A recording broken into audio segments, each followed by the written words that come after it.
All right, I'm back again. My internet went out and I had to sit there and fix it. So I fought with the modem, I tested on my phone, I rebooted my computer. Eventually it all came back. So it is what it is. I don't even know exactly when it happened. Hopefully, it wasn't going for too long, but I'm pretty certain at least 5 minutes of disconnected, maybe longer. I don't know. And here I set up all this stuff so I could keep track of chatters and everything like that. And pretty hard for people to chat if they can't even get the right link to look at stuff. You know, I expected there to be problems tonight. I just didn't think it was going to be specifically from my internet connection. I thought it'd just be from YouTube, or not from YouTube, but specific from Streamlabs. So now I'm gonna go post in all the locations that I did this, so there's two people know. I got to do everything, the hard way at least once. I got to learn. Uh,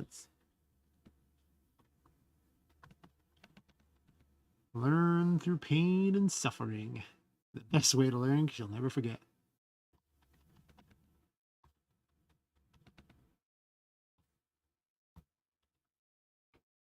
Add this to the various locations that I posted that.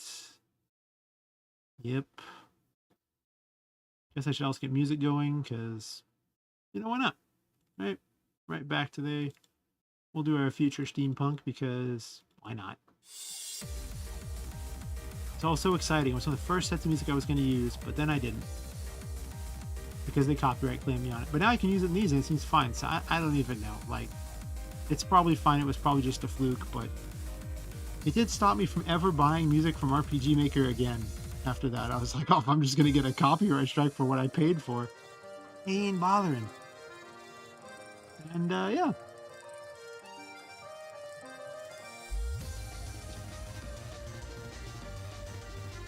Got a post on Twitter.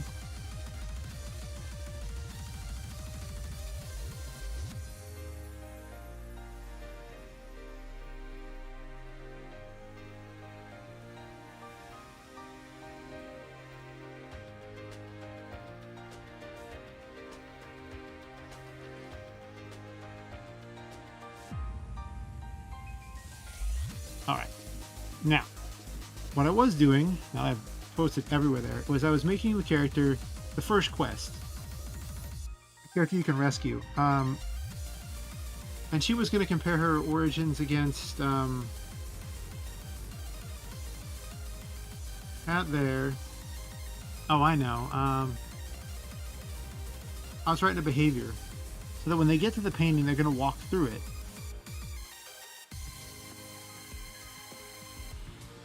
So I was working on this. I need to just copy paste this here and then change it to .y. So what I'm doing here is just doing that so I don't have to type this. I don't have to keep typing it over and over in places. I can just change one location.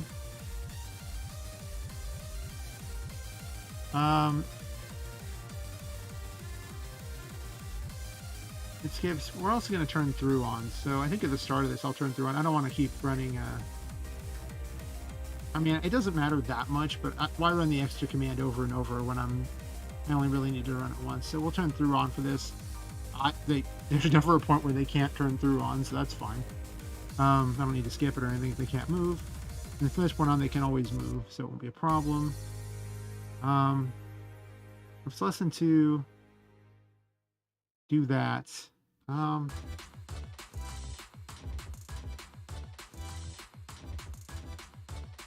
If it's less than 3, it might not move to where I want. And then we'll have one final movement thingy. For this event, we'll move up. We'll say like 6.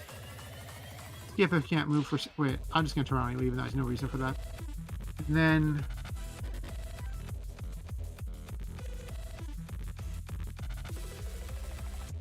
I want to spawn an event out there, so...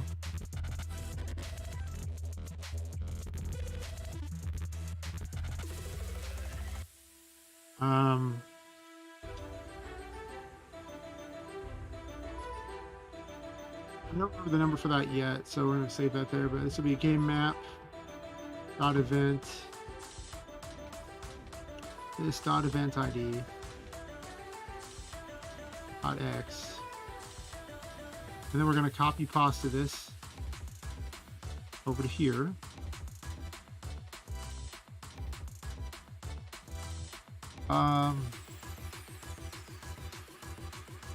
Which one am I going to use though? I could use the boss teleport. It's fine, I guess. 54.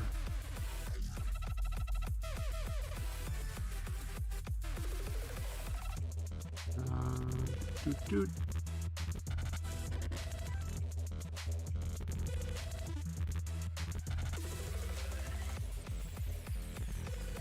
And then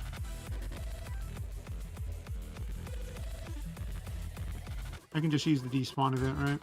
So common event.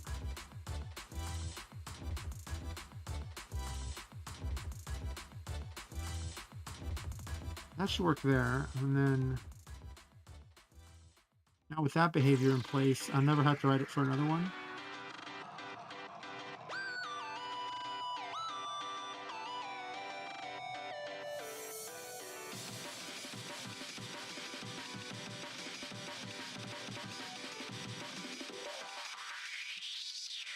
And that loop, so in theory I shouldn't have to do that.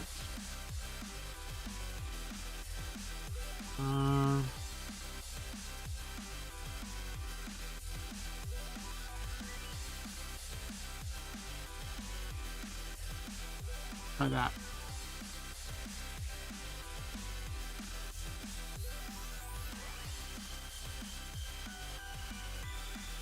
I could probably get away with listening to old game music. I mean, that'd be kind of cool. I love old game music. Awesome old Chrono Trigger, Final Fantasy. Of course, Final Fantasy will probably have problems. I could probably listen to anything from like Undertale or something. I don't know. I am tired of this other music, so I also own the rights to, supposedly own the rights to use it. Supposedly. Honestly, that's just a little too fast for me. I'm not even sure if I like listening that much, but thankfully I haven't been copyright struck on this one yet. I have on a few of them. I need to go through and see which ones they seem to have issue with and just report them to the guy. Be like, hey, I paid you for this. Why in the world am I getting copyright strikes? It's not really a strike, but it's they claim the monetization on the video, so if anyone were to stream my game, that would be pretty bad, so I don't want that at all. Oh, actually, I didn't mark her as a specific location, so she could be anywhere. As soon as I get close enough to her, she'll remove herself from the array. So she should stay.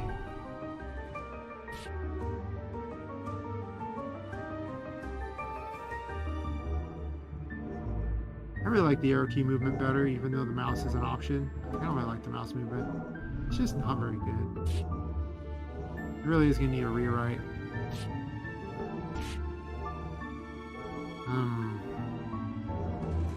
I'd have to have a console log when she appears so I know that she's nearby.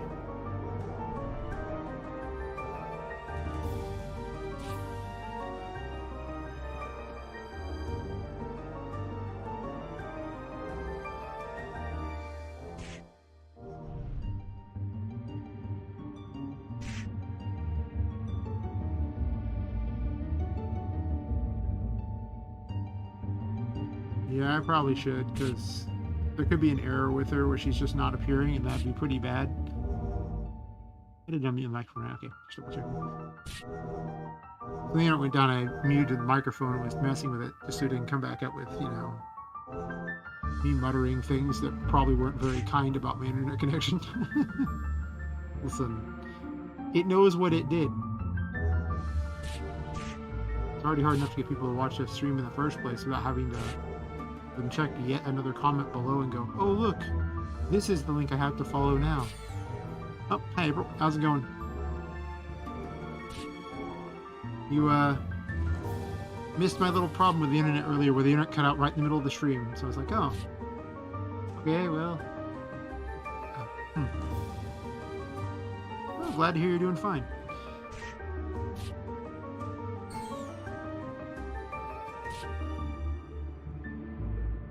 I have a little quest character now. He's following after me.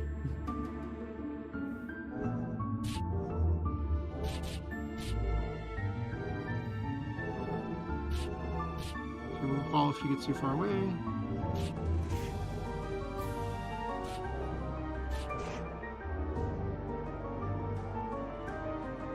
Hitbox? Our hitbox is way too far up. Oh, well, I appreciate that, April. Hey. You almost did because, well, it went down in the middle of it, but if you check, there's actually about a 38-minute stream. Where's the character at? Did she get lost?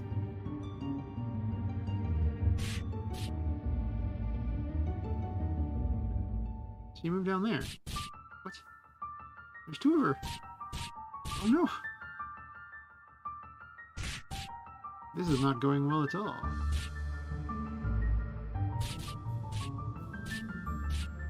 She got stuck. There we go.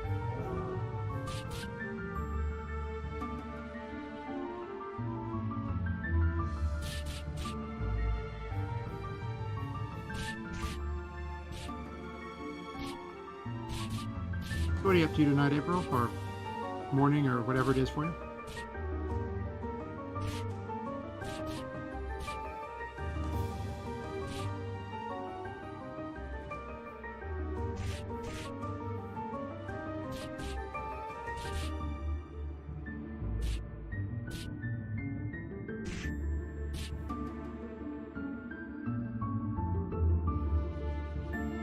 Oh, there's a script call error.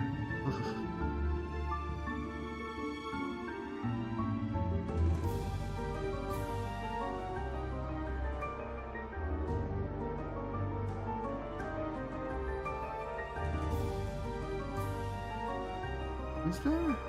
Let's see, where is it at?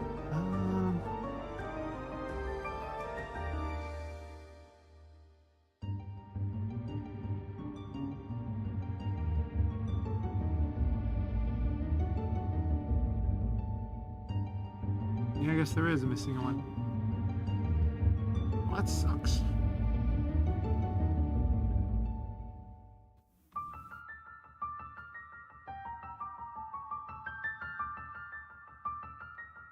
Right, and then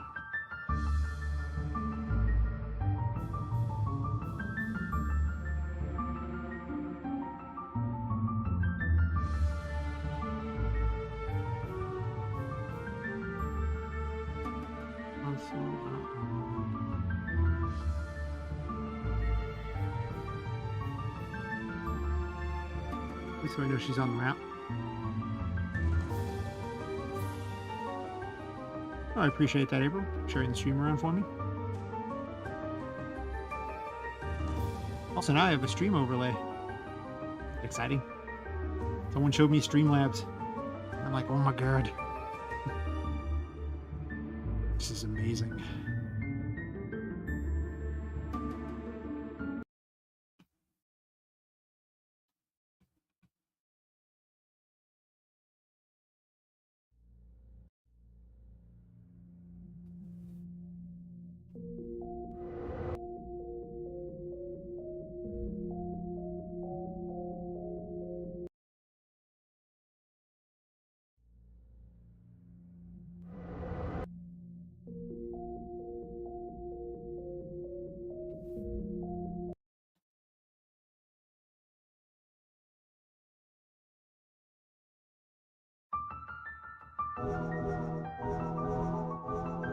I forgot to remove that spawn. I'm gonna do that right now.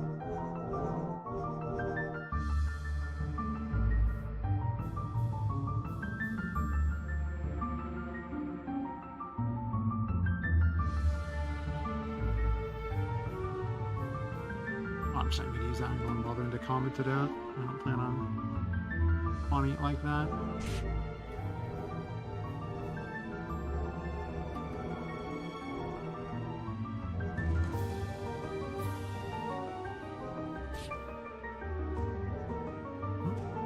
She spawned right there. Okay.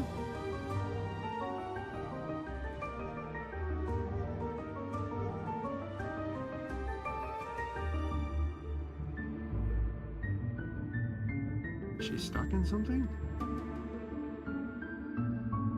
There.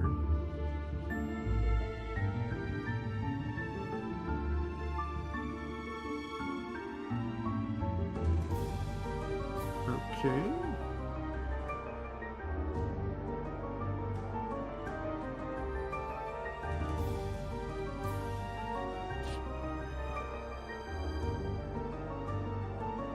Is the other one broken?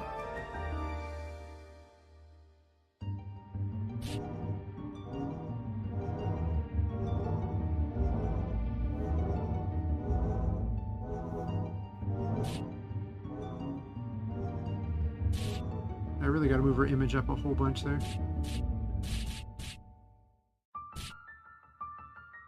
Let's see if my other code works first.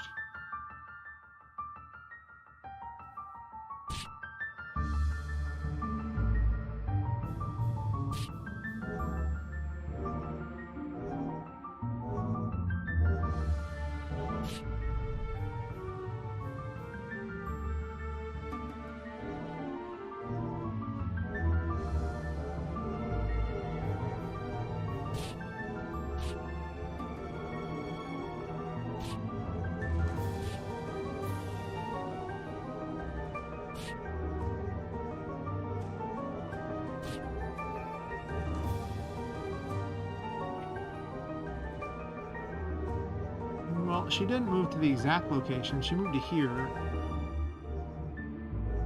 But she did move and leave. But then she didn't zero that out, which is stupid, and I don't want that. I think she just needs a cell switch D here. Yeah, just turn cell switch D on.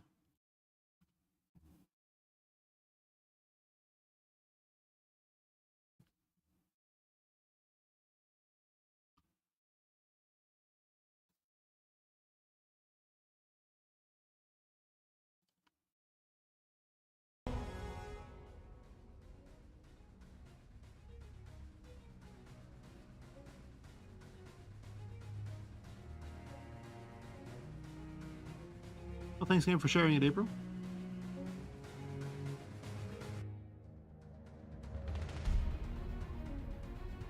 I need to share it more places in general. I think I put it on Twitter, and I put it in the RPGMaker forums, and in the Discord I hang out with, and that's kind of about it. It's probably posted everywhere. Should probably get on more social media, to be honest. I'm not very good with social media.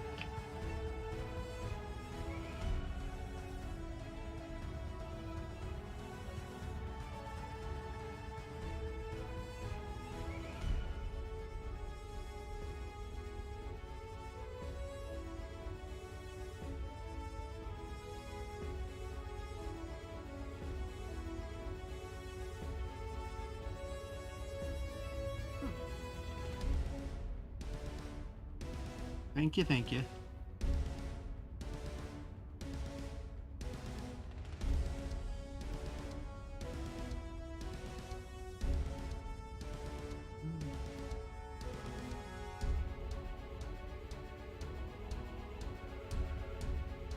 This did not go to the location I wanted when she left.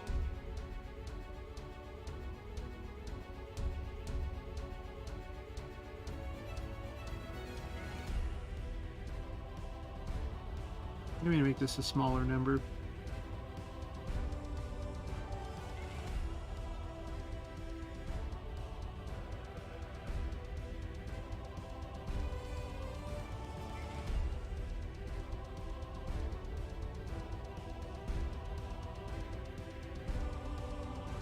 I think I do y minus that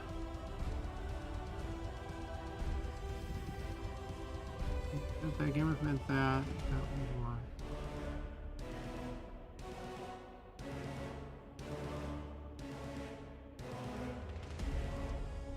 This code doesn't even make sense. It's supposed to be this.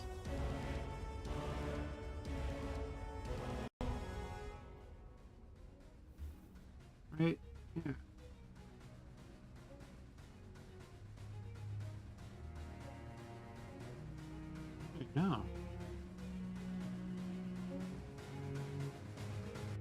up event game variables right there. So this should be between a thing right there.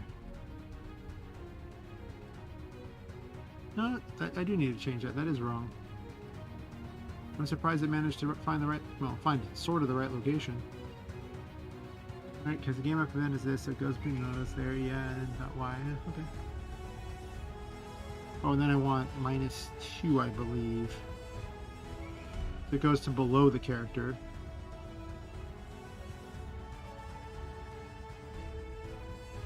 What are you doing tonight, April? Anything exciting? Working on your art? Or game ideas?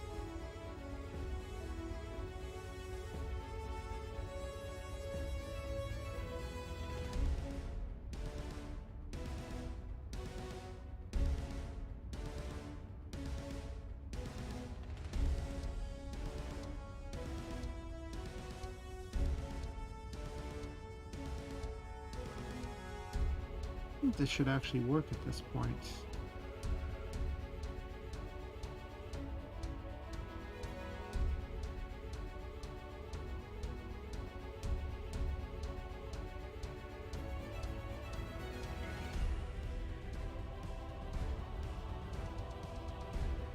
Oh, fries sound delicious. I'm envious.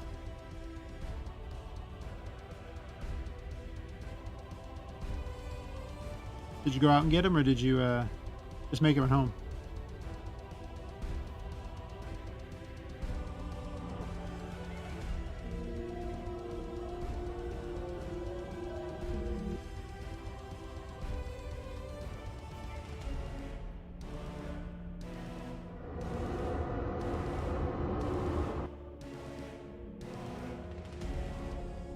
Keep waiting to turn the music off in the game.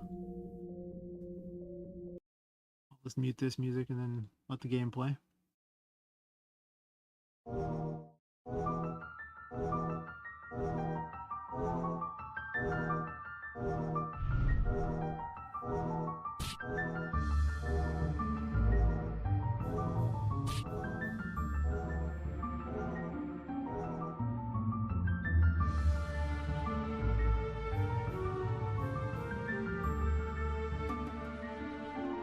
There she is. I think.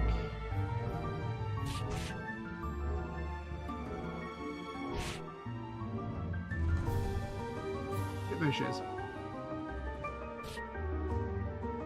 She needs a light source, I think.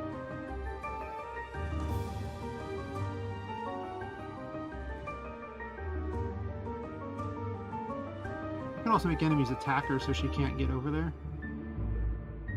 But she also can't get around anything either, so she'll have to, you have to actually march her around stuff, whereas the player could just pass through things if need be.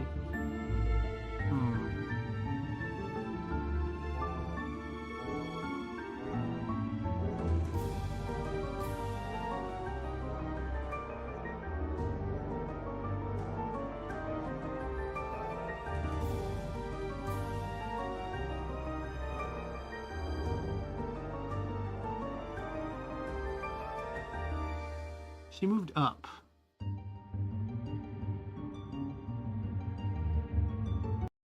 Why did she move up?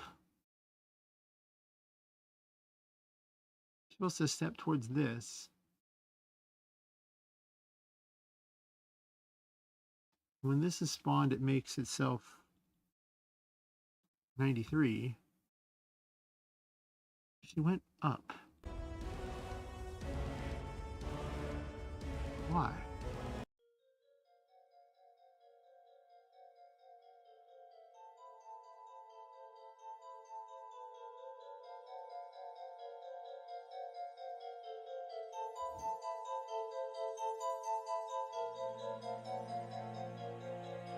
Well, I guess I should console log what 93s are, because I want to know if she really is going to the correct location and I just programmed it foolishly.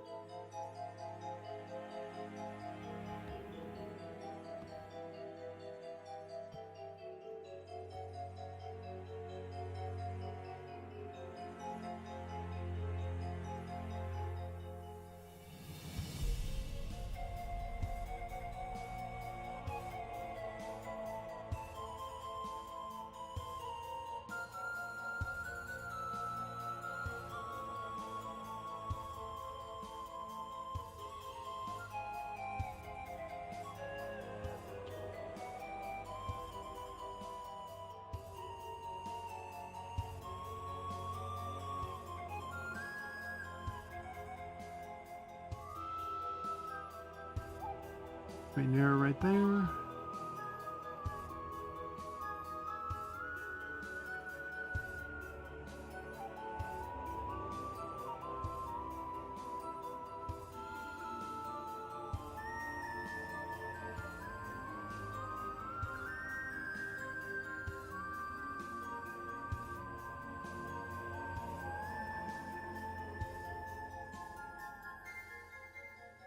And then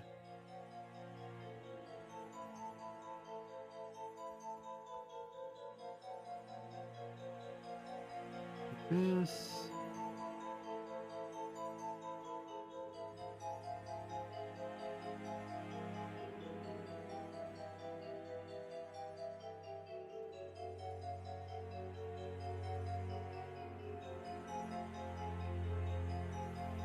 Like the character is mostly doing what she's supposed to. I mean, kinda, actually, the way I do. She's just not quite there.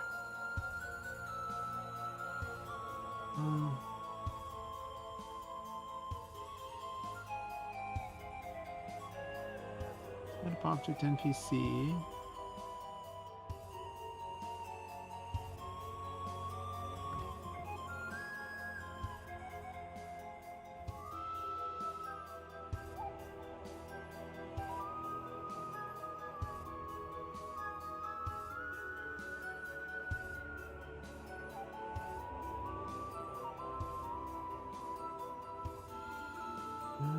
Am I anchoring Y here or not?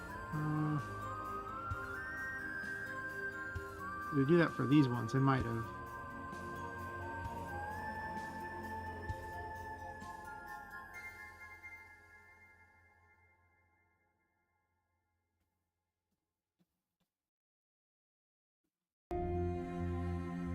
Let's see where this puts her first before I get too crazy.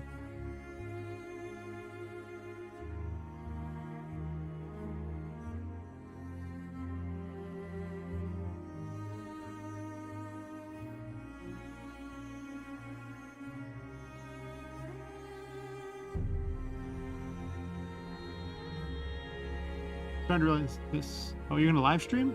Oh, nice. I find it rather entertaining. I mean, you know, you get to talk to people, and if you have something you want to do, and you already can do it anyway, it doesn't take much to turn on a camera.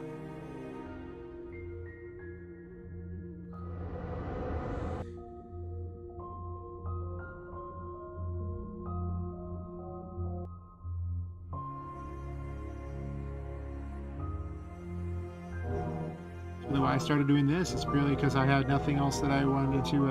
I was already doing this basically. I had nothing else I wanted to do in the night anyway, so I was like, oh, I'll just start streaming and get my game dev done, and hopefully build an audience, I guess, over time. But it doesn't seem like it's the most entertaining thing to watch, I guess. I could probably do more art streams and less coding streams. Those have to be more entertaining than code. Unless people want to learn how to actually make games, in which case,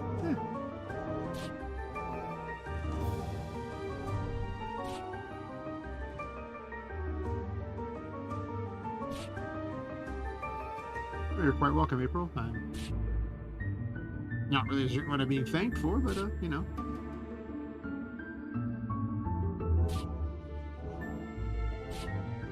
Glad I could help. There she is. Or Lost Fortuna, who looks kind of weird. She doesn't really move very much. Not enough when she's idling. I don't know. I guess from the side she looks like she's going up and down some. Needs a shadow or something.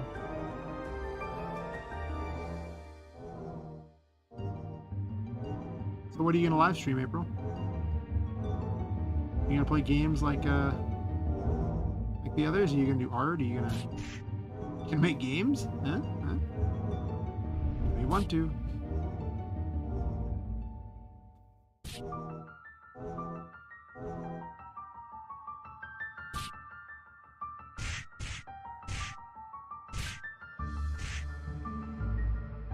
happened was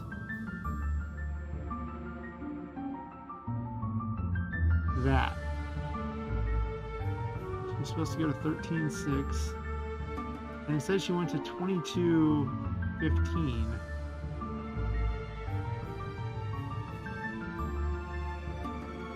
That wasn't helpful.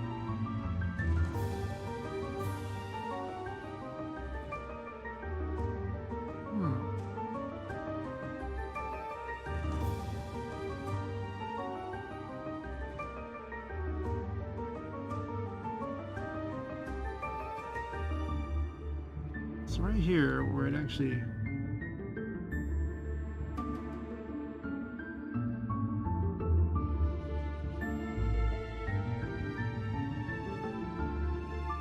it immediately breaks this, even though it's not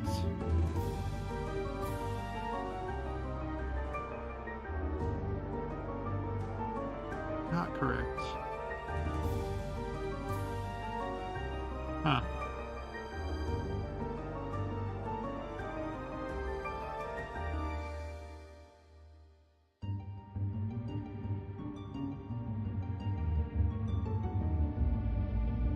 Well, that's right, it's the X and the Y for that.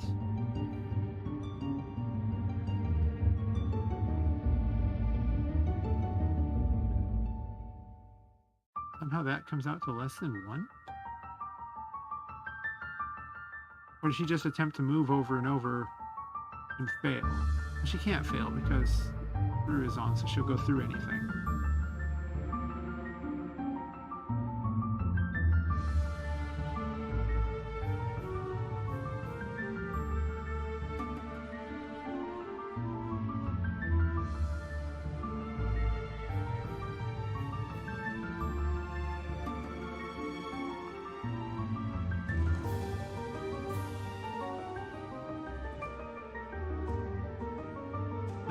I guess I have to write in things to see what happens when the loops are broken.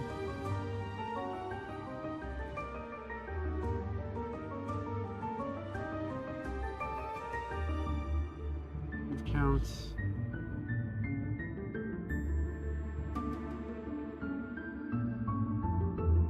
Distance. And then can't pass?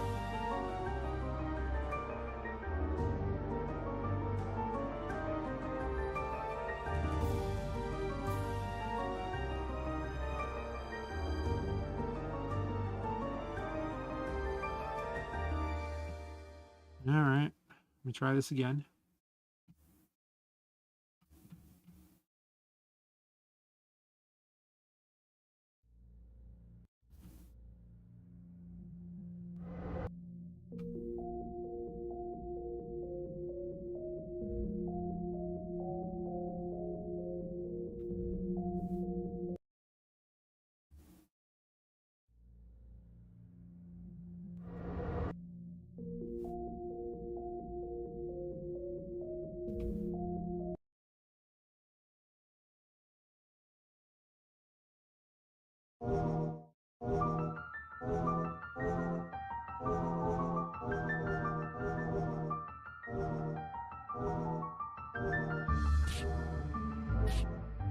I should probably spawn her somewhat near the exit, so this way I don't have to actually try to hunt her down.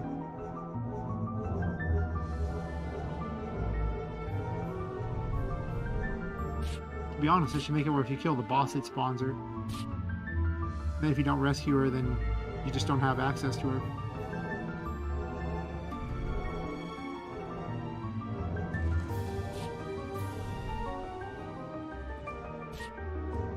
Not a bad idea.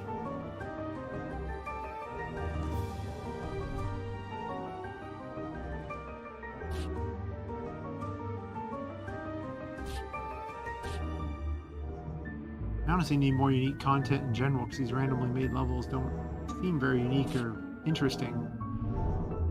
If you played enough of them.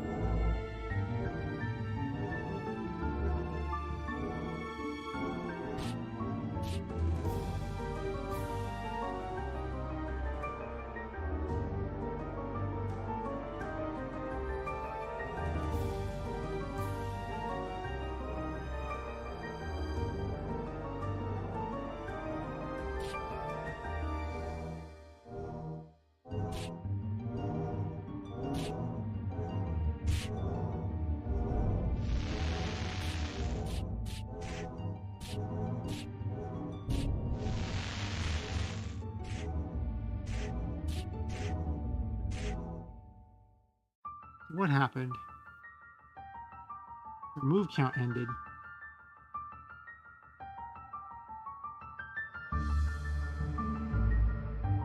And she went to completely wrong X, but with her move count's moving her only a few pixels. That's probably what the problem is.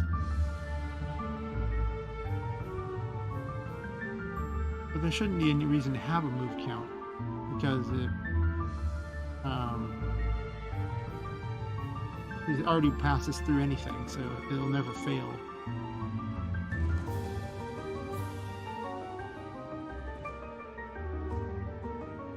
Or it was just go infinite if I didn't have that there, because I didn't have any way for them to pass through anything, so the character would just continue to do it forever.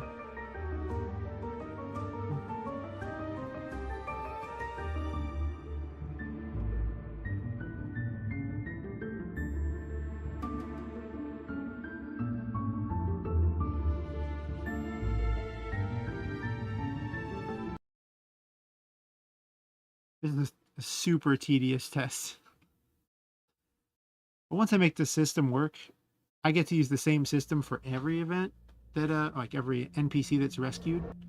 I only have to make it once, and then they can all use it. So I usually try to make a system that works for everything.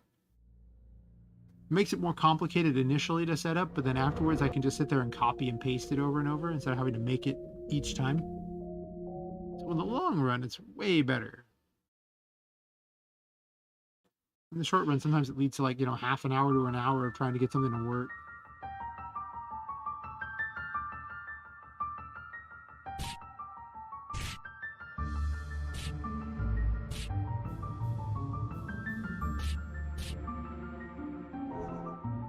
What else is turn lockdown on when I'm doing this? Let's see.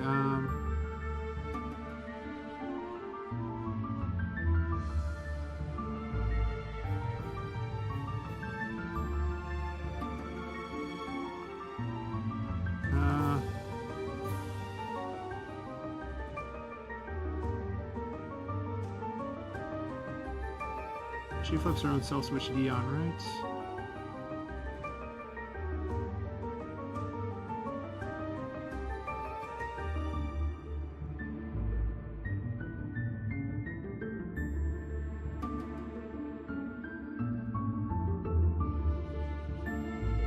That'll fix the particle problem. Actually, they're all going to do that, right? So why not just put it at the end of this?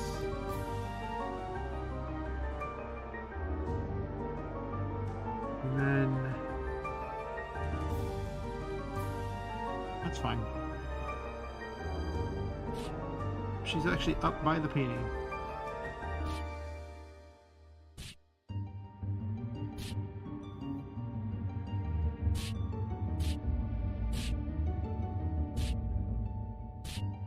I can just pass through stuff now. That's weird.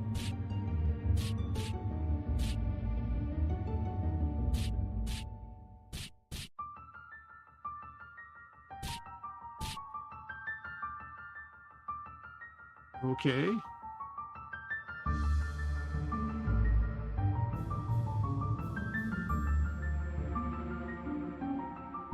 So it's just moving an infinite amount. But it never breaks the loop.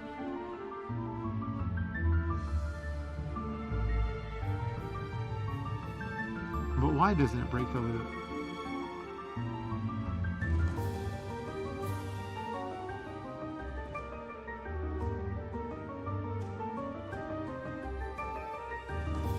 And it's just reporting the exact same location over and over and over, which means she's actually just not moving.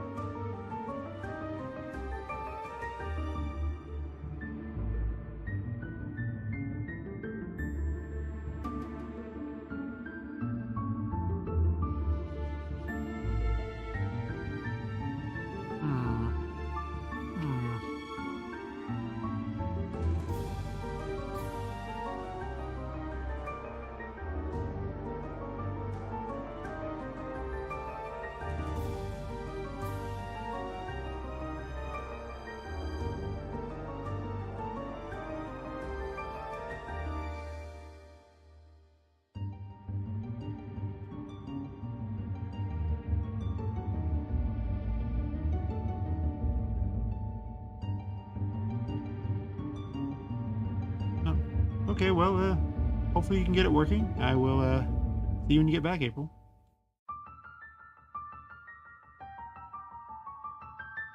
Hmm.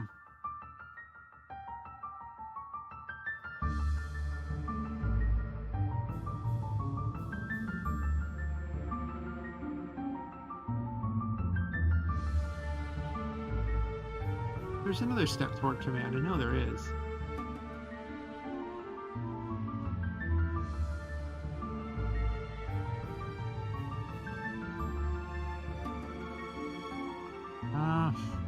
What was it?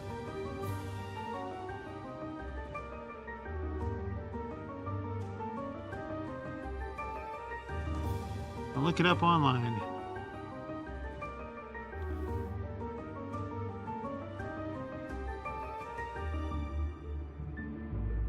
I saw it in a random tweet.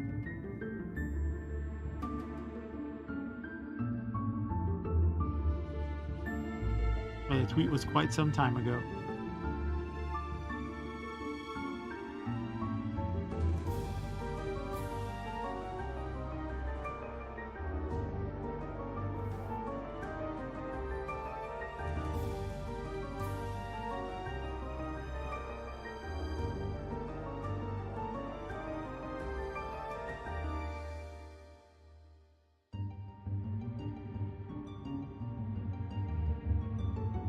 Some time ago.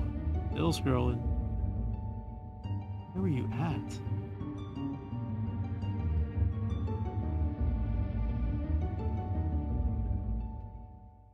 Move toward character. Okay.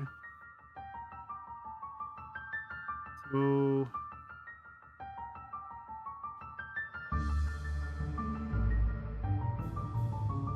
move toward character.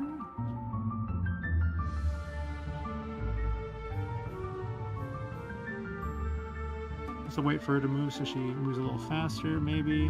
Well, actually manages to move before it just does this.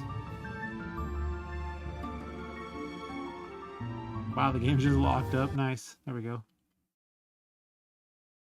Yeah, sometimes you program it badly and lock your game up. It happens. Don't worry about it. It just happens all the time. Kinda. I mean, it shouldn't, but yeah, you know, happens.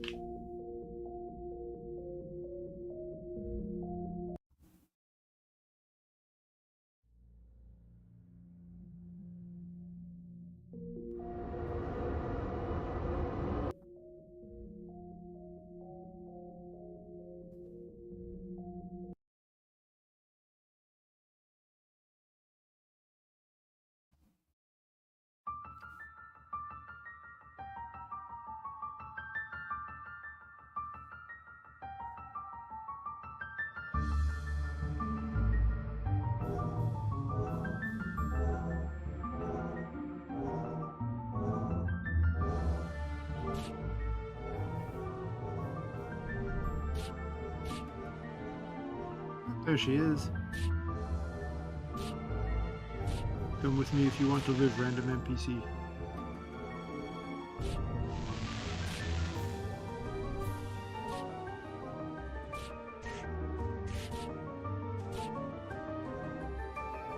Oh, come on.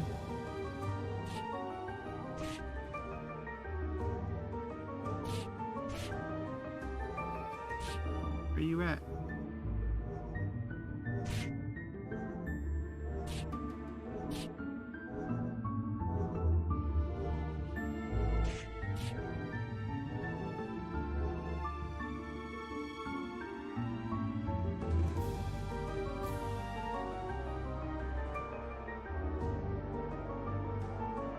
Yeah, she seems to refuse to move. Why are you refusing to move?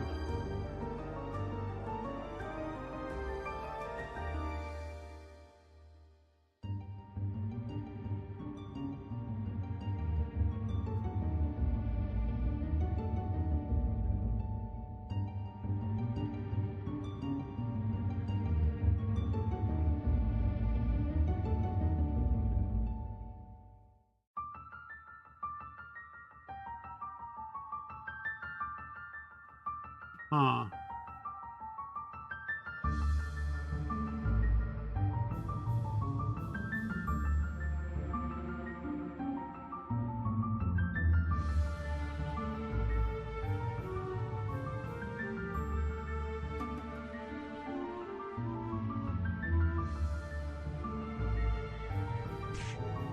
mean, there's no reason she shouldn't be able to move.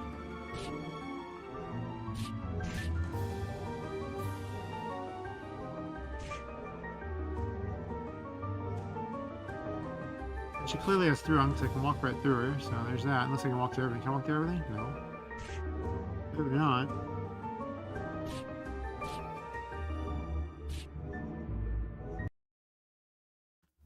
Yeah, she's just stuck.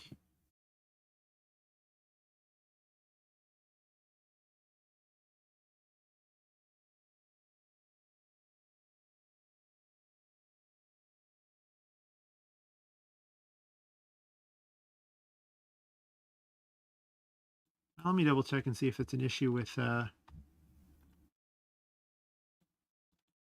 common event system being just garbage. Could be the case.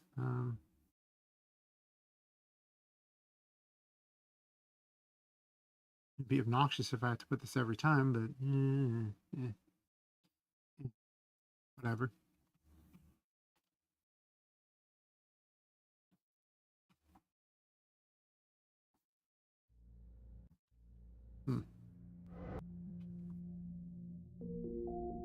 This little Streamlabs setup's pretty cool, though. Cool back end and everything like that. Man, seems kind of unnecessary for everything I'm doing so far, but you know, maybe it'll move up in the world. Maybe the fact that people can now see their chats on there will make them excited or something. I don't know.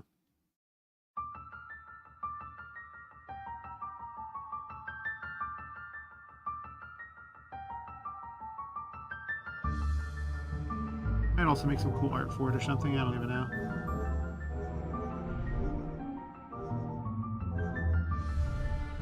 I'm torn between making art for that and making art for the actual game.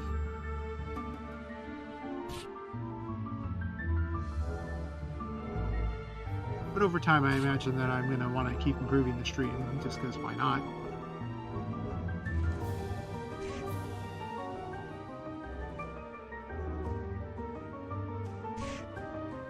She cannot pass through there. Also, the characters wants to move towards wherever the mouse wants her to move. Get through here? Can she get through here?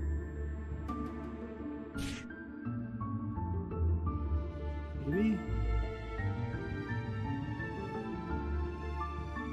But she's not too incredibly dumb. She can kind of get around some stuff, but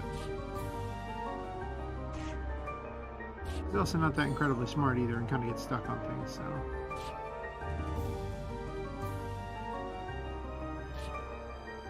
On the other hand, this isn't exactly amazing AI or anything.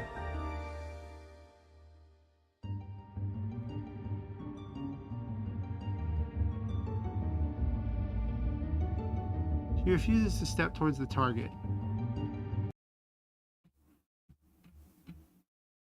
I had this code in art and it worked fine. Why does it not work here?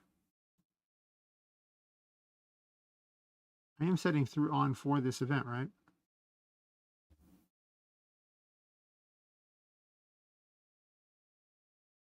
Huh. Let's go ahead and just put this back then, because it doesn't seem like there's much reason to take it away.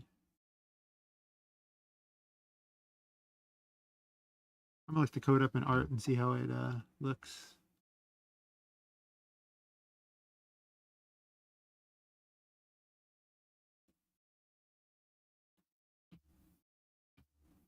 So on this one here, my title screen, I have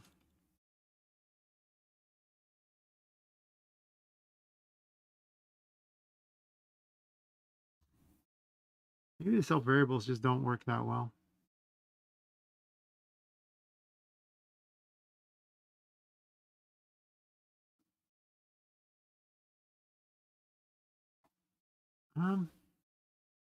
I guess she's technically always in the same location. I might be doing things a little more awkwardly than they need to be done. Because in this one,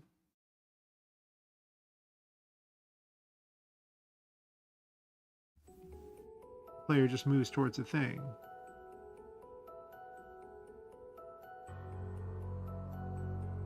She gets to there and stops, and then it triggers the rest of the events.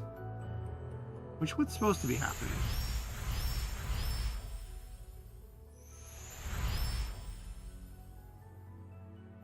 I need to record this and add it to my stream overlay. Might actually move this over to the side and then just put it in the background, the little spinning clock. I don't know.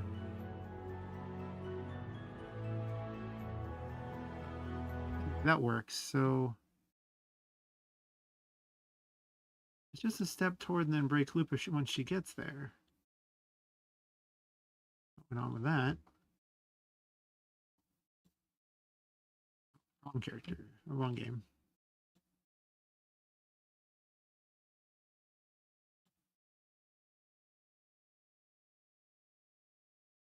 So what's different here?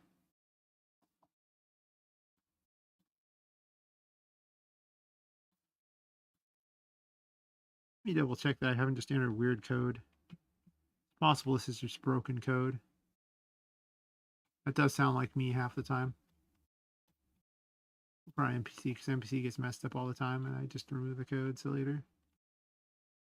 All right, so we'll do it here. It doesn't look broken in any way, shape, or form.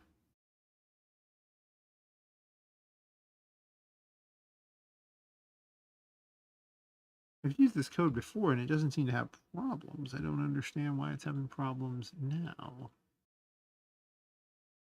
Let's make certain it's just not messed up in some conceivable way. She's not moving, so it makes me think that the code is messed up there, not the other thing. But it doesn't report any errors. Undo, undo. I don't have to do much with it.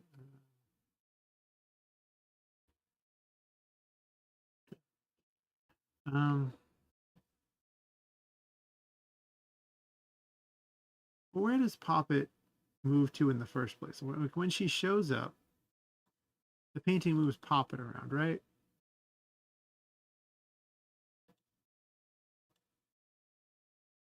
No, it doesn't. It doesn't move Poppet at all. So it must be when a level starts, it moves Poppet. So I'll just get the locations of that, and then it won't matter.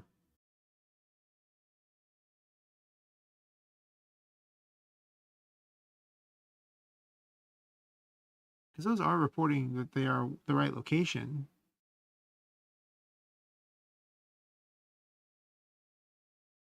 I just assume it can't get the information here, like it doesn't understand the self variables.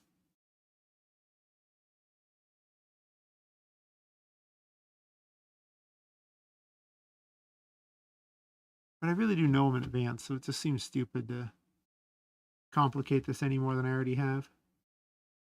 Also, put the music back on.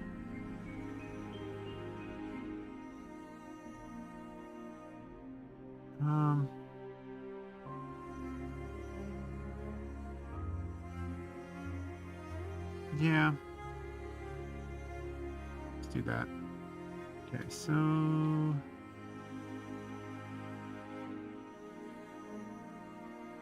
the map builder does it. Combat's on.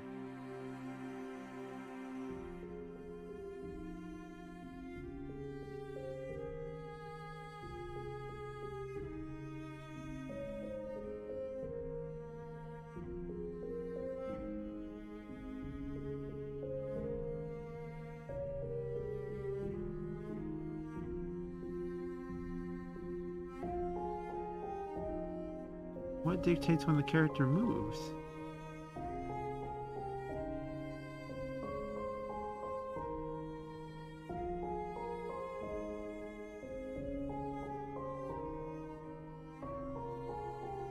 I mean, it should be map builder, right?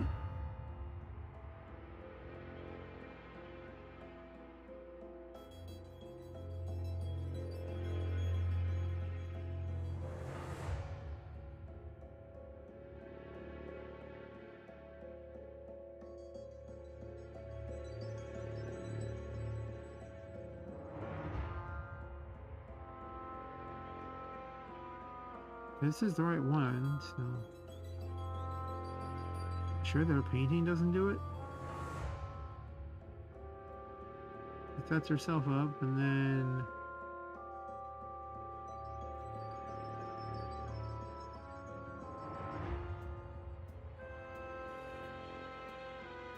Alright, well, I guess we do it this way. What happens first? Map selector happens. Runs cleanup, blah, blah, blah. Turns new map on, and then map load. Is something I wasn't looking at right here.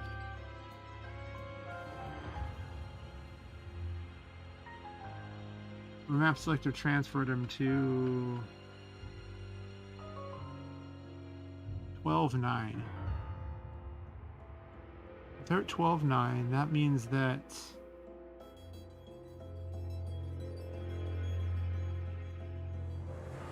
she walks down 4. 12.13.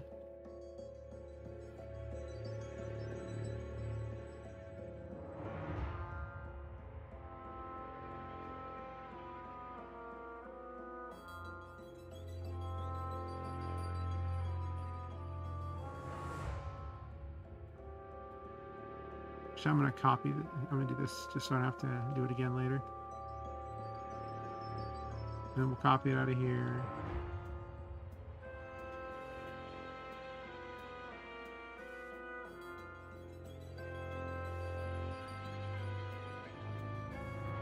Alt 13. I guess there's a command to move towards an event. I wonder if that's what I should be doing here.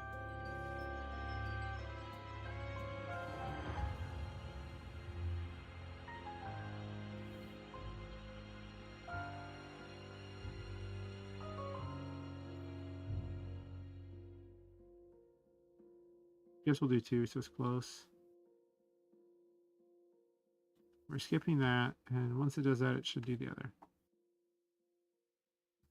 I did copy the console log, right?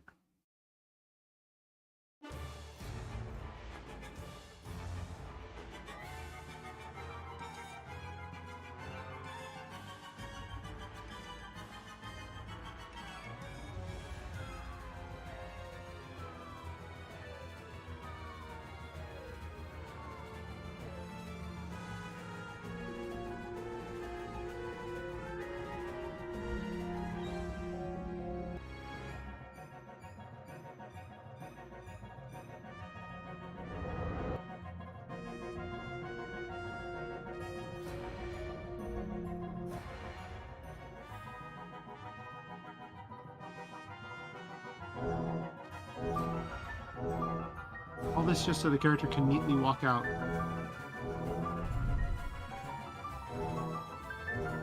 Oops.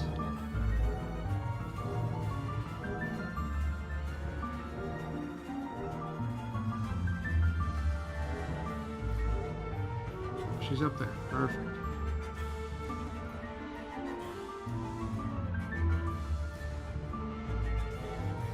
Where are you at? Getting up there.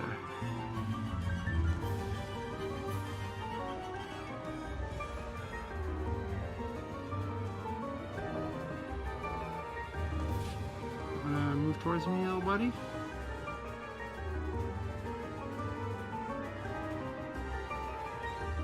Maybe.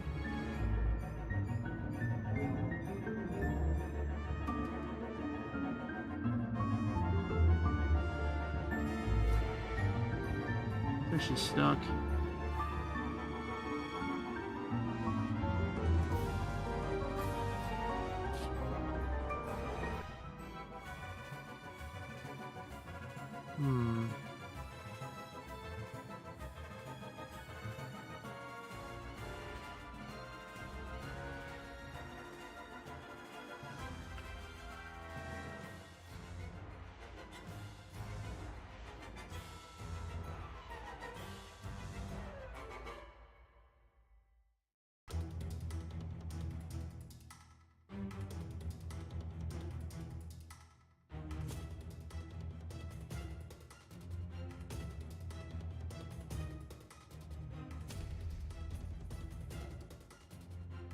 Let me double check this. I think I have this just set up wrong. So So it's that, and then temp and map border. So, and then important spawns where?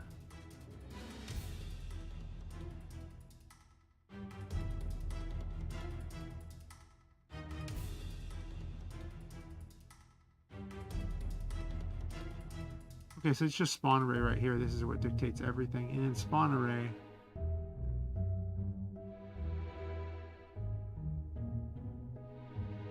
K starts at 2, which means the first two are irrelevant. The first one's I, the second one is a number. Spawn size, it's just 1. Okay, so it's just, that's all I gotta do is change that. So we'll make it 4, and then she hopefully won't spawn inside things.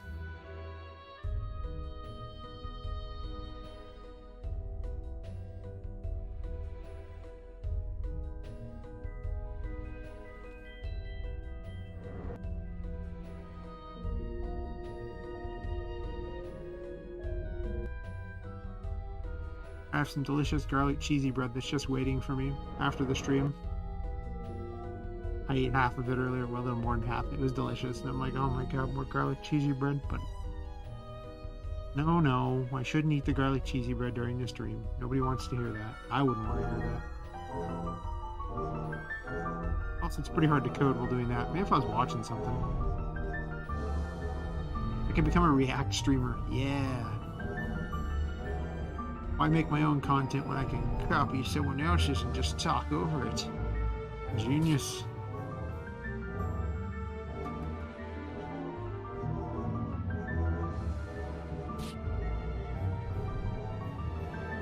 The whole point of doing this was to do my own thing, so.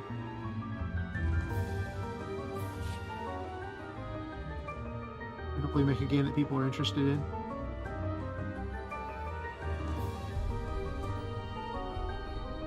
I do want at least a small portion of the game to be, you know, somewhat interesting. I want people to really be interested in the initial product.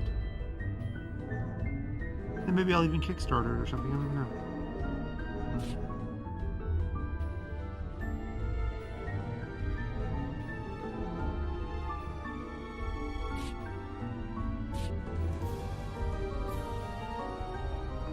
Where are you at? Up there?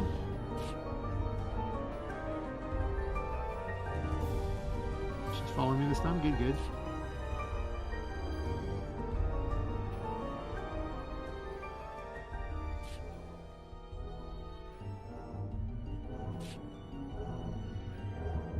Two music's going.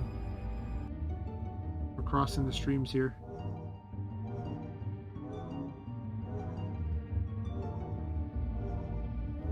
Why did it lag suddenly there? What happened? Nothing seems too ridiculous.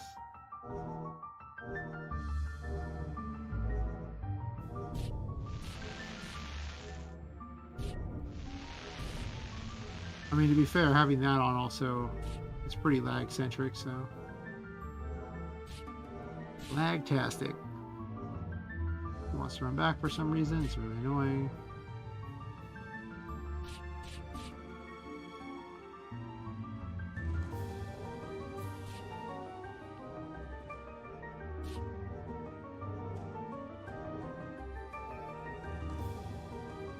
Anyway, through that.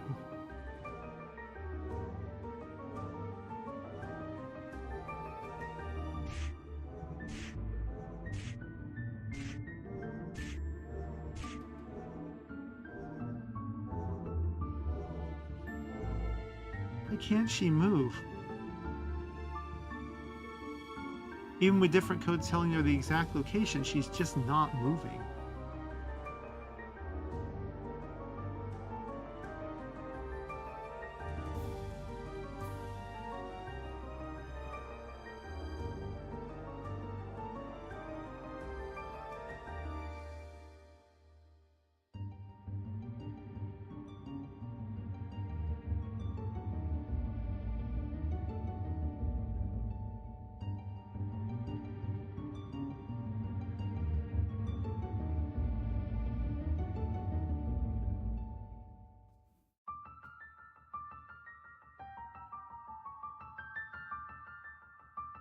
Oh. Oh.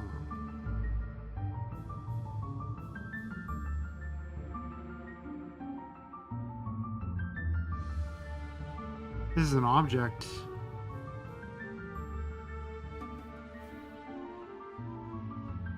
Okay, this should auto work because there's just nothing that it would do that's different or weird. It would never break though.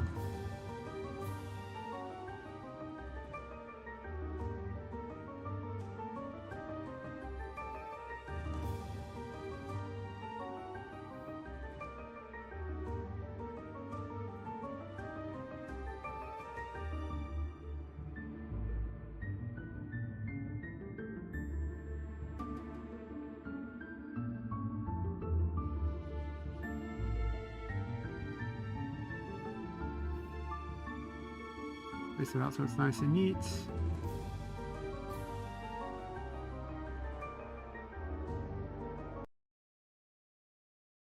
There's one here.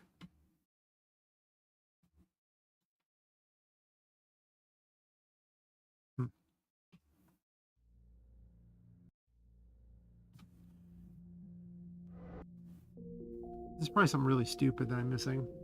Sounds about right. There's about an hour and 3 minutes. I'll go get my cheesy bread. Sounds amazing. Oh, there's briefly 2 viewers. Very briefly, for like 5 minutes. I'm certain that they might be clicking on the other video, and then I'm just, SOL on that. The one that, ends abruptly. And there's nothing I can do about it. Just be really sad that the internet just cut out.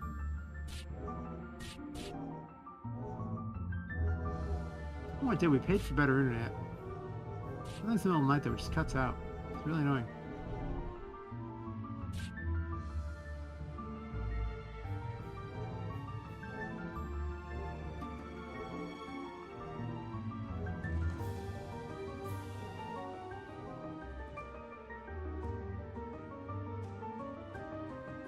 I want to expand these so that they're less square and there's just more to them. You can do that.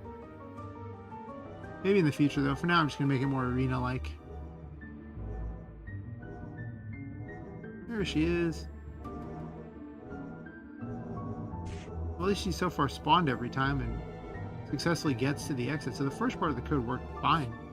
Every part of the code afterwards it didn't.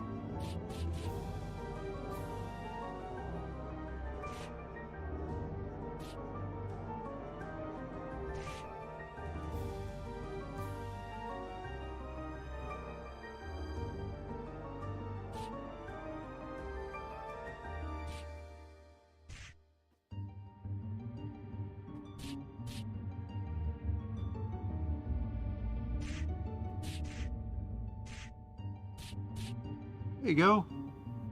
Worked. Okay, so what didn't work so well was she moved one too many spaces up. I didn't like that. Also, it actually set itself the right thing. I mean,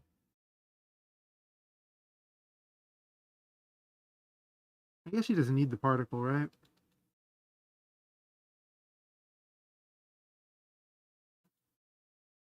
Huh.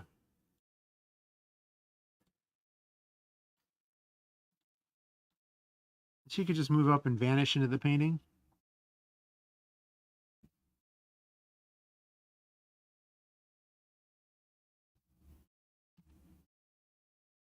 Yeah, this worked better. The self variables just don't work correctly with the move routes. I should just learn this is just how it is.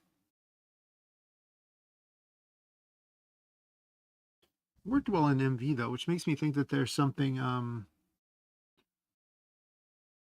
that didn't translate over when I just popped the MV version right into MZ and said, here's my self variables. This is good enough. Maybe it wasn't. Maybe it wasn't indeed.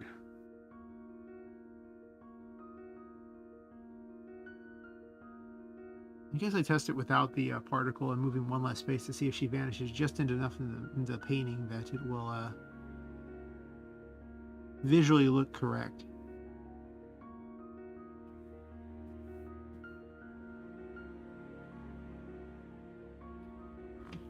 I'm also going to turn down the music of this because I hate having to mute the other thing over and over.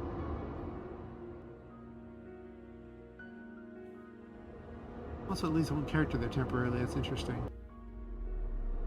I don't know why. It must be some sort of issue with the scene change. Because options is its own scene. I could make my own options thingy that doesn't change the scene, because I don't like changing the scene at all, since it means I got to redo everything, and it's not programmed very well, to be completely honest. Like, only on the map exit does it actually completely empty everything. So, or map transfer, I should say. Which means that if you go into like options and stuff in the middle of these scenes, it actually will sit there and keep that information. So if you do it enough times, it just causes problems. It doesn't clean its memory very well at all.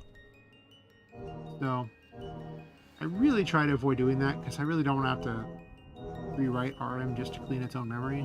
I'm not interested in doing that. I'd rather just go around RM if that's the case.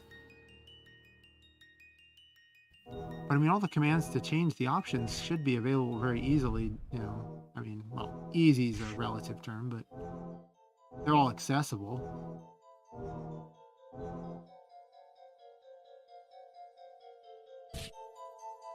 Plus, then I can actually use my own visuals for it, so they look nicer. That's a low priority. All right, where is she at? I'm looking for Fortuna. She's wandered somewhere.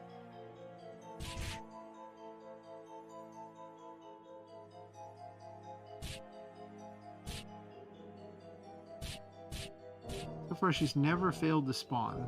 She's always managed to make it to the painting, with like one exception where she got spawned inside of something. I'm not really certain why she spawned inside something. Did she actually? Have I gotten close to her yet? Nope. She's got a console log that says her name if you... There she is. If you get near her. Then she appears on the map, but she might be inside something. Is she inside something? Where are you at? This maybe?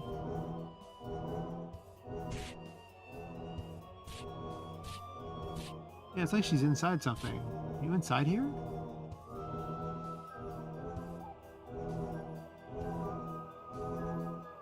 Uh-huh. No, the collision isn't working. Turn that off. Does collision work now? It doesn't want to show the collision, but she's somewhere in here, as far as I can tell.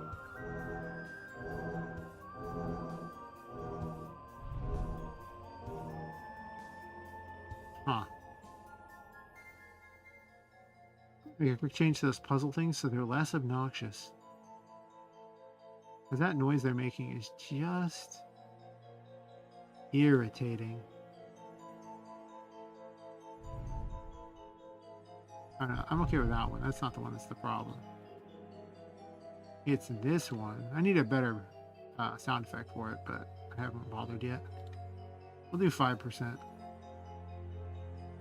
See if she spawns not inside there. I'm not sure why she'd spawn inside something. I mean, everything else follows the exact same logic as what she's using, and it all lands perfectly fine. Actually, that's something I probably should check on her. Page 1, she does that. Does she even have a collider difference in this one? Yeah, she has the same collider. I could shrink her collider. I mean, she doesn't really need that big of a collider, to be honest. Especially because I don't want her to hit anything. She could use the player's collider. Idea. How big is the player's collider? Actually, I set it specifically depending upon how the character's sized. So, let's see. Character setup. Okay, so she's just using this most of the time, right? Or wait, in combat she's using a smaller one in combat. Well, I'll use the same tiny one.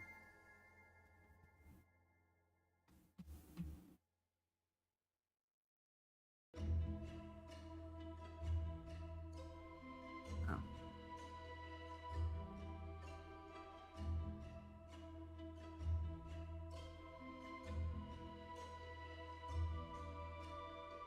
Yeah, that'll do. It won't change this particular test, but it means in the future she's much less likely to get stuck inside things.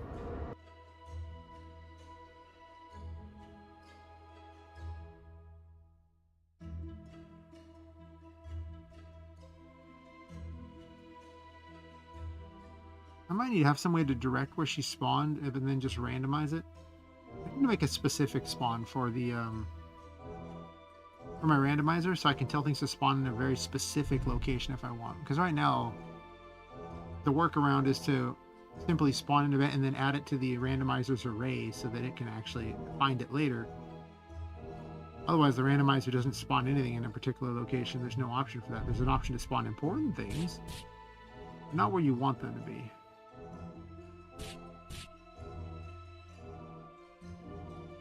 I guess important spawns could actually just have an extra option. Oh, she spawned down here, okay. Could have an extra option to make it so that they can also spawn there. What was that lag? Huh. No, there's no errors that matter. Just some images removing themselves because their event's no longer there. That's what they're supposed to do. There she is. Follow me. Come with me if you want to live.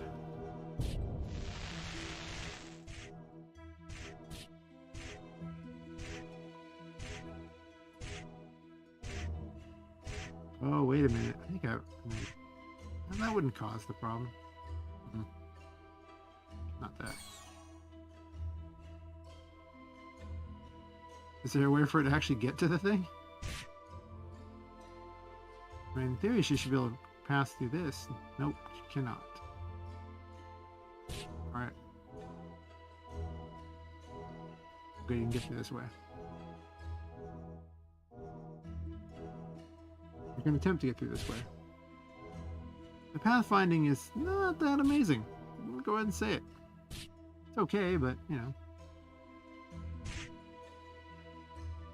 He goes up there, sneaks out, and then vanishes. That looks fine. I don't need the little particle spawn at all.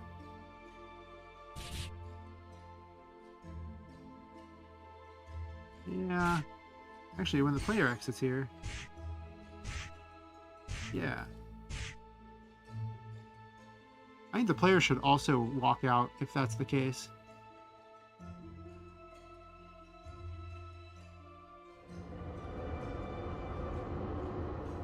I guess regen just continues. Well, that's because regen's not added to the clean thingy or the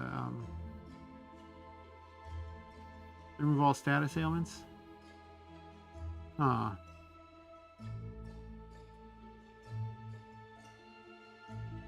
Where did I put that?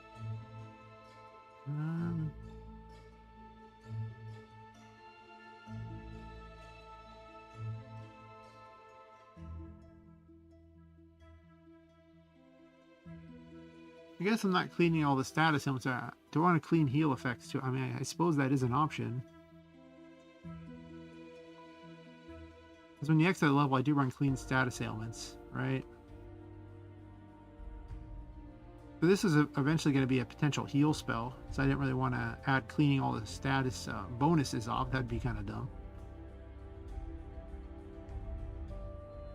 Let's see. Map selector does not run it. Does cleanup run it? Clean status ailments. Okay.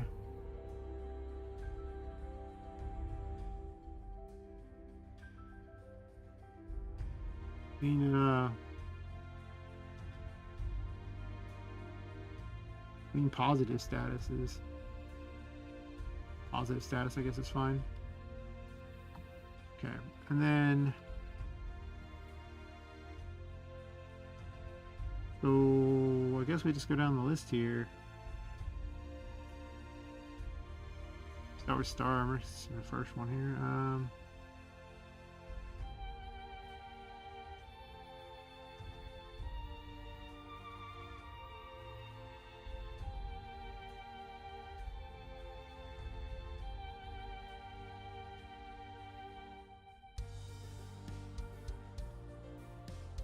I also need the timer on it to be zeroed out, so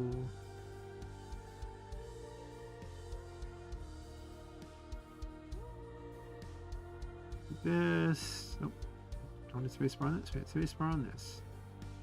Set it to 0. And the next one is regen. Only have 2 positive statuses at the moment, so keyboard is awful. I can't wait for the new one to arrive. It's supposed to arrive tomorrow? I'm using a crappy roll-up keyboard, and it's this weird spongy thing that doesn't even always respond to the right keystroke, so I mistype a lot, and it's not me mistyping, it's just not registering the keystroke. But the other one was much worse. I had 2 keyboards break at the same time, so we're on the 3rd one. But the fallback of the fallback,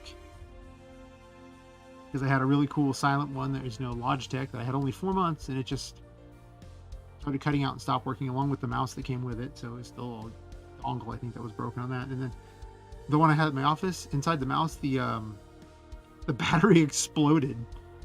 It just started oozing acid out of it. It was horrible. I was like, what in the... So yeah, this just happened like within 2 days of each other. And that's only because I hadn't gone to the office before that, so that might have already happened and I just didn't know. But it was unpleasant. It was very unpleasant. Yeah. I don't need any of these. There's only 2 positive statuses at the moment. Regen timer. Set it to 0. And then cleanup just has to run that too. That's all. Because there's no reason for that to be moved over. This is just to make it look better. It doesn't really matter if they have that in there. Like, the things would last for only a few seconds anyway. But it just looks weird, so. No thanks. And then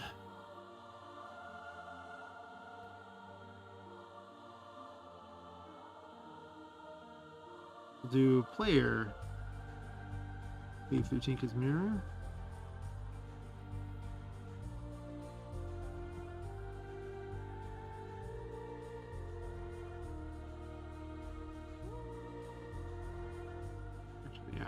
Player.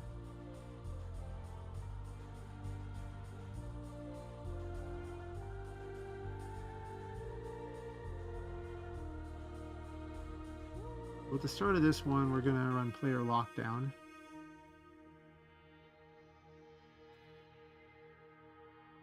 And I got rid of all this because it doesn't seem necessary. I already know where they're going to.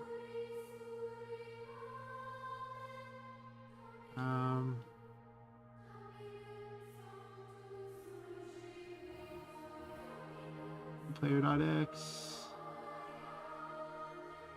and then player.y less than 1. This will just march them to within 1 space of this location. And then once it does that, I don't need all these on there anymore.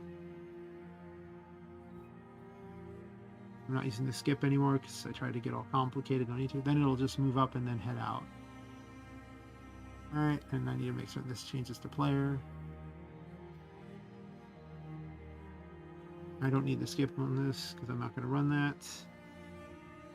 And I don't need a self switch D on that because it's the player. They don't have a self switch. There's the pity. I wish they did. I don't need this anymore, or that, or that. And we're not doing an attempt on that because it has through, so it'll never fail. Oh, it'll never fail because it gets stuck on something at any rate. Okay, so it moves towards there, and then it finally does that, and then I add it to her.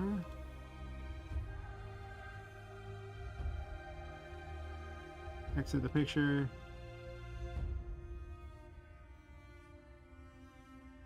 Run the common event.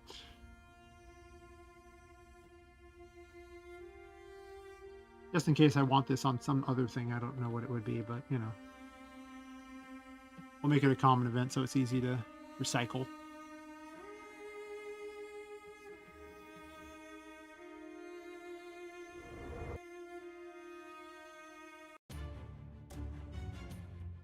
Hopefully by the end of tonight I have a whole bunch of random quest characters running around. I need to make more graphics for them. I'm just going to have the player rescue all the things there. Kind of like they do in Soul Blazer. Ancient game there, where you would rebuild the world by rescuing people. Only you're not really rebuilding the world so much. I'm just going to give you certain things extra. Maybe I'll add buildings in if you've rescued that character. That's an idea. Or just some sort of events that happen there, some sort of story bits.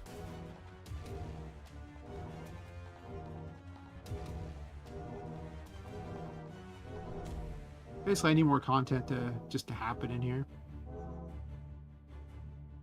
Once I have the basic behavior for an NPC, then I can kind of recycle that too. Oh, there's a weird lag spike that seems to be happening there. Are you caught on something? Yeah, she's caught on something. Is that what the lag spike is? She shouldn't be caught on anything.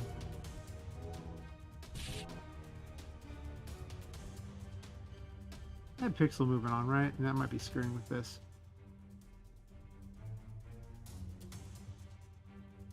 I have fake pixel movement. Okay, we have fake pixel movement on. That's fine. Fake pixel movement requires so many less resources and basically plays the same. It just lets you go off of the grid, which if you try to work with actual pixel movement, then the move route commands don't work right. Because they move like 1 pixel in a direction, which means you then have to loop them a whole bunch of times. And it is so hard on RM to do that it's just, you don't want to do that. I messed with it for a while. It's really not something you want to do.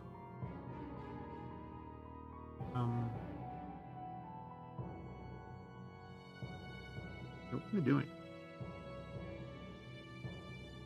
So caught up in ranting about that, I totally forgot the plan here. Oh, she's getting caught. That's right. Why is she getting caught?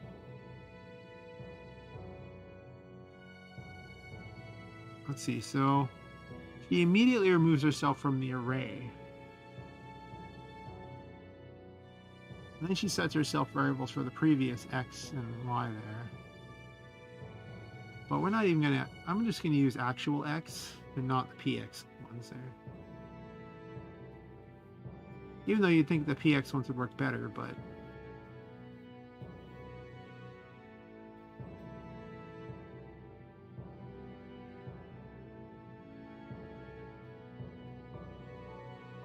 oops.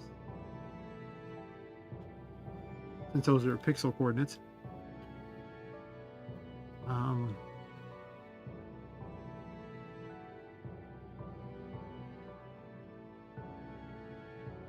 She's supposed to move up if that's the case.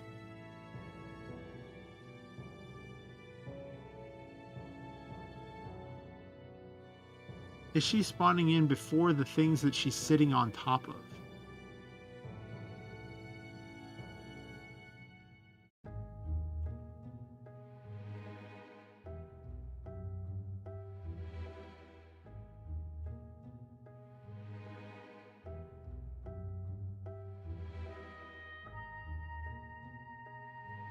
I'm going to do a thing here. I'm going to give her an extra safety so that this way she can't possibly get stuck.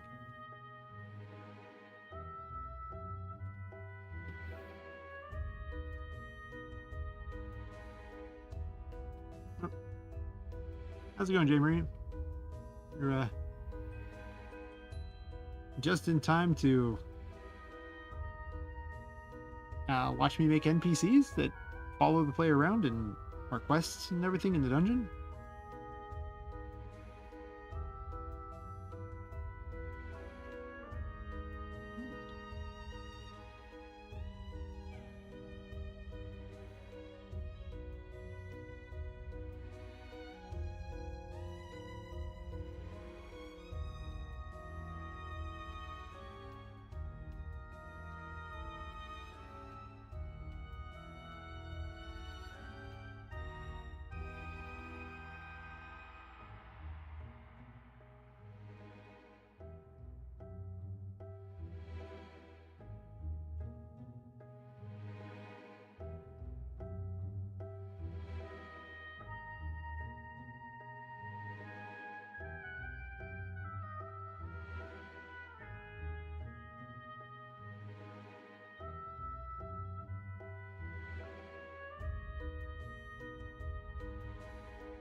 Well, that's good, Jamie, because we're pretty much the entire plan for the night at this point. It didn't start out as the plan. The plan actually started out doing some other stuff, but then I just thought, wouldn't it be cool if you could meet people in the dungeon and then drag them to safety? And now I'm programming the basic behaviors for these characters so that I can recycle this for anything.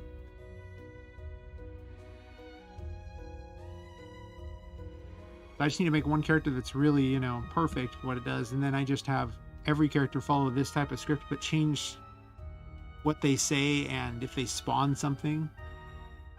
But otherwise, they just need to basically be able to navigate around the dungeon and not get stuck inside of things or just aimlessly, you know, run into a corner and sit there or just stop moving entirely.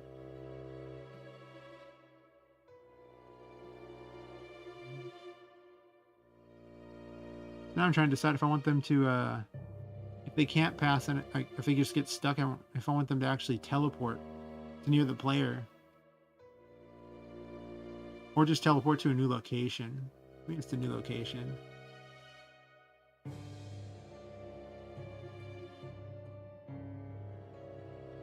Or I could just do it right here, right? I don't really even need to do this here. Like, what if I just have them teleport?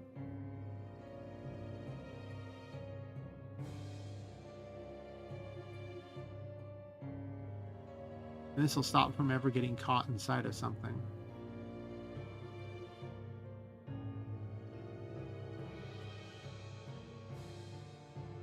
I could have a mini jump towards the player, and if they... Actually, that's not a bad idea, just mini jump.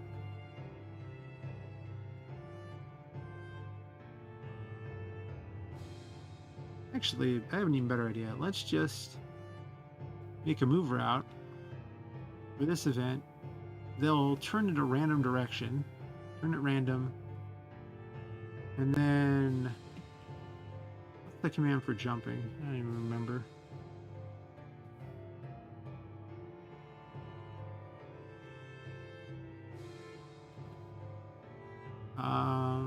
This jump forward, okay.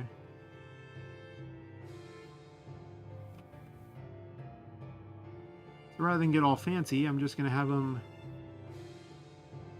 jump forward one and then see if they can move or not. And if they can't, then I'm going to pretty much just have them keep looping back through this and seeing if they can actually move or not. And if they can't move, we're just going to keep having a random jump. And hopefully that stops them from ever being caught inside something. The other option is just to teleport them to a random square nearby. Or teleport them near the player or something, or towards the player. I don't really want the MC to be that easily findable, though. I don't want them to just go, oh, you can't find them. Oh, they're right next to you. That's a little too easy. If I have them randomly teleport somewhere else in the dungeon, that means that they could be a place the player already was at. And the player will think that there was nothing there and then go back and find the NPC waiting there, which will be weird. I can't really do that.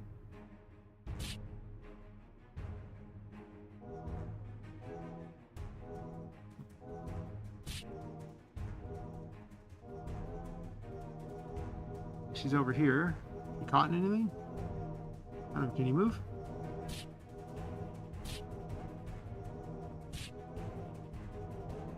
Oh, she moved that time.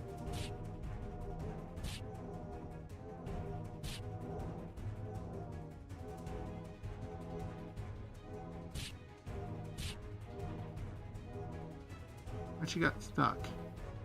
Kinda. You stuck because of this? Are you stuck because of some logical problem? I went to the side.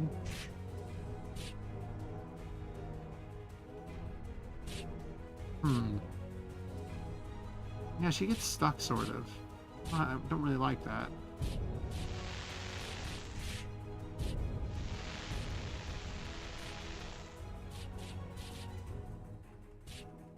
Also, there's this problem.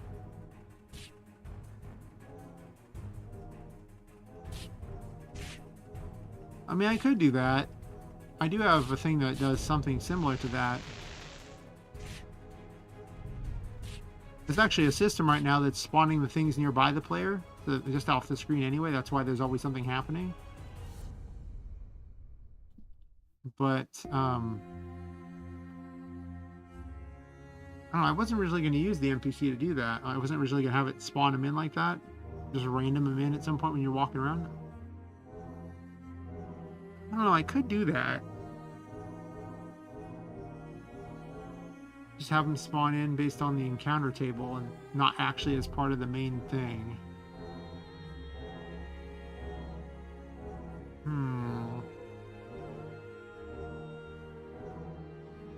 Need to set up a system where they don't do it a second time though.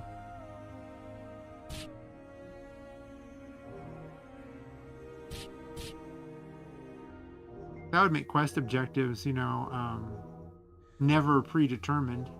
I mean, it's not really predetermined now where they're going to be at, but it would mean that after a certain time you would find it versus ever finding them in advance or anything like that. Like, it would take a while. I could set it to be, it takes this long. Pad the game, basically, if I wanted. Or I could have them teleport to somewhere to the player.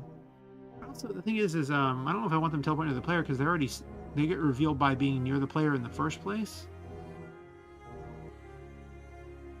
So once they're revealed, I don't really know if I want them to get closer to the player at that point. I don't know. I just need to make them smart enough that they can't get stuck. All the bosses have a thing that stops them from getting stuck.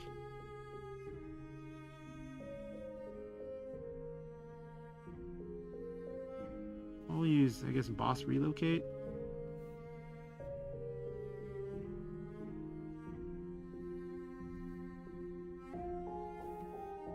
I appreciate the idea, Jimmy.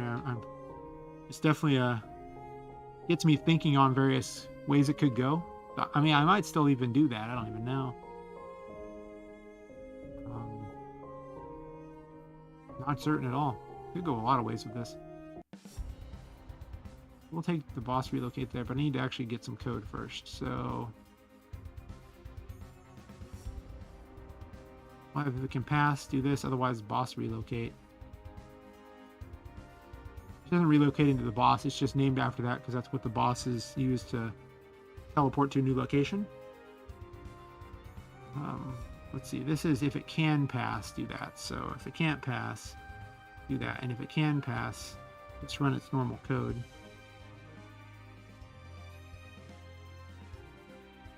Oh, but wait a second. That means it could bump into something.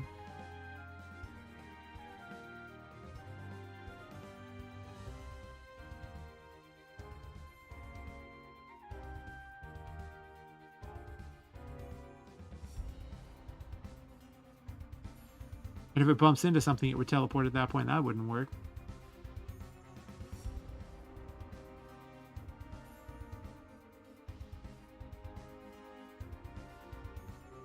Oh, I think I have to use the other test, don't I? I have to use this test specifically. This test sits there and marks its current location and then attempts to move up one. And if it fails to move up one, it then runs a different code.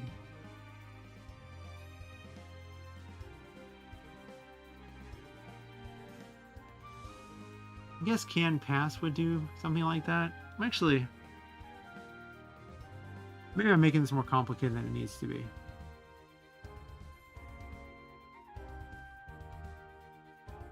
Let's just do a move route for this event and have it put through on, and then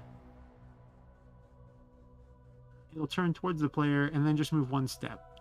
Actually, just move towards player. Doesn't even need to turn towards player, just move towards player. And then it will turn through off. It won't teleport, it'll just do that. And then if it fails the second time, it'll once again become able to walk through walls, essentially. Move one step towards the player, and then lose the ability to walk through walls, and just keep trying until it can't do it.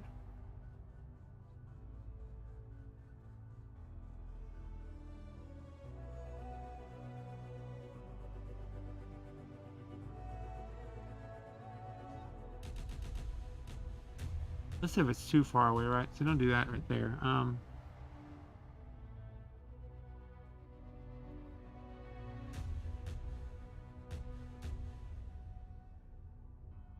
that's fine. I want that turn to play. So yeah, we'll do this. Oh, but then that leads to another problem of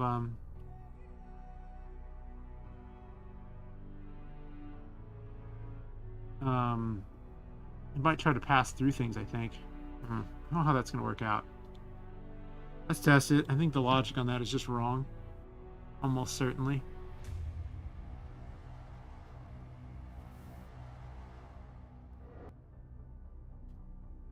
It needs to trigger it only every once in a while, so it might actually need to have an attempt counter where it continuously tries to do something, and when it fails over and over and over, it eventually just starts trying to cheat its way through things.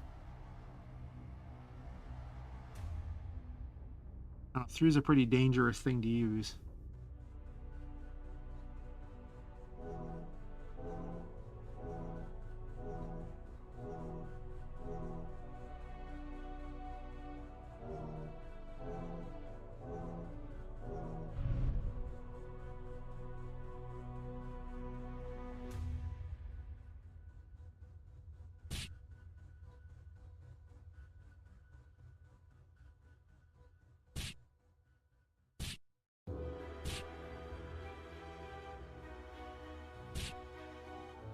She's over there.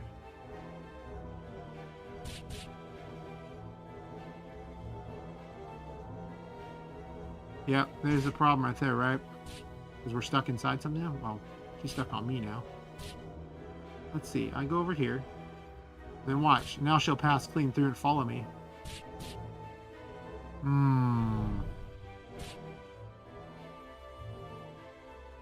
That's not going to work. I mean, I guess she can never get stuck, so she can always follow the player.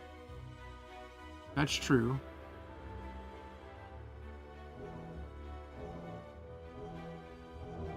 But I don't know if I really like that.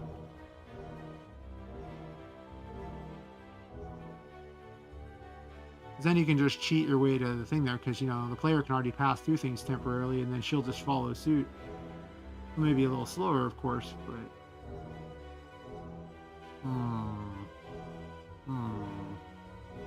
Yep. Yeah, I don't really like that. You can't ever get stuck, that's true.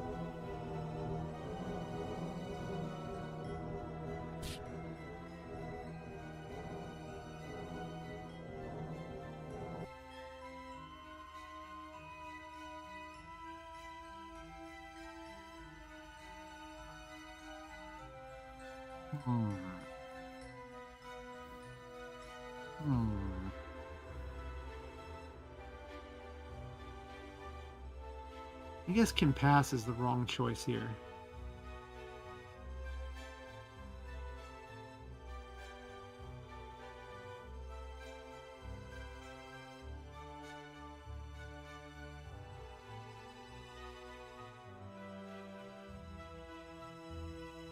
It's gonna have to be some sort of a teleporter way. I can't let her have through on, and it can't be something that she keeps doing. It can only be initially when she spawns. What I think is happening is that she's spawning in, but another event spawns on top of her.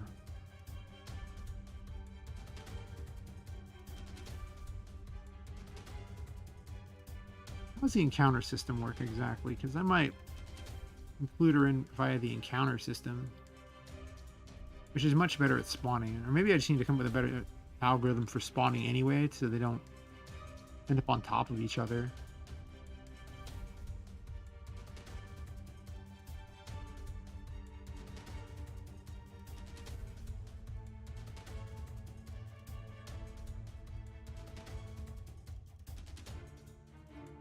We use the encounter table to do it, and the encounter table does...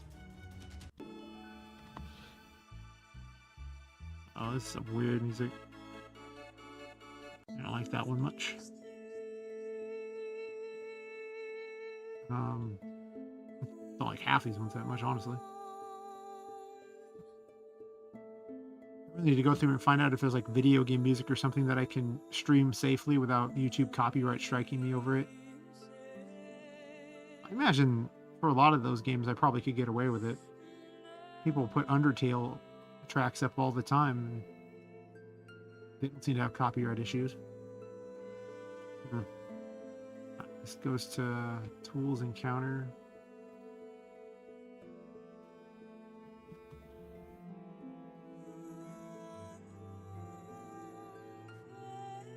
It just creates the event. Okay.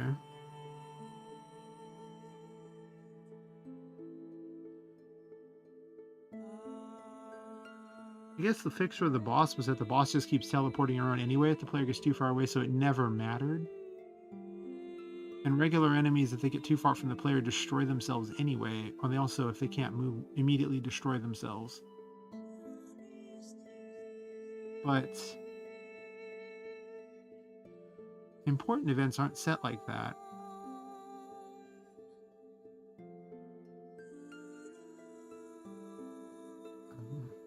It's supposed to add their location to the areas, not to spawn things, though. So I don't know why it's not doing that. I think I'm gonna pick some different music. Eesh. I do all this music I supposedly paid for, so in theory I'm supposed to be able to use it. Though I have been copyrighted at least a couple of times on it. Not an actual strike, but if there was any money made off the video, they just take the money from the video, but I don't make any money from YouTube, so I don't have enough hours streamed for that. Or enough watched hours, I should say, or enough subs.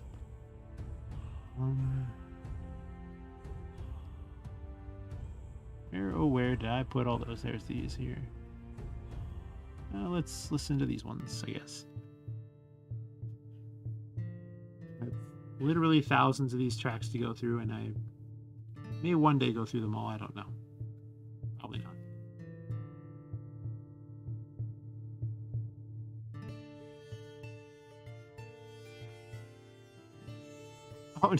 Oh, Jay, I paid. I bought a Humble Bundle that says that the music was, copyright free. You could use it in anything you wanted. I have licenses, files, and everything for it saying that is what the case.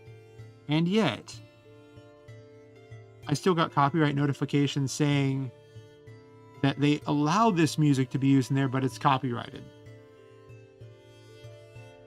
So it's not an actual strike, like against the channel, where you get like 3 of those and it's bye-bye. But it's kind of weird, it's like I paid for this music, you say I can use it, and then I can't. But then I had other music, and this was early on, where they actually, the people who made the music filed a copyright claim against me, even though I paid for that music off of Steam for the right to use it in games, and on YouTube and stuff. And then I had to file a claim against that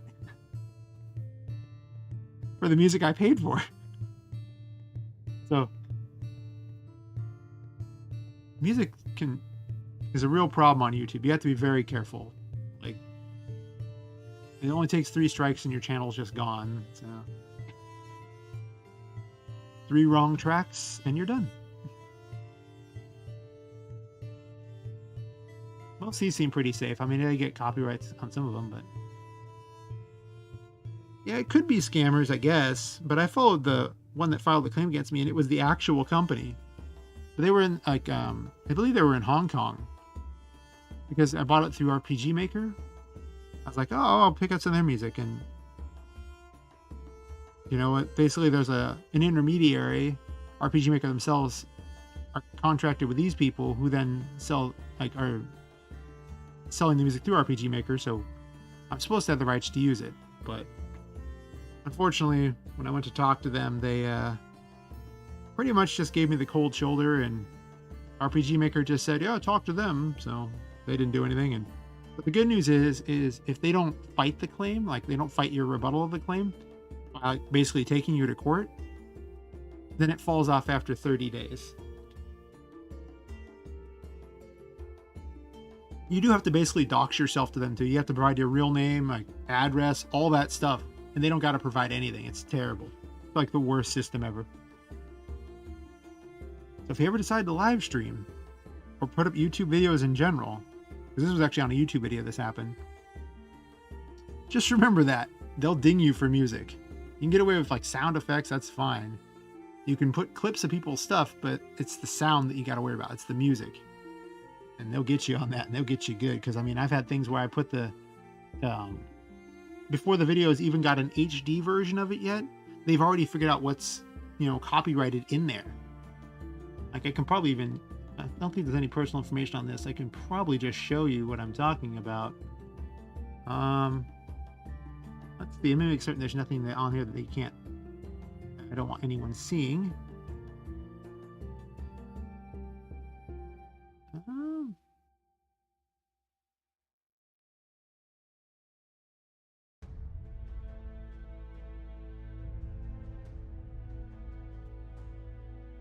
Yeah, I can show that. So, if you look on this, go over here. It got all big. You can see that, you know, there's no restrictions on anything like that, and then boom, on this one, copyrighted. And you look at the details, and it'll show you what it is, like, in the company that they're talking about there, no impact on it like that, but the actual time frames on all of them too. They did a bunch of them, like, these Dark Fantasy Studio just does not like me very much, apparently.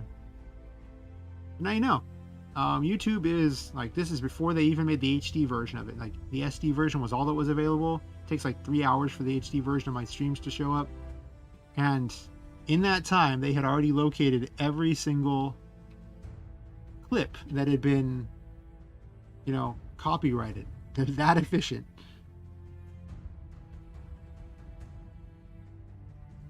And you can, you know, remove it from, you can delete the stream and all that, and you can, and there was no copyright strikes against me on that, so it was fine, but it was annoying.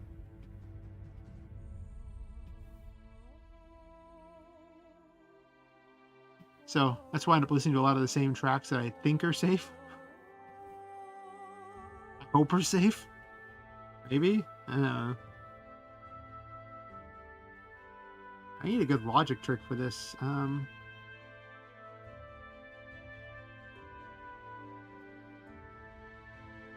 about this? Let's see. I'm going to take this and move it out of here.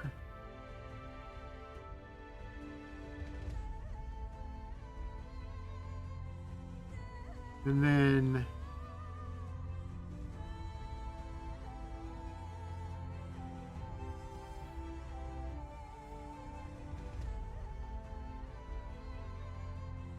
oh, why you been annoyed?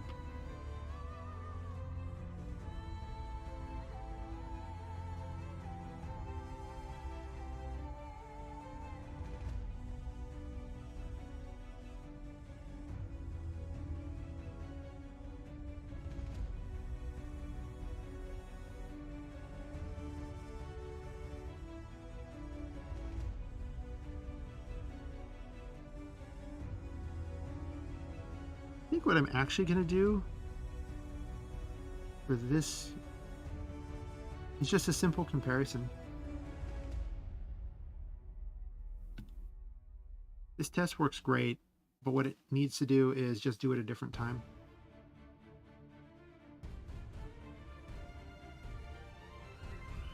So if the player is within 1200 of it, I guess.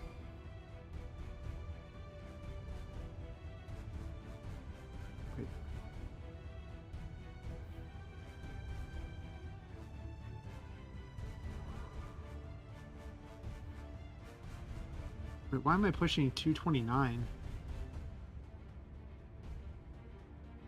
No, I actually know why I'm doing it, but so if it's within 120, then it'll attempt the test. So this way, if something else spawned on top of it shouldn't be an issue, in theory. That also means this code here. No, that's fine. It's not even looping, that one. It just, oh, that's because she doesn't have to worry about anything spawn top because I cleared the area.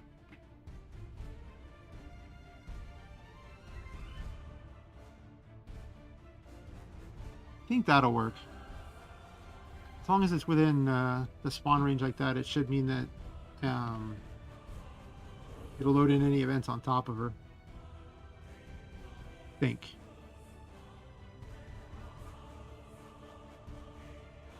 Maybe. I think it loads somewhere at about 35 squares out or something.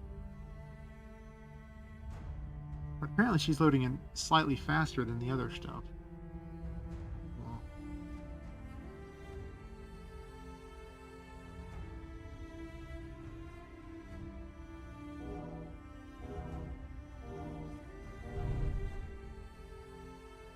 I probably should add this to the encounter system as well.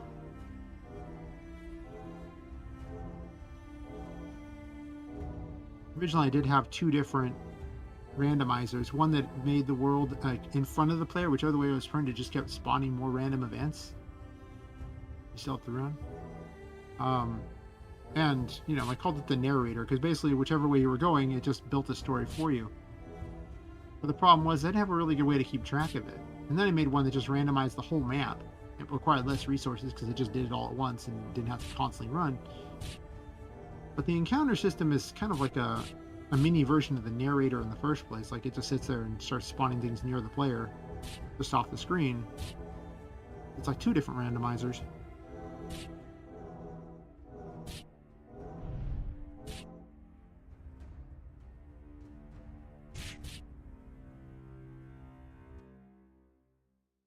I mean, she didn't get stuck this time, so it seems like it's pretty good, and she's not going through anything, so I think this strategy will get the job done. She gets too far from the player and she'll just wait. And she runs up to there and then immediately leaves. There you go. And then the other thing I was building was one for the player, so the player would leave too.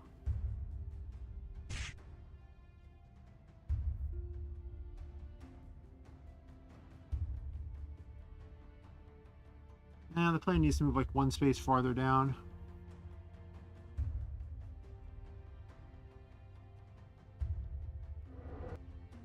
Also, the movement was kind of jerky, which I don't really like.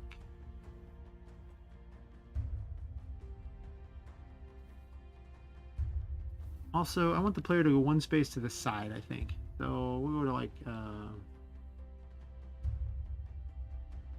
11, so she doesn't walk over Tika.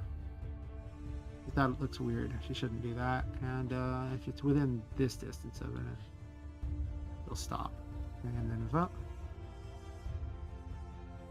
And then, I guess for purposes of making this look marginally better, I could delete the character's image in advance. Do I want to do that?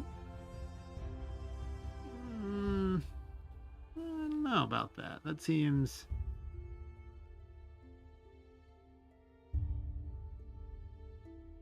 I guess I can.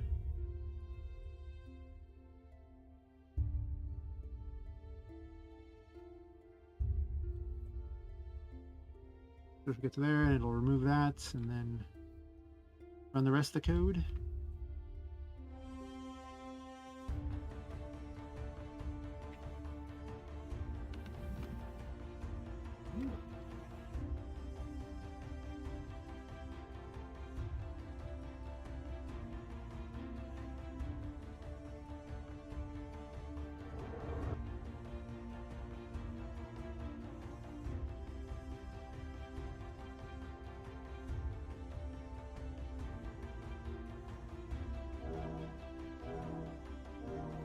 Thankfully, I don't have to test the character at this point. I can just do this. Yep. It's still jerky. I don't like that. And also flickers. Don't wait for completion, I guess.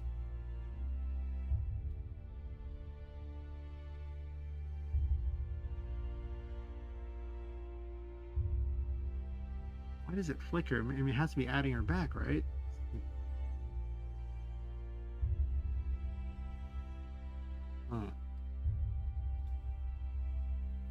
One problem time. We'll see if that fixes the jerking.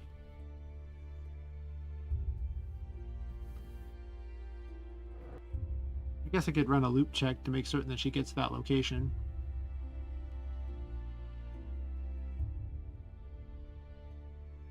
I do to get her to the point right in front of the picture.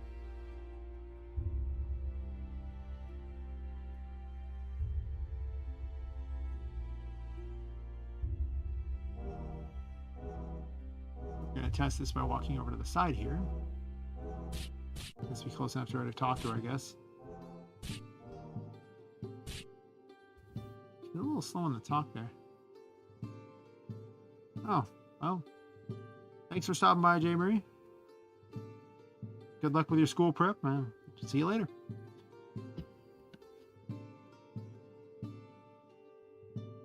That was odd. The game went all dark and then walked over there. And there needs to be a loop check on this. It just has to be done like that. There's just no two ways about it.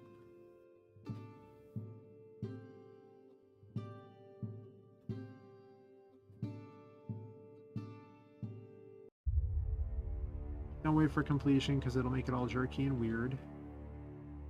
And then I want the player to walk up to Y9.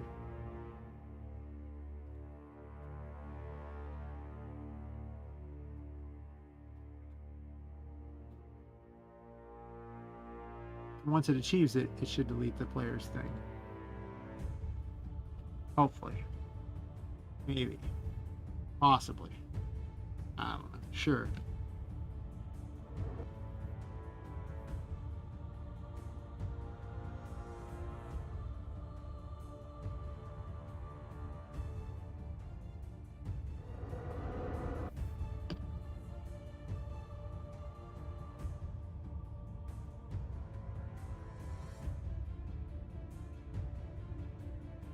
Quick thing here real fast.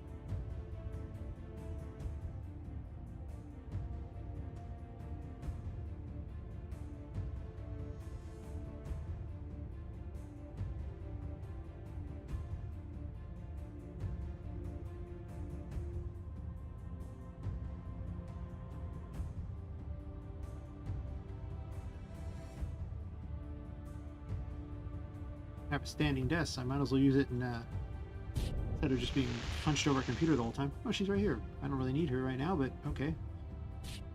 She goes into her little thing, sure. Talk to her. Doesn't really trigger very quickly to talk to her, does it?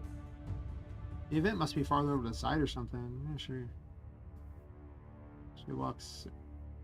Okay, well that is not very good. It gets all laggy and weird.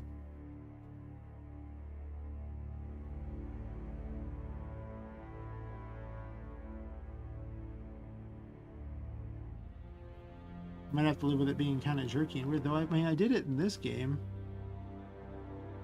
and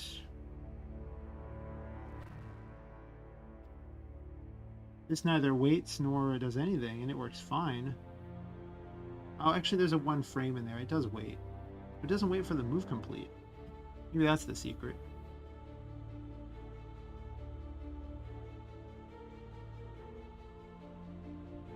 So instead of doing these, I just put a 1 frame wait.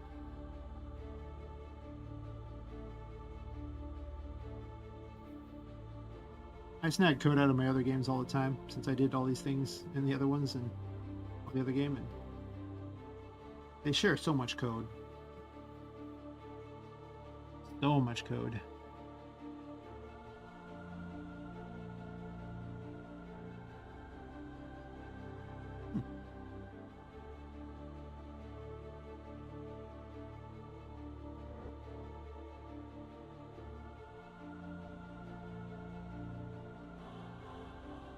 I do all my streams with a standing desk, just, you know, at max height, so I can just not be hunched over the computer. It can't possibly be healthy to be sitting there for, you know, 3 to 5 hours a night on top of any other computer time. You know, just hunched over and, you know, acting like a goblin in front of the computer there, you know, being excited by all the cool graphics. It's like, yes, game dev. No, probably not the best choice. No, probably not. Wait, why am I going and looking at that? I just going to walk through the picture. That was the whole point of stepping in here. I just want to see how the picture behaves.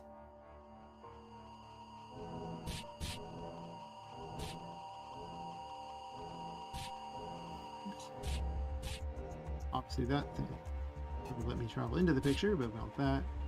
Exits. Yep. Walks over there. Looks nice. Oh, perfect. Look at that. That is exactly what we want.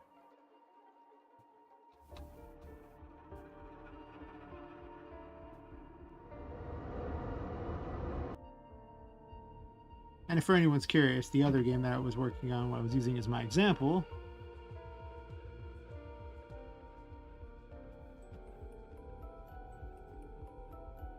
let me mute that.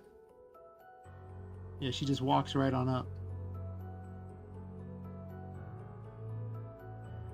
And then once the wait's over, then it plays the rest of the title screen. So it's like, it's the same code. And I'm just like, yep. Just borrow that code right there, no problem.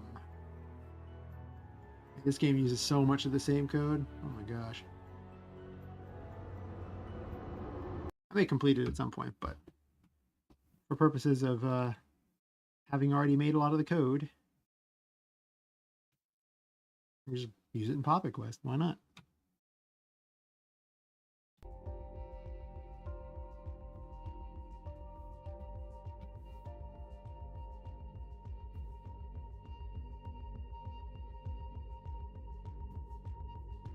So I guess the next thing I do, they're just spawned in anyway, right? Let's see.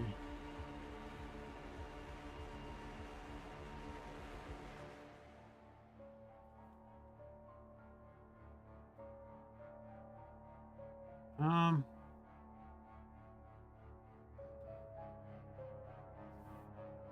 I guess I'll actually just have a variable for this particular one if a character is rescued. Actually, it can be a switch, I suppose.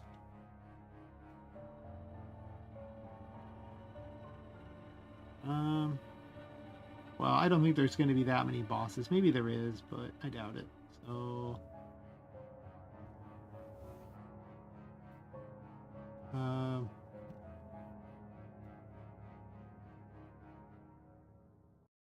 normally I'd use a variable, but I think the only way I can make a variable work is if I actually just push the name of each character that's saved, like just an actual string name, and then I have a function that converts that string name over into the event that needs to be spawned, which actually would work. I mean, I could do that. I'm not sure how necessary that is. I might change it to that system later. Yeah, that might happen. Because right now I don't even have the character spawning in. I'm just going to make a simple test to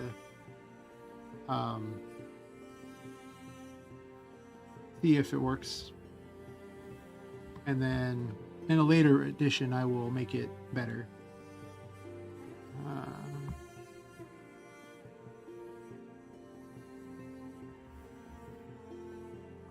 So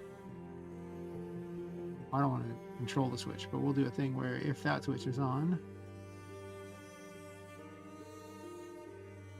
do this. Otherwise,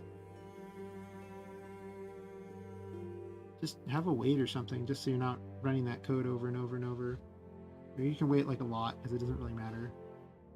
Do like 300 wait. And through should be on because, well, I want it to actually be not a roadblock. Though I'm probably just going to spawn in later. I spawned almost everything else in. I don't know why I don't spawn these in. I got to rewrite the event though, so that they have the same system that destroys them when they're not being used. Put all the story stuff over here, right? It was. Yeah, so I just use this system here, which is actually easier because it's just their main thing there, and then thing to clear them, and doesn't care about the rest of it. It does make it a lot easier. Oh, I'm talking myself into this one. But then I need a global system that decides. But what's the system I have for the story section, I believe, right? No. Oh, I know. On story map 1, I have a thing up in the corner that's telling it to go through and spawn everything. I discovered this glorious thing where all the where these actually have no limit in MZ, like the distance, like you can have as much script command space as you want. So, well, I typed it over in Visual Studio Code. I just, dropped them in here. And I got to use my mask creator too, where it just sits there, takes an array, and creates everything in there. So much easier than having to run a creation command for each thing.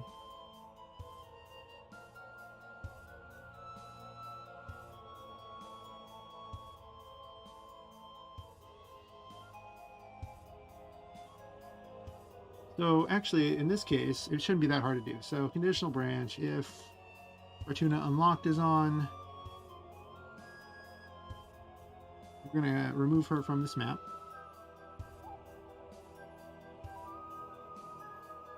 I wanted to spawn at 6018. Let me write that down.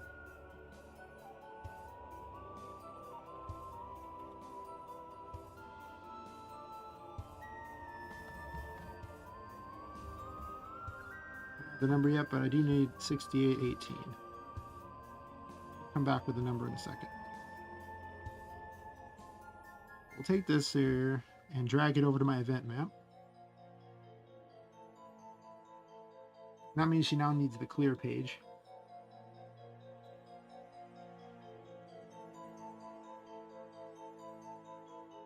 She doesn't need area reset anymore.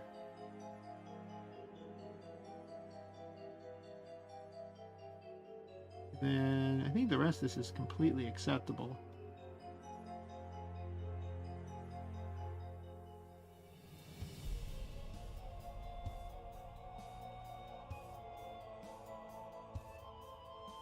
I'm gonna put that on.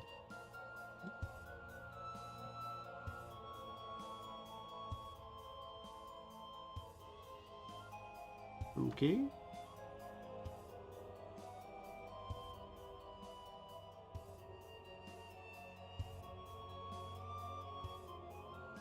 Interesting. So she is 274.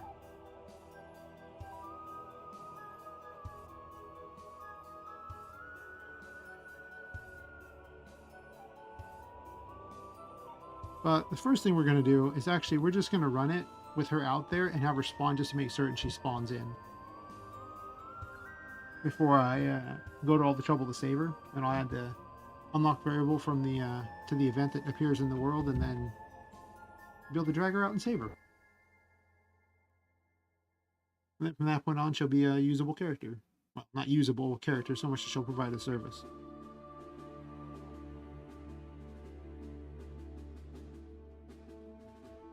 Well, okay, she spawns a little higher than I want. That's true. I do like kind of that she floats a little.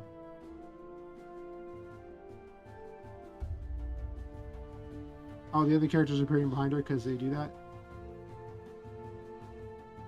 Because the other characters are running around behind the things there. I need to have her where she won't talk to the player if it's behind there.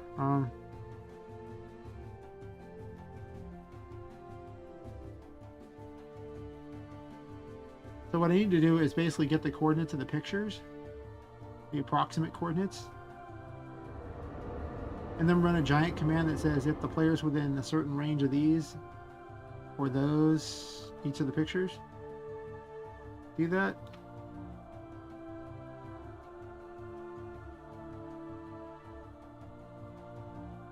I guess that's what I'm going to have to do. I'm not concerned about doing that right now, though.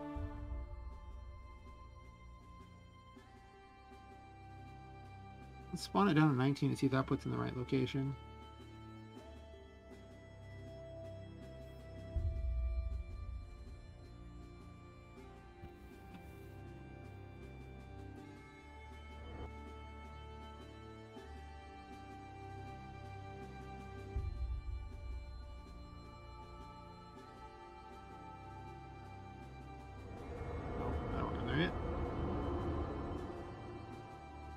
She's still pretty high up in the air. I don't like that.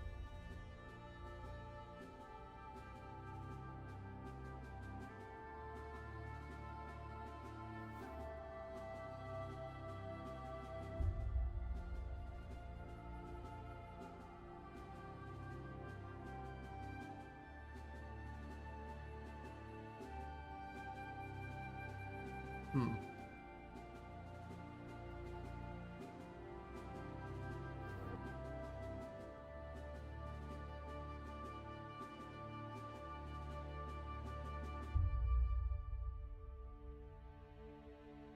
Don't want to go to there. Kind of reminds me of Mario 64 when you go into all the paintings. Yeah, that's about the right height I want.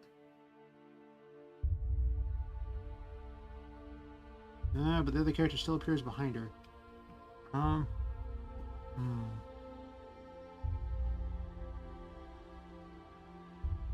Do these characters even have a lockdown? I don't think they do. I guess they need a lockdown as well.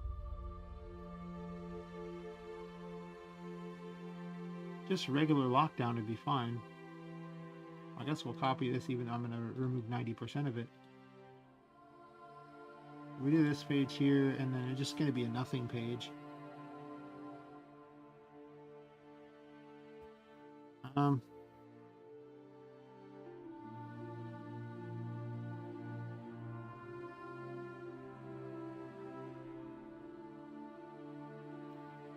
I'm going to make it so that she doesn't actually bump like into other things. Like I don't like that she's talking while the other people are talking. That's just a pretty big error there.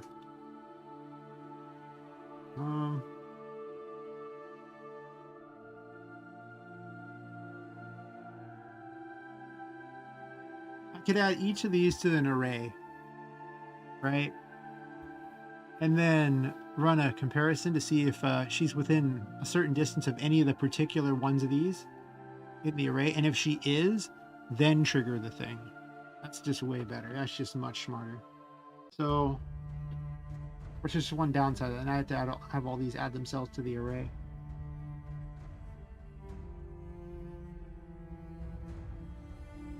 Right? Yeah, I'm at that one extra page. Actually delete that. Copy, paste. I need 2 copies of this. Well,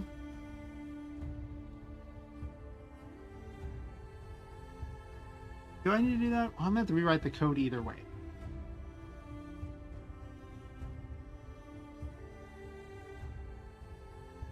I guess this can just add to map blocks array because it doesn't really matter. They're basically a map block.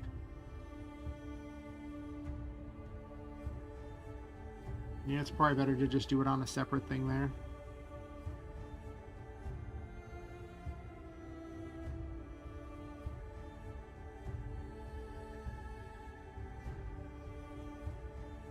That means every reset I'll have to turn self switch C off as well. Right? Yeah. Oops. Copy. Not a lot I can do about this. It's just going to be bad news. So,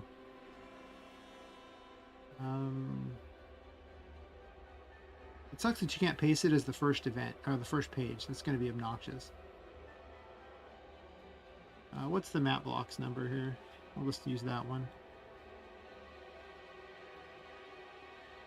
Blocks 1 runs it. 229.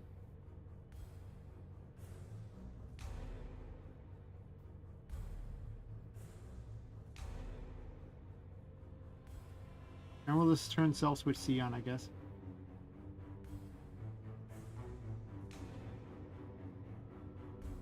And then this page will be self switch C. And it turns off there, okay. Yeah.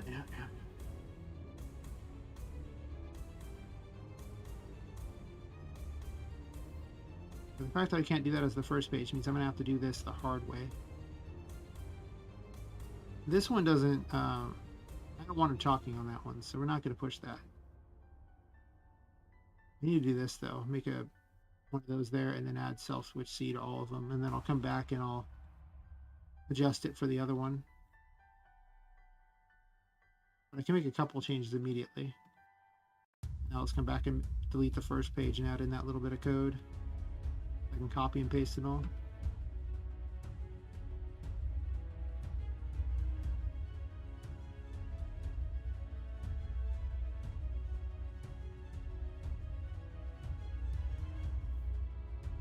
There's that. There's 2 more. There's only like 5 of them, so not the literal worst. Kind of the literal worst, but it's not the literal worst. I usually prefer to spawn so I never have to do this. But these do have their own specific information, so I could spawn them in anyway. I can get rid of the entire area reset system, which is archaic and pathetic. I don't really want to use it, but I didn't make this with the intention of spawning it in. I think at the time I did it, I didn't have a good way to save the events that are spawned in. Now I do. Alright, so that's all those, and then we just copy this. Not on that one.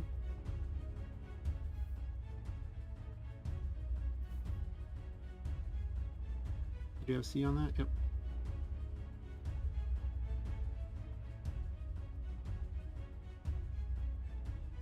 Check the C's on each of these.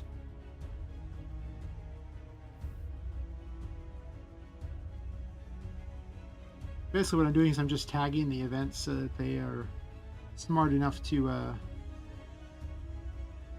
the other event can actually know where everything is. Like I need a way to differentiate events. Alright, and then actually I can just snipe the code right out of this other one, can't I? NPC, right? Just down here.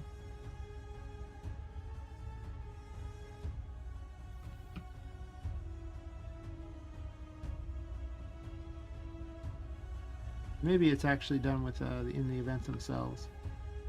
It might be.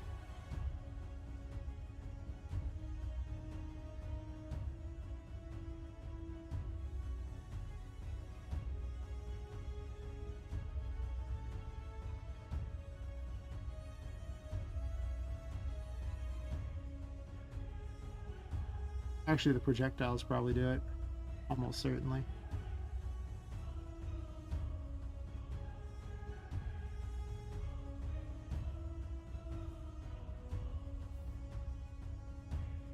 Enough, it's probably here. Oh, nope, it's page 2.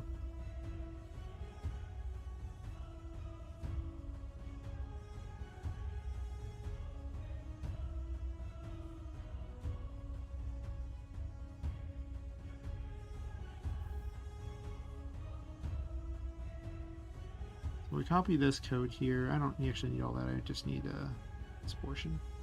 Except for the variable array and the switch part, I don't need that. But everything else I need.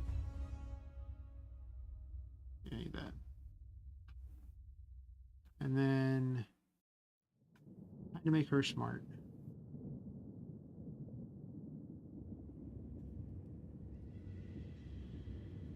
Another if here.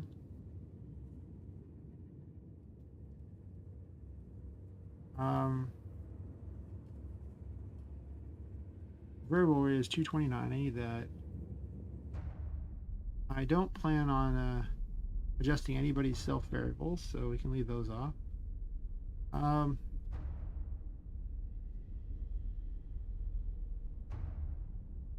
We'll say if she's within 1,000 of it, I guess. 10 squares. That's like 20 squares. That's a lot. 800 of it.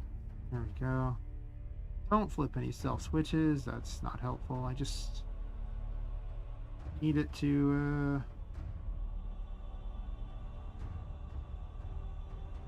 do a yay or nay on this. So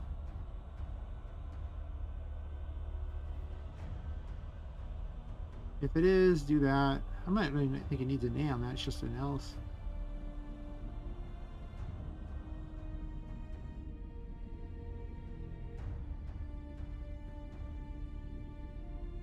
Where's your movement at? Follow player's X is right there. Okay.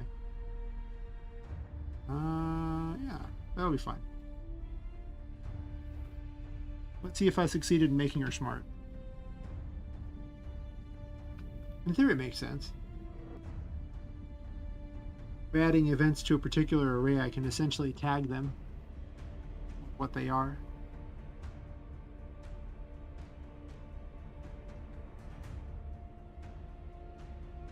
Well, first off, we'll go talk to her directly. Be certain she works still.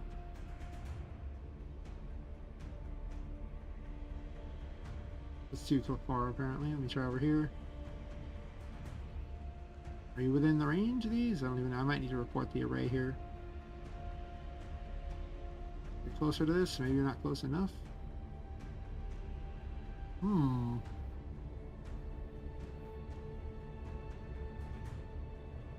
Well, let's do the first check. 229.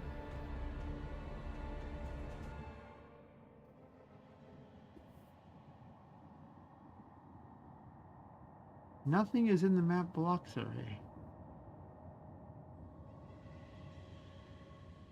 I might not have defined that array immediately. Did I not do that at the start? Like, just not part of the beginning variables? Map blocks array? I think I've never defined it as an array. That's the problem. Let me just start by doing that. It never needed it outside of the combat areas, so it never occurred to me that I might need to do that. But turns out I do. Map builder. You know what? Just go ahead and define them all right now. Just do it. Just get it over with.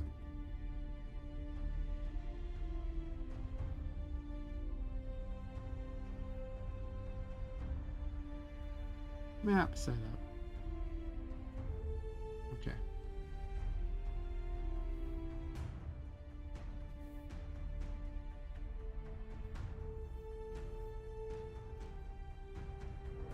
It's my fault for not defining it at all at the very beginning. Don't know what I was thinking, but I set that up so long ago. It's probably what I was thinking. Is I didn't think about it at all. All right. You chatting? No?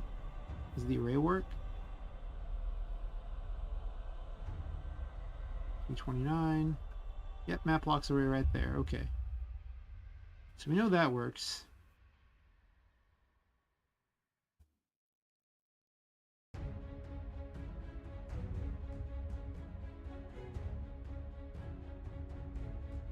Okay, so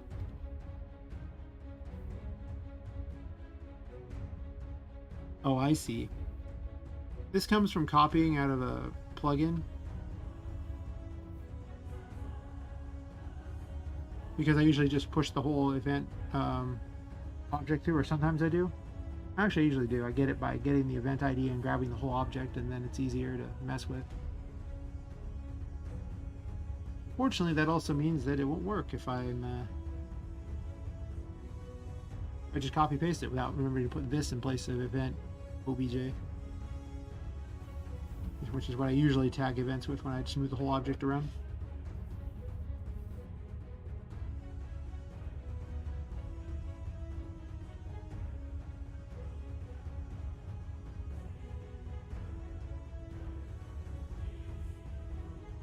Like how our window changes every single time. It's never the same. Clear out the window there so I can have something in this picture too. I don't know, because there's actually a whole world happening behind here. I didn't bother to do it all, to cut that out of the picture yet, but I might want to. There we go. All right, but she can't talk to me over here, right? She's too. Okay, once I get far enough away, then she's excited to come after me. But she can't talk this far over. It's like, this is too far. No, she managed to talk there too. That's pretty acceptable. Oh, and hit never mind, there's a wait. That's right. Can I talk to her? Can I talk to her? Is she in front of me? Sure. Okay. I never really bothered to finish any dialogue for her. I just put a little bit in so I could see if the picture worked, and then she won't talk to me over there, but she talked to me over here. Ah, see, perfect. She can only talk if she's within range of this central image right here, or the central event. Otherwise, she has nothing she can do. I think it's pretty accurate. Walk a little over here. Can't talk if she's off the thing at all, so that's good. Talk right here. Oh wow, I'm like dead accurate on that one. That's impressive. Nice.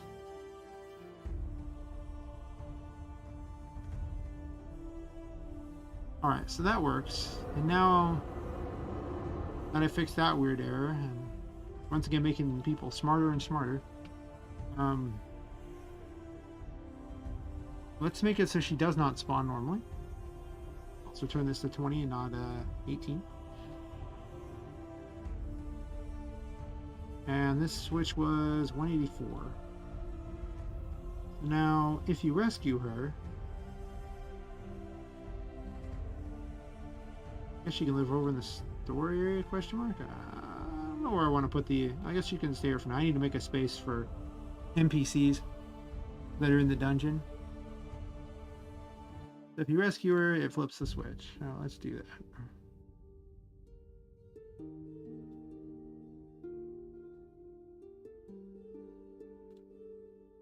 All right.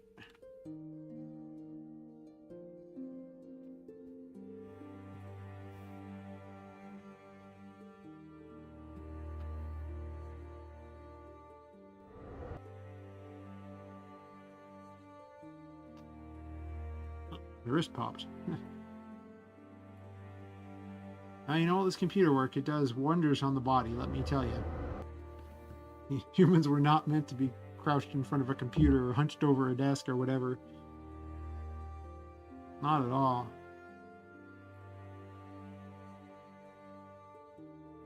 I need to find a way to have these not spawn on top of her. It seems weird. Like, the spaces are supposed to be cleared out enough, it doesn't happen, but... seems to be happening. I might need to adjust it a bit.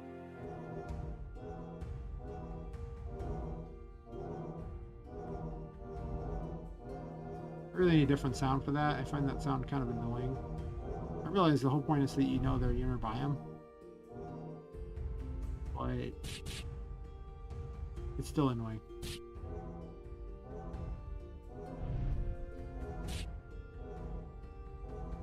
Alright, where are you, Fortuna? You're somewhere around here. There's the boss, but the boss will find you. I definitely coded him so he would find you. There's none of this ifs, ands, or buts. He will find you. Oh, Fortuna's spawning up there. I think the sweep for this is, for the randomizer, or actually for the bubble system, is not that fast. Like, it needs to... I realize I've reduced how often it runs purely on the grounds of I need to be certain that it doesn't lag out RM, but... she didn't spawn in until I got far away. Where are you, lady? Once again, she appears to be inside something. I thought we fixed this problem.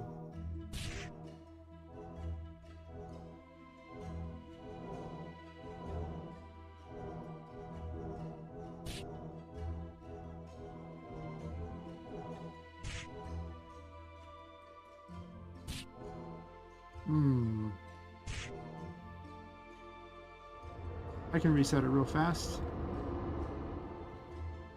That's still a problem that needs to be fixed, though. If I have important NPCs that need to be rescued, I can't have them being stuck inside something. Thought it was all clever. Guess not.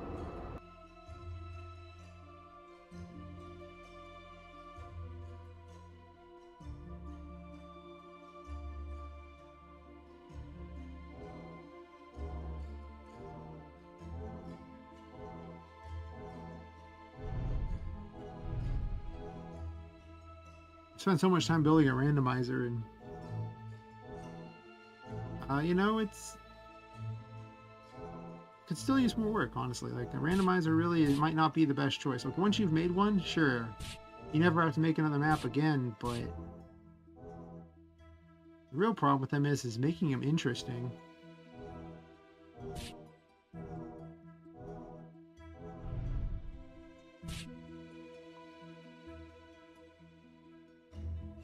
Not sure I've unlocked that yet, the whole ability to make them interesting.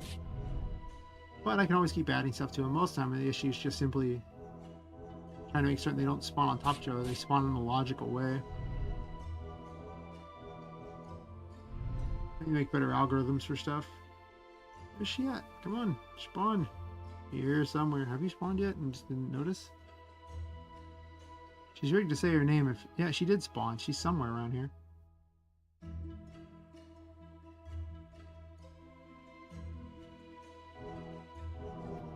Where are you at?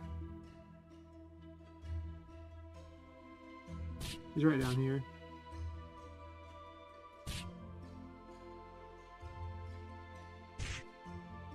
A lot of times she just passed through stuff. Can you just pass through things now? Is that what you're doing? Nope. Okay. I think my test is not quite good enough. Like, it might need to wait till you're a little closer to her before it actually shows her up. And shows that she's there and lets her pass through things to try to get to you. And then it's like she's hiding in the boxes or something. That'd be kind of cool. I could even make a little prison that she's stuck in, and then, you know, or she'd have to destroy the prison to get her out. That's an idea. That might happen, actually. Come on, come on, come on out. She runs inside. Looks great. Exit. We'll see if it clears this too. Should. I don't know why it wouldn't.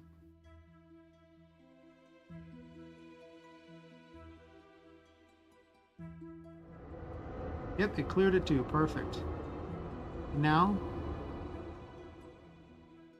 there she is.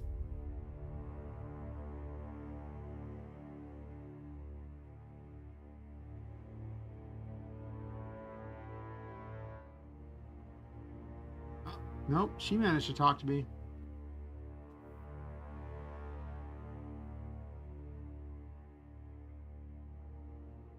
That's weird. How did she manage to talk to me, though?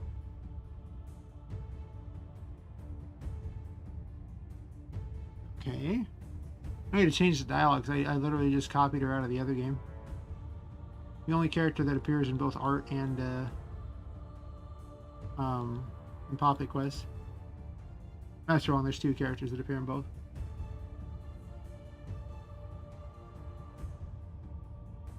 Just not Poppet. Poppet does not. Okay, so well, I want to check one thing real quick here. I want to make certain that she didn't spawn in initially. Just to double check on that. But also, I don't understand why she didn't work. Oh, wait a second. I need to clear the array. The next time I load these levels, if I haven't cleared the array, if she's not there, like that, then it'll include events that weren't normally there, so it can trip it up. So she'll be able to talk to me even though I shouldn't be able to talk to her. So let's try talking right now. She can't talk to me, right? Can't talk. She's pretty quick. She usually can follow you pretty fast. I have her rigged that if you get far enough away, she'll run even faster than normal behind the stuff so you can't tell. Okay, so what I need to do, actually just to run these at the start of either or on the map builder. Just run it on both. Just clear the arrays. Don't worry about it. I don't need to run it for just combat. Run it for both.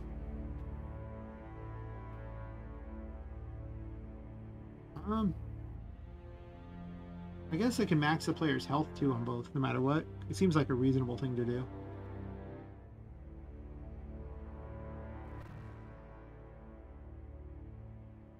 Yeah, I'll do that.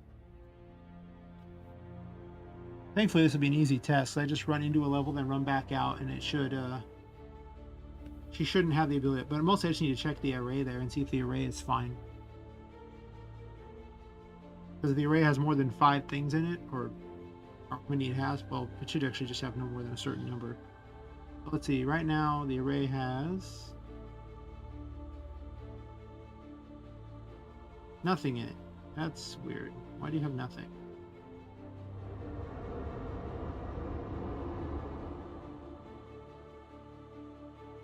Wait, this is a timing issue, isn't it? This is a timing issue.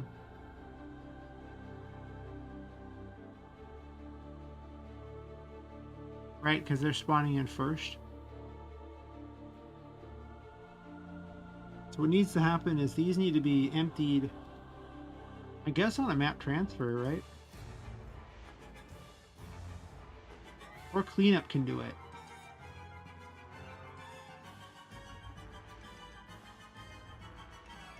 When does clean run? We gotta do this really fast, just so I don't accidentally copy paste them. Or mess up copy pasting. When is clean run? Map selector runs it? It happens before a transfer, okay.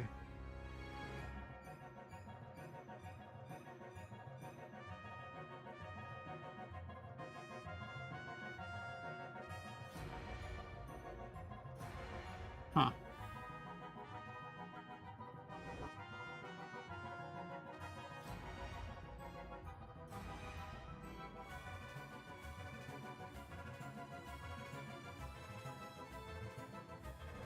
So let's check the array right now. 29. Okay, it added them all to the array. Sure. That's kind of an error. If it doesn't remove one and you're close enough, it'll keep adding it again. It's not an error I care that much about because it still removes them, so it's fine. Should overwrite that. That's weird.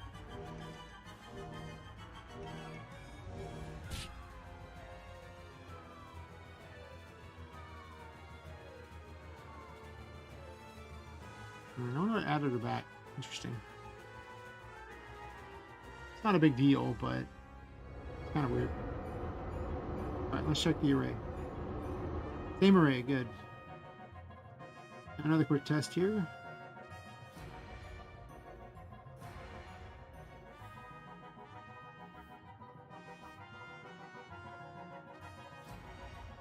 Alright, well I guess I rescue the character and see if I can trigger that error again, but I'm pretty certain that fixes the error. It was just a question of the array being wrong. I should have probably checked that. That's weird, I didn't remove that.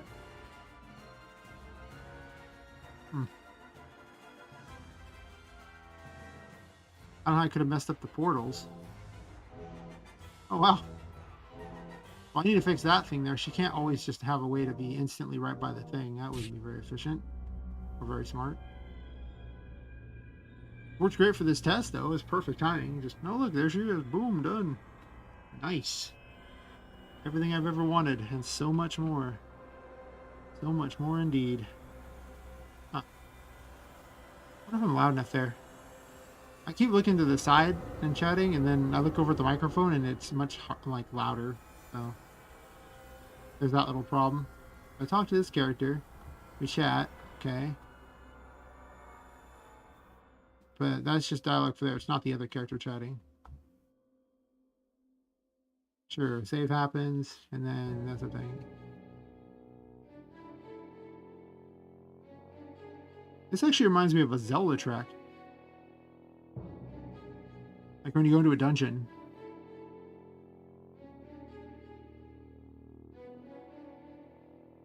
Huh.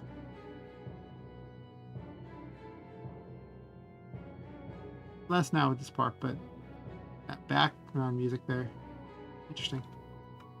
Okay, so we know this works, and then there's an issue with these portals doing that. Like,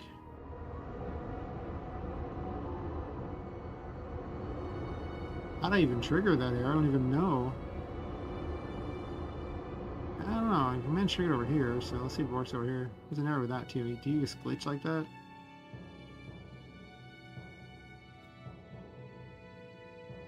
That's bizarre. Do any of these other ones do that? Is it because we're on the same thing? Maybe we're on the same level. Let me double check that. That's not okay.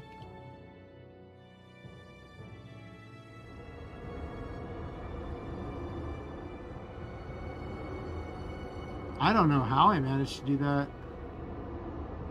Maybe it's because I hit the F9 thingy. Let me test this out.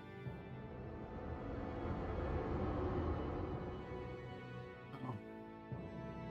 Listen, F9 does bad things. It literally loads a whole different scene and then tries to load again, so it causes errors. And you really don't want to use F9 much, but thankfully my stuff fixes itself mostly, so.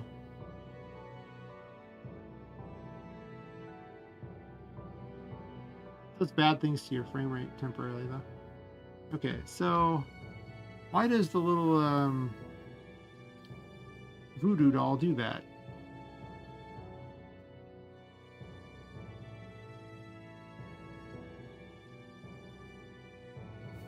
Let me double check that. Is the voodoo doll actually on the map? It is. Okay, well, that's not okay.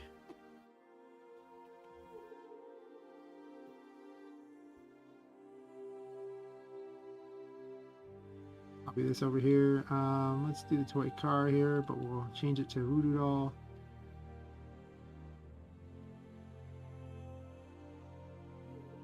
Is there anything special I have to do with this, or is it just fine? I'm going to want to copy all that.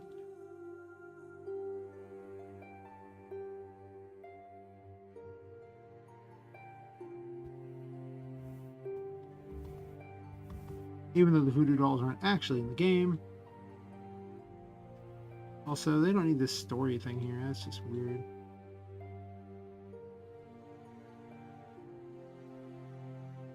And then... Wait, why do these have area reset and not like a clear on them? That seems weird.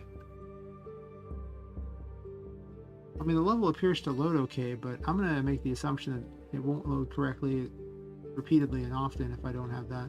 I don't need area reset, I need this, clear.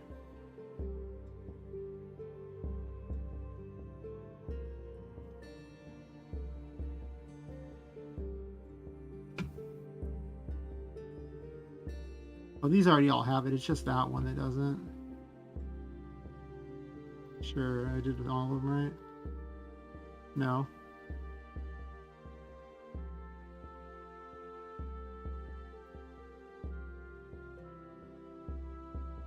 I just forgot on one of them. I'll double check them all now because there's not that many to check, so I might as well just do it.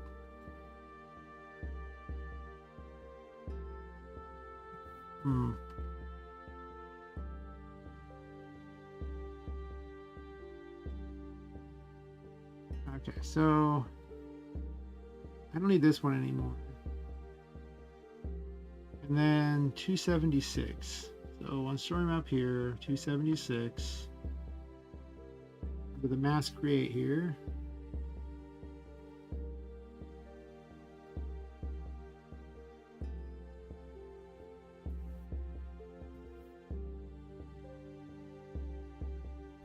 Dead voodoo doll. Event is 276. Spawn tube anyway, so it's easy to figure out. Let's see. So 18 and 40 is the X I want, and then one more voodoo doll. Where are you at? The 40, 150, and they spawn it Y18.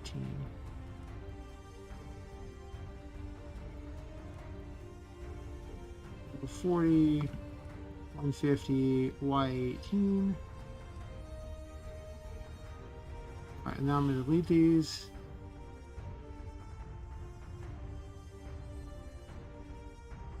A lot easier if everything just follows the same rules. Oh, this here, what is this? Oh, it's that movable toy car. That's a different story entirely. I need to fix that for the other thing too.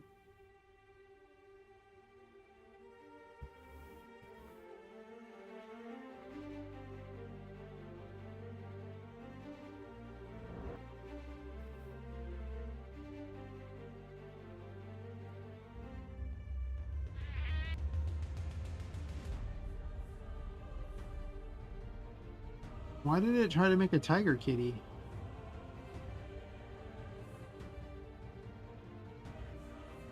Okay. Well, I made a dumb decision here, and it's how I program the thing. Let me double check here, because 276.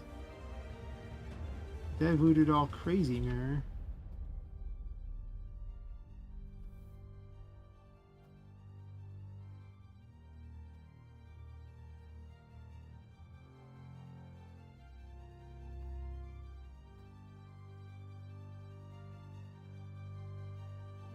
Oh. I'm just a doofus. Put these here.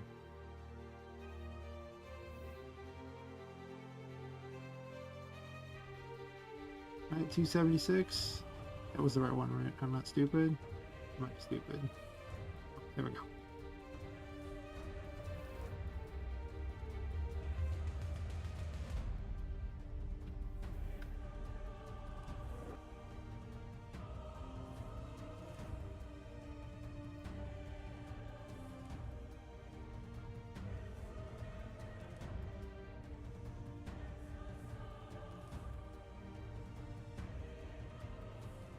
I might rig the house here to do that too. Oh look, see, now it works perfect. None of this weird flickering crap.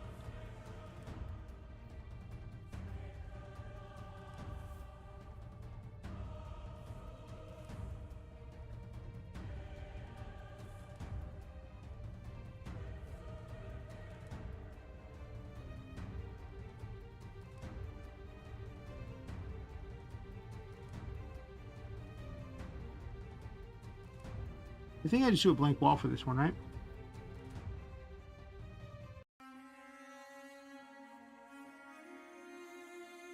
Let's see. We'll do an if on this, and if she's unlocked, else do this. So if she's unlocked, we're going to do these. Otherwise, I'm not going to have a curiosity. I think I'm just going to have the wall, but I'm going to have a regular wall. Let me find the graphic for this.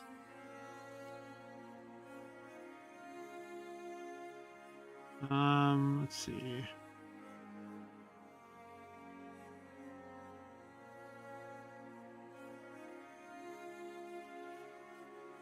It's actually just called wall? No, it's not. Story wall.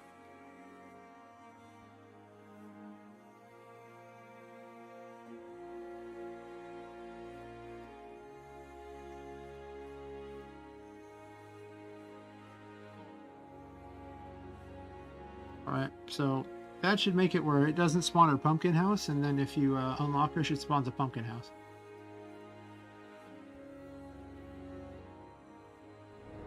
I really want to change this title screen to not suck. I'll get around to it at some point.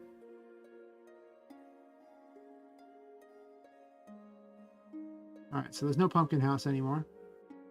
He's nice. Let's go rescue her and see if we get a pumpkin house. We probably should. Mouse controls are still crap. We'll find a way to fix those. Probably. Maybe.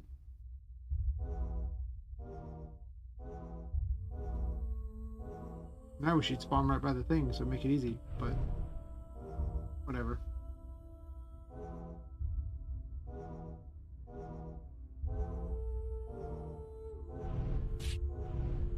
I could have NPCs unlock each area. Like you rescue the right NPC and it gets him out there. I mean, that makes the tarot cards worthless, though. I don't know if that's necessary.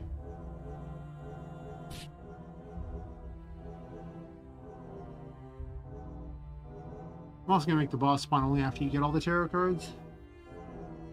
The boss is just spawning right now because I can test him, make it easier to see if I need to do anything to fix him or make him better. And balance him and everything, but otherwise they're not going to be just harassing you the whole time.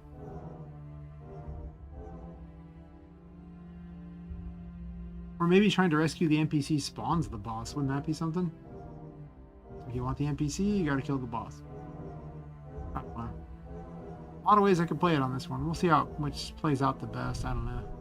How many options? Can you get through here? You know, the little follow AI is not too bad. I mean, it manages to find its way around some fairly tight things.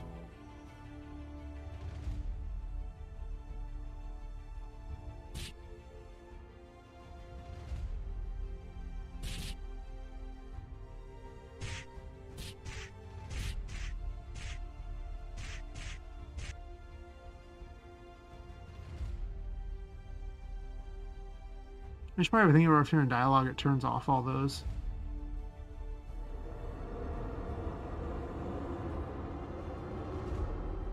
And look, now she's here with her pumpkin house. And there's even particles spawning in the background. Cool. I'll have more unlockables that way, where you'll just get things and it'll unlock the level. I think I'll just go very, very Soul Blazer with it, where every time you pull something out of there, it just appears here. I gotta fix the car, as you can see, because the little beep beep's getting added, but the car itself isn't. The car does actually have a horn. I just turned it off because it was irritating to hear it every single test. Also, there's a slight issue with the pictures not aligning always perfectly, as evidenced by this line right here. When I go back and do it again, though, like, they might be fine. So it's, see, now the seam is gone. Really haven't found a way around that, other than images that are too big. But most of the time they're designed to fit so perfectly together that it shouldn't be a problem. Must be something weird with how it's displayed.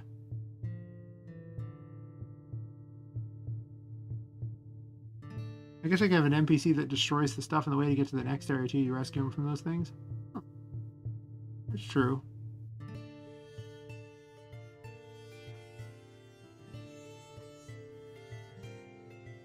I'm going to make a quick change to some of these here.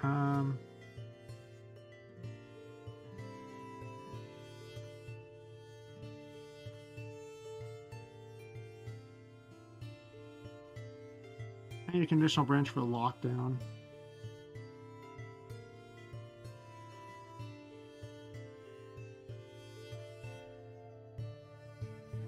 I'm going to copy it onto each one of these first, so I can be lazy. And star armor. The reasoning for this is that I don't want the player to be able to go into a dialogue and either gain benefits or negatives for being in the dialogue. I want them all to just stop immediately what they're doing. And I already have lockdown rig to shut off all the events, so it's not like it's, I don't have to do anything extra. As soon as I have her talk to her, I can just trigger lockdown. Actually, I already have lockdown. It's just it doesn't have the status elements there. And then I need to do the same for any NPC that's in there.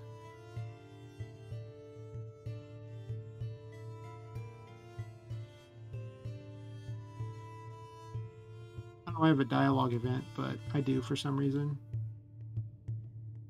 Or dialogue switch. Lockdown would do kind of everything, so I don't understand why I have a lock. Yeah, I must have been a weird system I've thrown out since then. I don't know.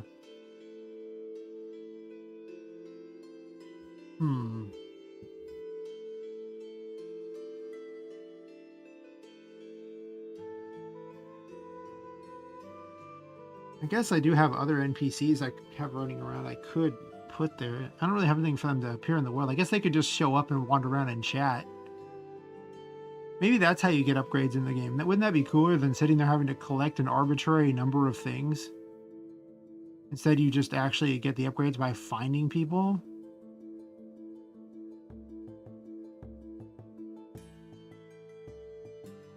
Or that's optionally, it could give you a universal item that you could spend on an upgrade.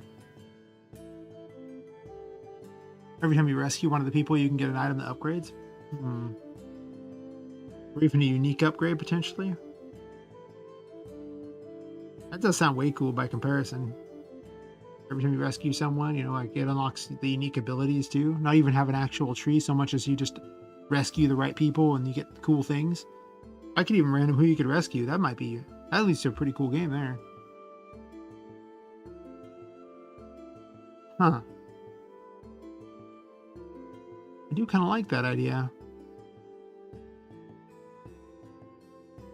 Programming the whole unlocks the ability thing will take a lot more time and effort. Just programming them to require that item to upgrade is, I mean, the system's already there. That shouldn't require anything. I just need a counter in the status menu to say how many they have. Right? Is that what I'm doing? I do kind of like that. I'll have to make more NPCs to rescue, though.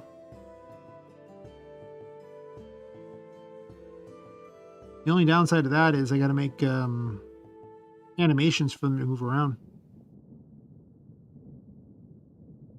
Right.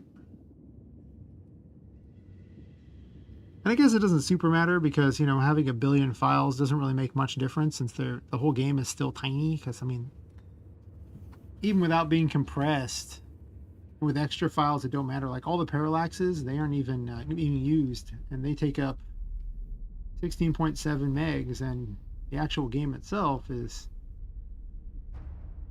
you know, 253 megs with that. So having a bunch of extra images doesn't matter too much because, I mean, just the character images alone are 3,203 files. And the enemies are 2,375 files. Clearly, it doesn't matter that much. Most modern games are multiple gigs. These are like 50 plus gigs. Of course, I'm not going to make mine that big, but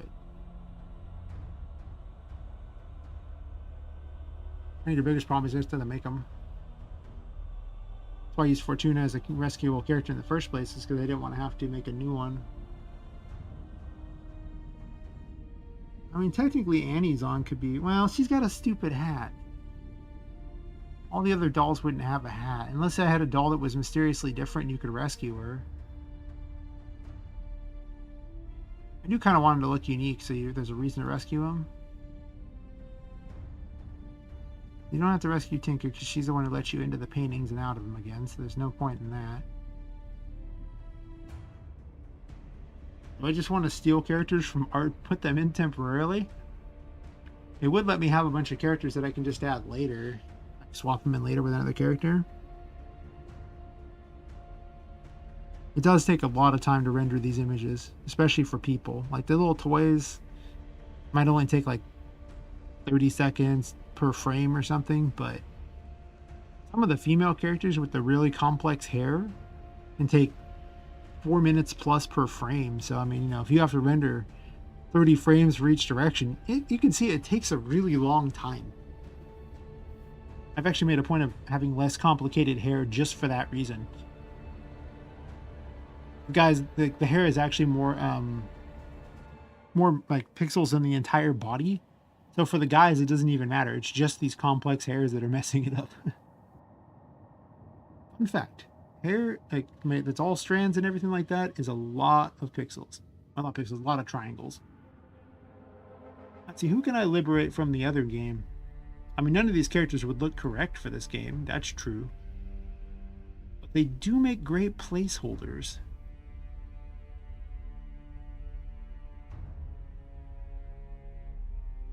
To be honest, I didn't make that many characters for the other game yet. I'm still working on them.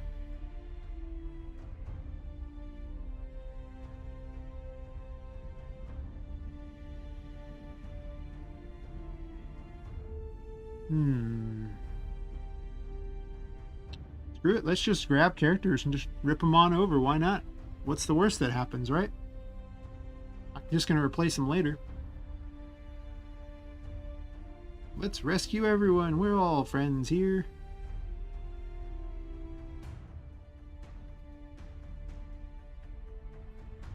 Ah, yes. Can't forget her cat. You rescue her cat, too.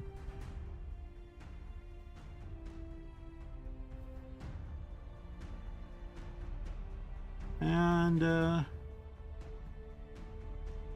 I could almost get away with using the purists in here, but the purists are supposed to be part of a cult that hates magic from another game. Not a toy. But, to be fair, if I'm just putting all these characters in, whatever. That would be great placeholders. Really complex placeholders. Alright, so...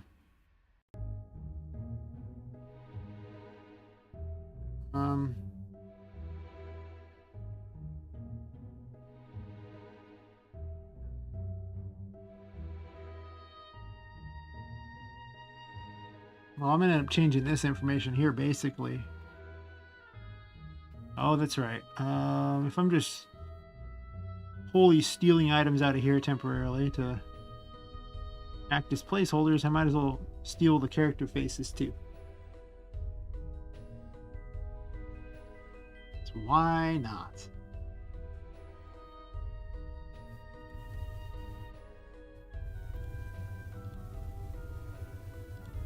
Oh, we got to change the number on this here. Actually, copy. Yeah, let's paste a shortcut. How handy of me. Oh, just keep both.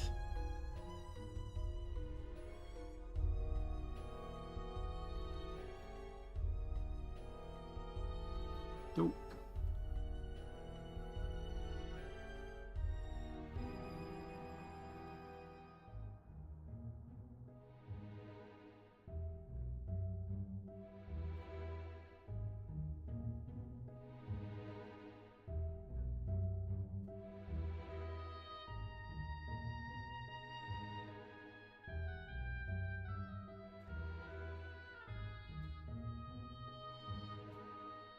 Oh, well.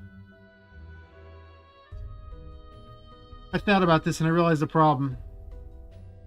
These characters don't have 2D images. It really made my life harder by having a 2D world and a 2.5D world. Oh,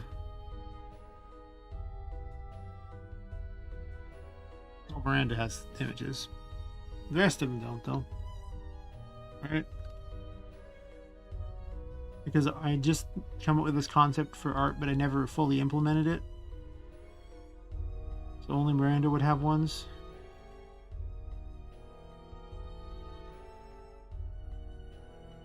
Because she's, you know, the other main character and thus would have an infinite number of actions that she can already do. Alright, well.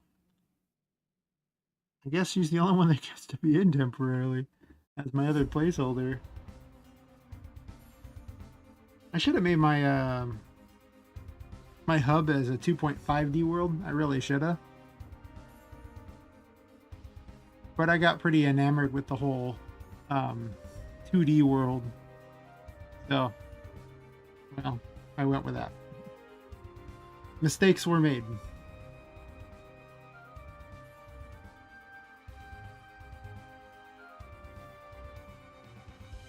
That's okay. I can have her in there as, you know, an extra character, supposedly, and I'll just come up with other people to put in there as time goes by.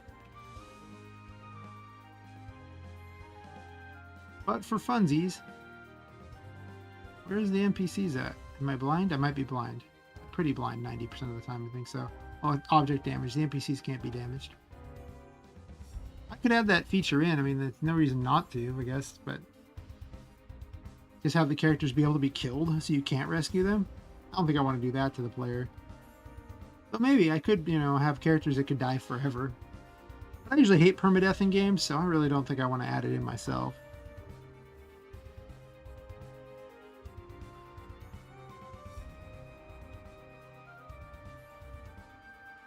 Oh, let me get all her animations. I'm just going to copy and paste it from the other one. I'm way too lazy to do this any other way.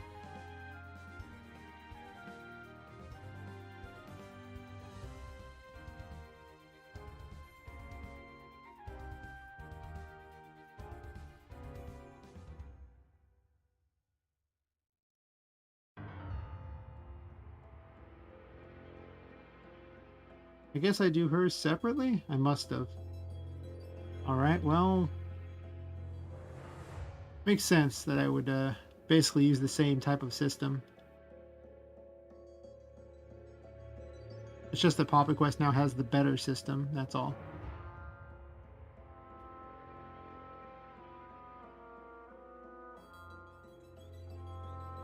So map load runs...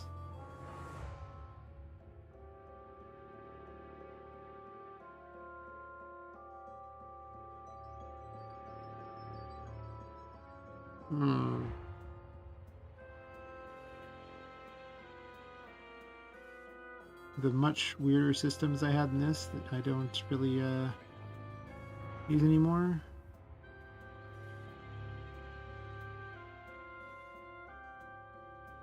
Right, that one just made her transparent and not. So where did I actually add her?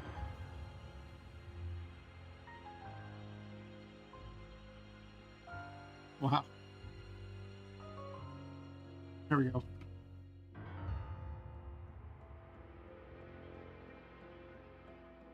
Oh yeah, her full combat thingies are much. Oh yeah, she can lay down too. I forgot about that.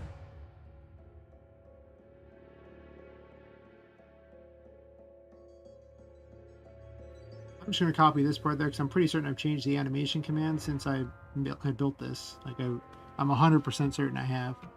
I've not gone back and fixed this at all.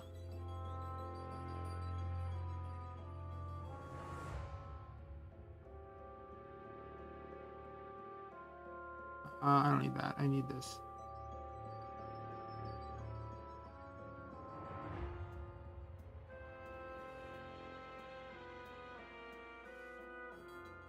She doesn't have any actual combat animations because she fights by running away, which turned out to be so overpowered that I'm not even sure how I'll balance that.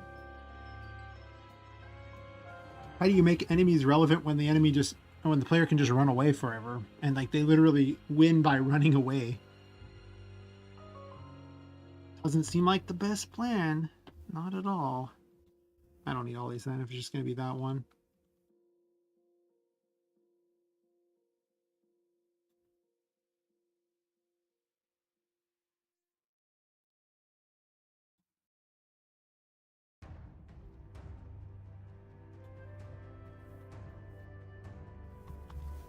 Apparently, this keyboard really is bad. I have to really hit the keys very hard. I cannot wait till the other one arrives.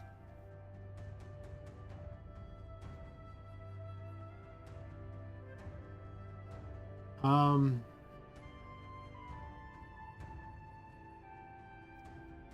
sure. Let's just make a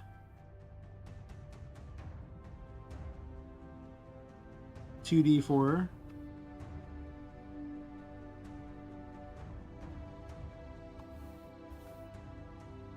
And then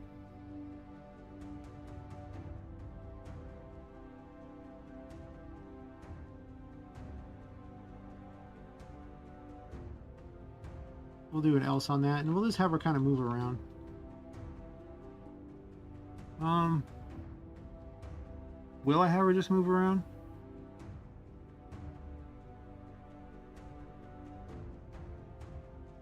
Sure.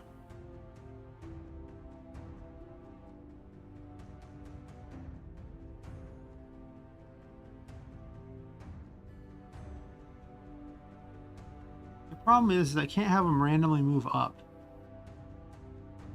because there is nothing stopping the things from moving up.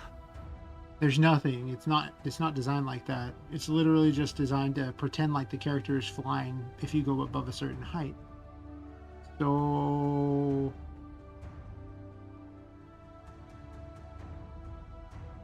that would mean everything else needs to follow a behavior pattern that matches that, where they never go above a certain height.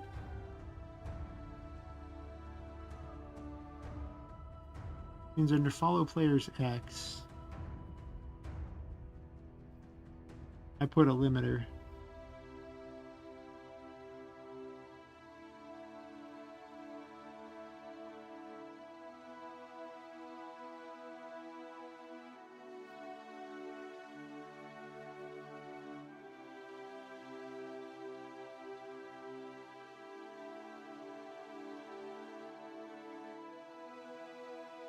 Okay.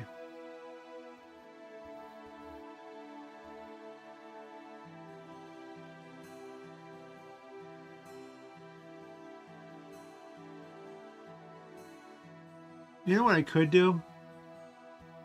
I could put a barrier on the ground level and then make it so that that Tinka just has through on.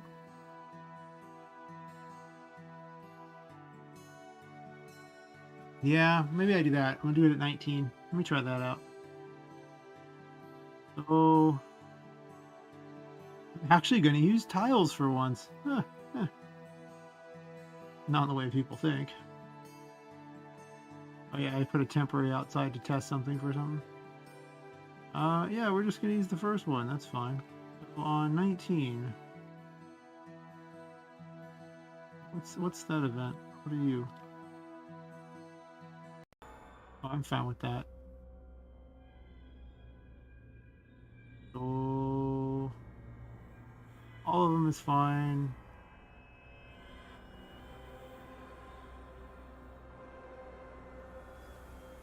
Well, that's not very helpful. Can't even see.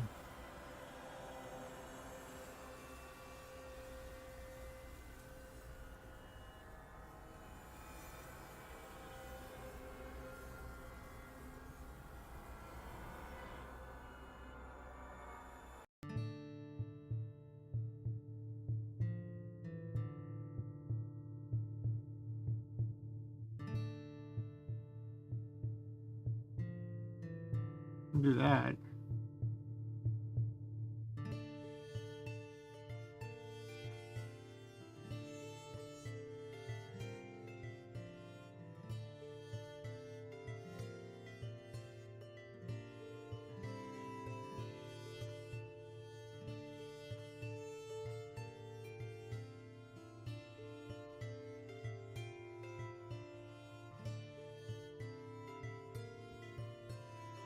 I should have checked this first. This is a mistake on my part.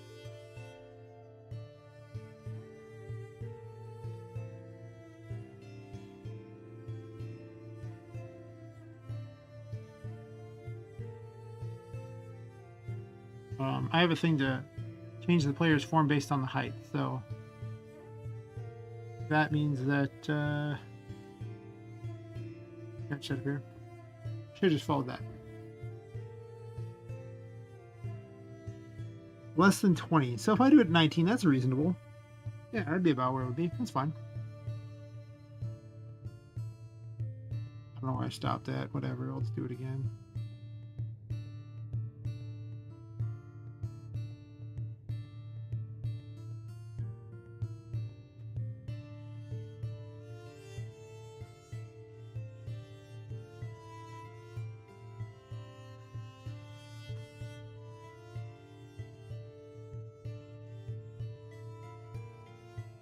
$73.19.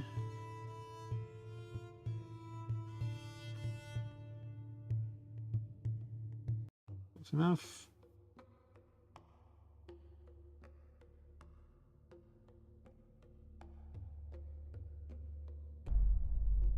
$17.19.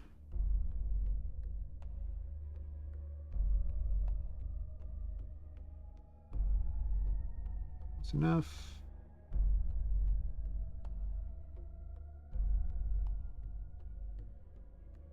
$255. All right. And then this should stop Poppet from moving farther north because she doesn't have through on.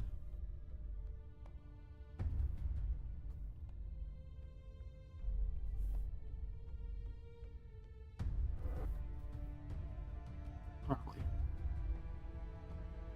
Maybe. Sure. Why not?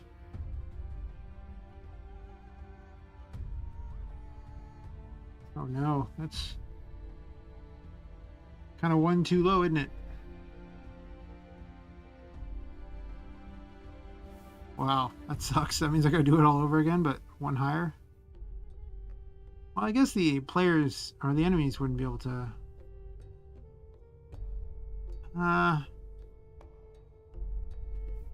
Yeah, I gotta do it one higher. Shit.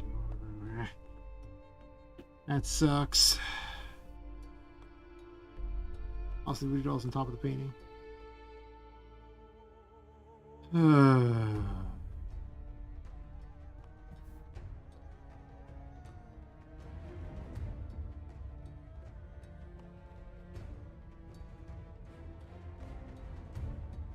We'll just clear it all. Start fresh.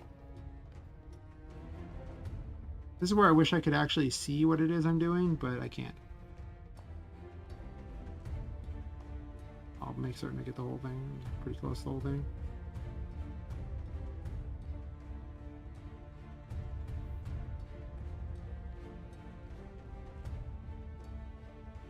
all this so the NPCs don't have to have really complex coding to know where they're going. So I guess to be fair, I could just give them really complex coding. Wouldn't be the first time. After all, Tinka's coding is pretty complicated. It's really complicated since she can only respond when she's looking through a picture at you.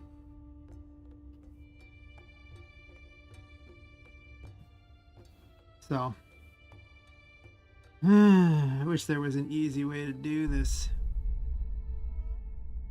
I'm so sad. So we're looking at 18.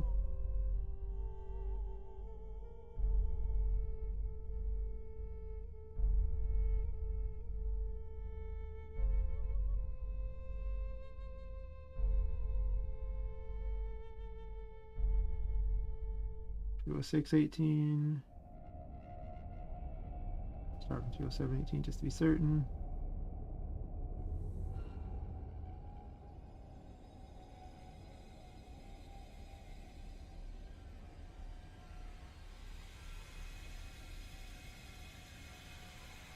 '63, 18.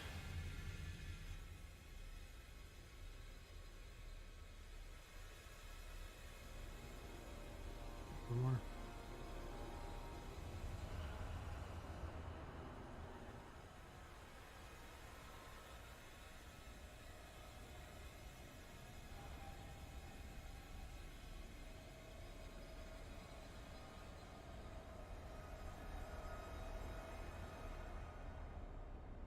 '31, 18.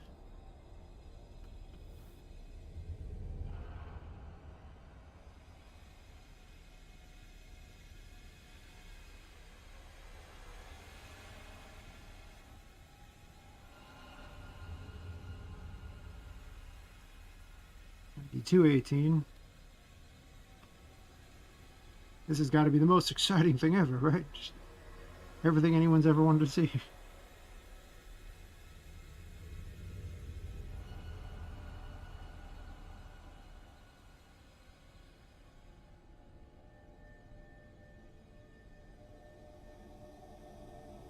'52, 18.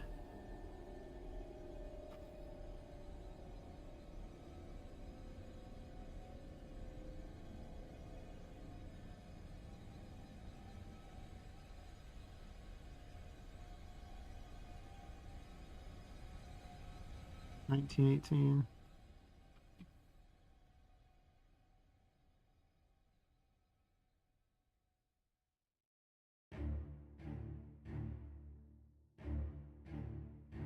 All right, and that means that, oops. Back to this. She just needs permanent through on. Okay. And nothing else matters in that. And let's see. I need to test to make certain I have it in the right location first for visuals. And then I'll have pop it up through on, and then I can just have the players, or actually the NPCs, just walk around like idiots.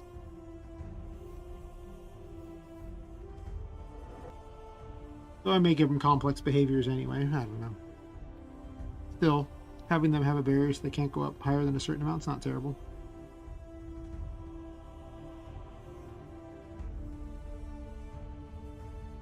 How come it didn't clear for the other thing? That's weird. It didn't clear the 19? Really? Of course it didn't clear it because I didn't do the right one. Nice. Stupid me. Did not do the right one.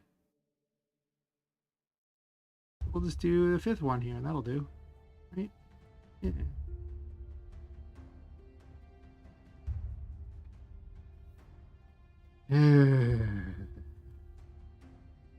My fault. 1, 2, 3, 4, 5. It is the fifth one. Right? Double check. Yeah. 100% the fifth one. I hate the tile map setting. I hate tiles. They're the worst. I don't use them very often, thankfully.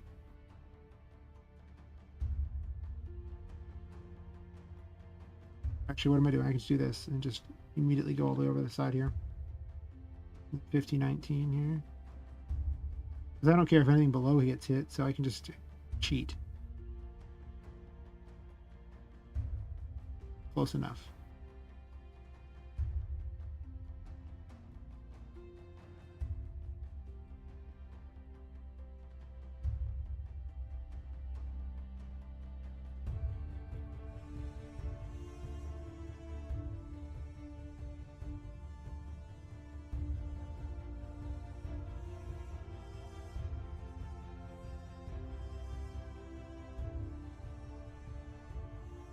In theory, I should have done this the other way last time.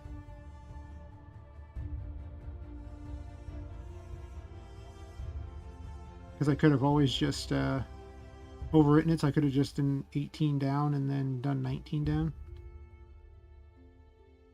That was dumb. Well, if for some reason I have to do it again, I'll do it smarter the next time, I guess. Probably. In case I missed a spot, suppose anything's possible.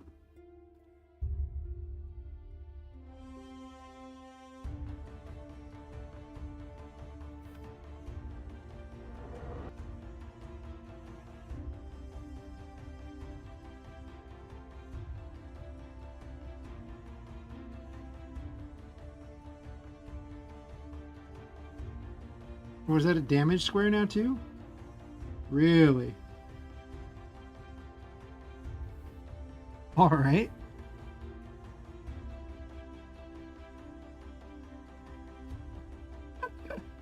At least it's an easy fix, right? I forgot that's even a thing. I don't usually use any of the tile things.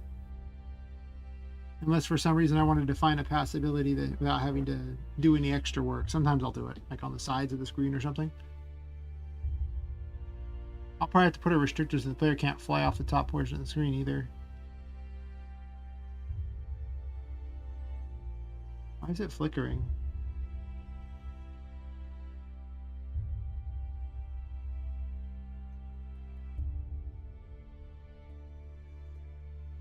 Oh, that's right.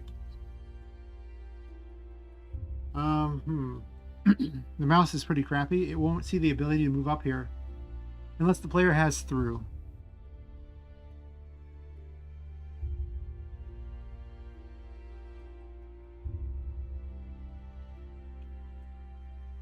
But visually, this is about how high I want him to walk, right? I guess they could walk one higher. Oh my god, do I have to move it one more time? I might have to. Well, that still doesn't solve this problem.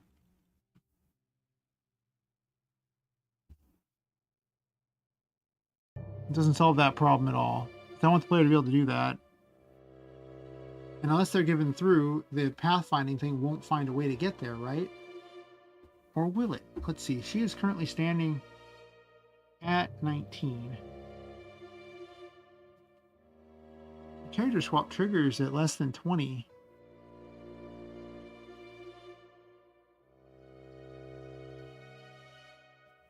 Alright, so we'll try this. And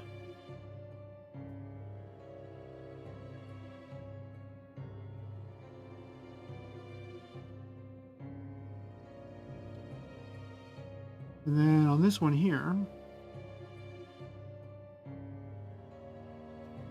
turn through off. It might have actually just been smarter to write complicated move patterns. It just said, hey, you know, if you would go above this number, don't. I could have created artificial through, basically. That might still happen. I might make artificial throughs just so I can make them more complicated and give them little behaviors and stuff, so it's like a little world. Not too incredibly complicated, but if I'm just going to keep improving this over time... What even went on there?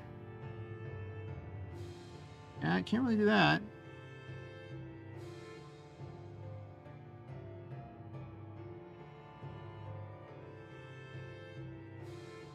Well, through should be on because it let her go one higher.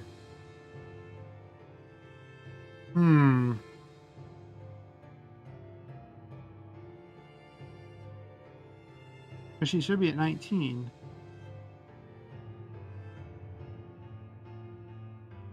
Why am I doing that? When I thought this plan up, I didn't account for the fact that the pathfinding plugin, uh, Q Pathfind, would not pathfind past that. It wouldn't account for her moving to a point where she would have through. But even then, I can't move farther north anyway.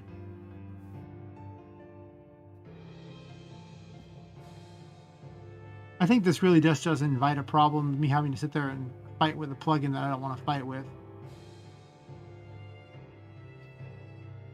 Okay, I'm just going to write more complicated patterns for him. It's just, I don't want to rewrite this whole plugin. Just consider this a write-off of just a bad idea. Let's move on from it. To never speak of it again unless someone rewatches the, VOD, in which case, fine, be like that. See if I care. How dare you give me additional watch time? Terrible. All right.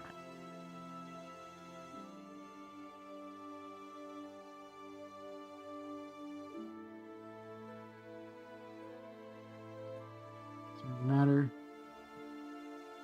I'm just clearing it all as a write-off of just a bad plan. All this because I wanted to add a character in from another game that I didn't want to make movement for. Truly, I am a programmer, and that I tried to find a way more complicated solution than was necessary for what would have probably been a simple problem. Oops.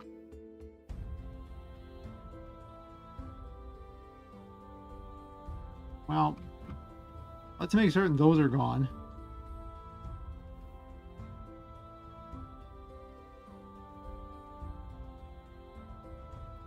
And then I'll just spawn her in and she can just stand still for the moment. Or maybe I'll just have her move left and right. That's fine.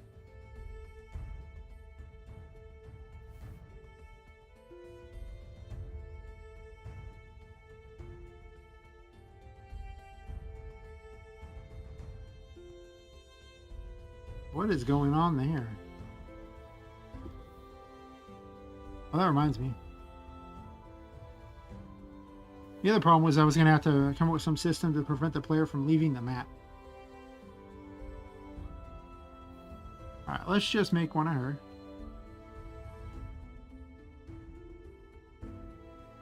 And do that. I guess it doesn't really matter. She is 277.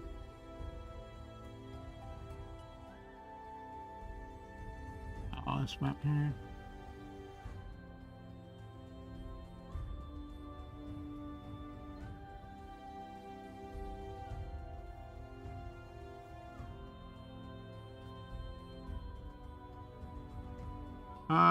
She can live at 90.5? Why not? Close enough.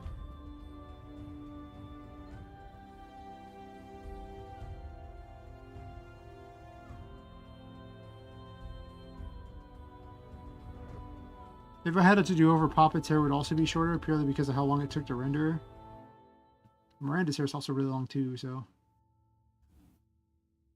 You can't find her idol. Oh, I know why you can't. Mistakes were made. Mistakes were made indeed. I didn't bother to put her in the right directory. The animation plugin can use any directory, it doesn't care.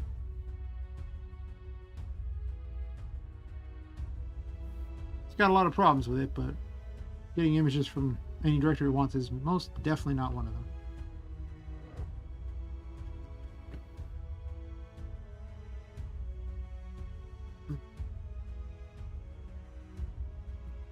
Oh. Wait a minute. What are her pictures named?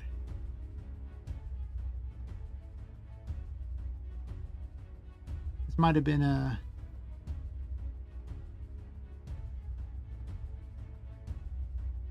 something I did.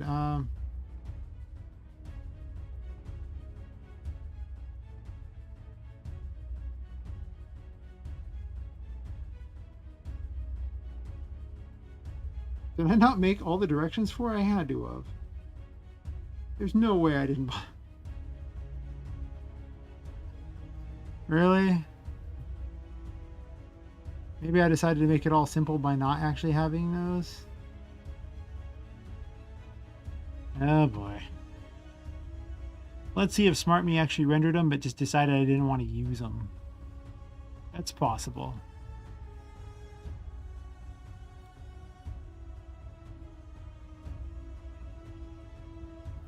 SmartMe did exactly that.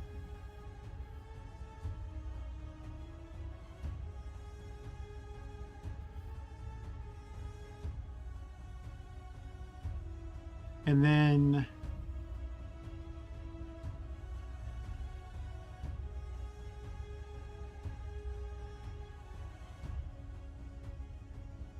but SmartMe did not render all our other run directions, did they? Uh-oh.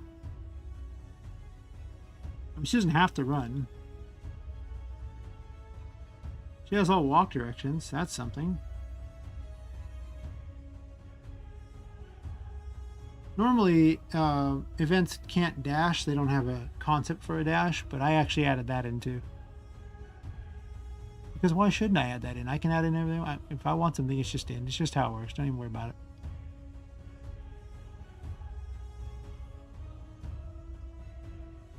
I guess she doesn't have to run.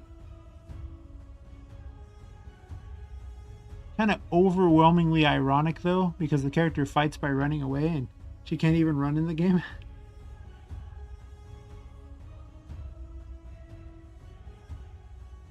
It's okay. She's not supposed to be in the game in the first place. She's just a placeholder, but still. It's going to take me a long time to create all the extra graphics for things, so she can be a temporary thing all she wants. Won't bother me one bit.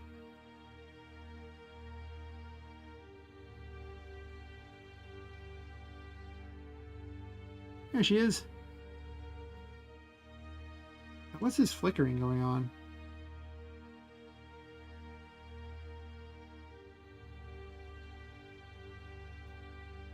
I don't know. It wasn't doing that earlier. I'm not seeing a massive drop in frame. Well, there's this. Well, there's always a drop in frames when you open up console, but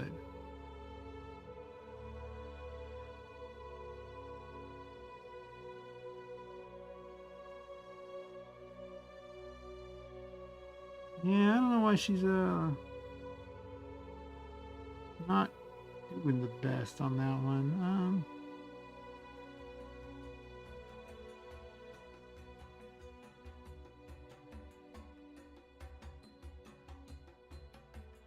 I'm gonna have to add in a distance thing so that the that they aren't loading graphics unless the player is nearby. 100% a thing. Like Tinka doesn't need it because she's gonna follow the player anywhere, so she's always in the paintings.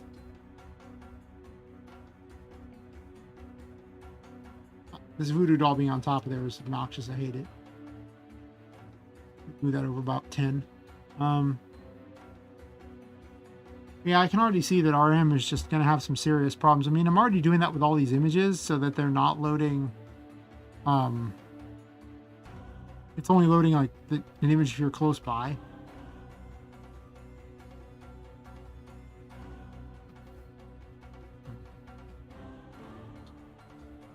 All right, well, that's going to take some additional work here.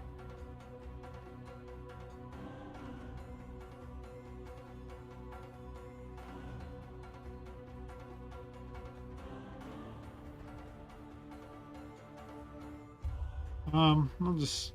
Am I stealing the code from this? I think I'm stealing the code from this, just so I don't got to figure it out. We're doing 45? I think we're doing 45. So.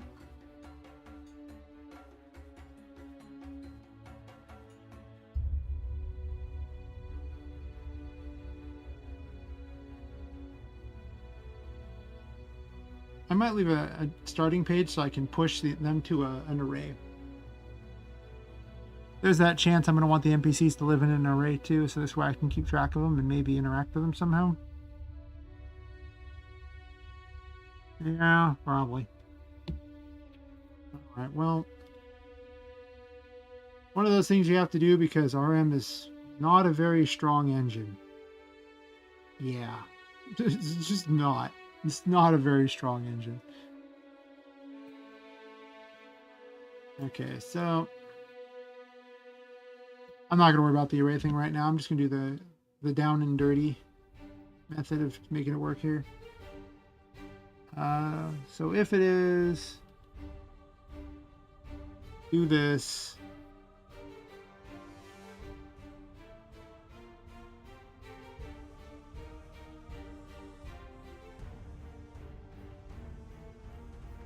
We'll do 46 spaces away and far.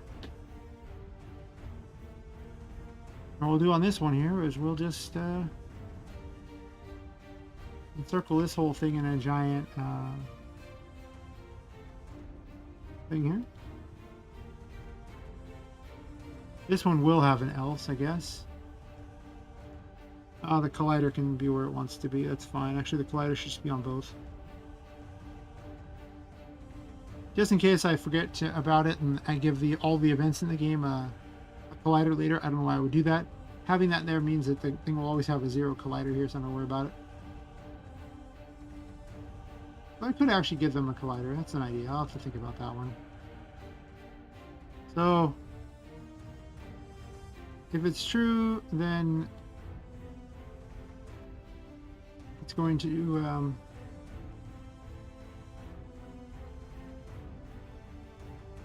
it's just a simple remove command, right? Yeah.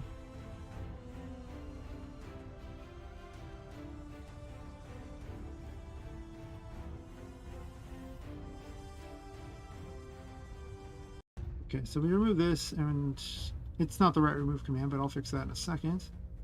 And cell switch A off. Then it'll sit on this one and wait until it needs to reset the thing up.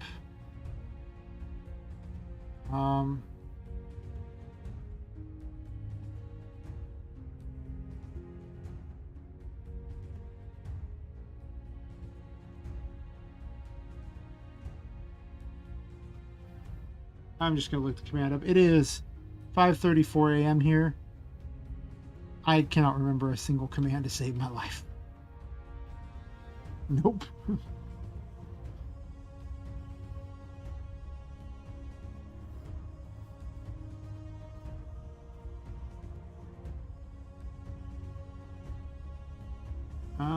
Actually, the remove command.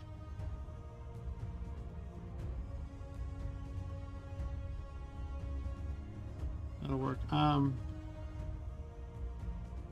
She's just called Miranda on that one, right?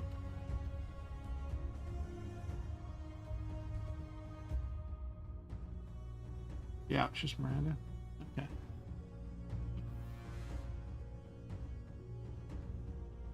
Remember to use this event ID instead of event OBJ. Right, this will remove her.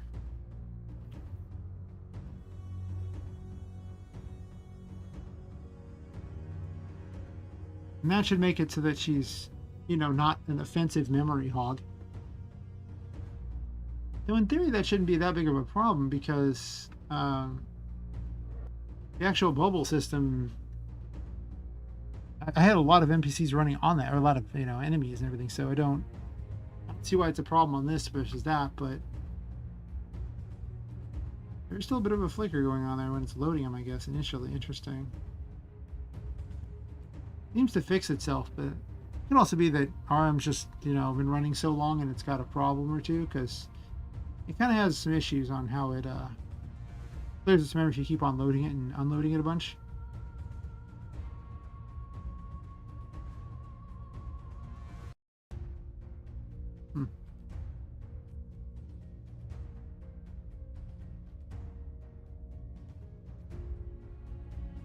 I actually considered putting Miranda in a weird doll world as one of her levels anyway. I forgot to move that thing. I could actually fuse the two games together. I've considered that too. I really have. Let's move this voodoo doll over 10. So it's not on top of the painting.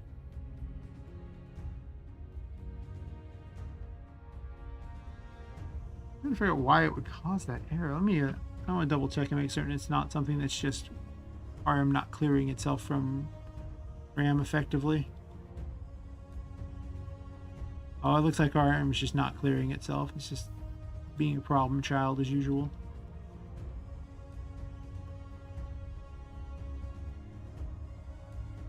right, let's clear those from there and then see. Plus, I have 2 copies of, you know, there's just things you need to know about this program, and all of them involve JavaScript and the problems that JavaScript causes. And it's not really JavaScript's fault. It's the web browsers that everything is done in, because the web browsers are all rigged to throttle JavaScript if it would lag anything else. Anything at all. Which means you probably only have about 10% of the computer's resources available to you. And there's no way around it, because literally every browser, including the mini Chromium browser that, you know, RM exports into, is rigged to do it. Yeah, she runs a little better now. A little less laggy and weird. Which is why you need to never preload anything at all. Don't do it. Perfect. 10's right there. Because preloading will simply put you closer to the throttle point, and that's terrible. You just need to make certain to unload everything from RAM, so you're only using like the smallest amount of resources at any given time. Which is exactly why my system works in the first place, and why I just made her, you know, unload herself from RAM when I get farther away. Even then, there's still a bit of a lag spike there. So that is a problem. I don't like when my game doesn't run at 60 FPS, you know? There are a lot of assets being loaded here. I mean, these are huge assets. But they're not really that huge, honestly. I mean, when I was messing with Unreal Engine, the main character, just her model alone, was 500 megabytes. No joke. I mean, I managed to do some compression and got it down to 350, but just her model alone is bigger than this game. And yet, that game has no problem. Oh, okay, it has problems with other things, but not with that. It has problems with my terrible programming. That's true. All right, well, we'll make her rescuable. Yeah, why not? So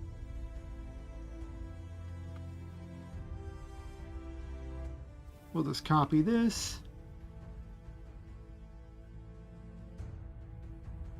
change it to that, copy paste this over.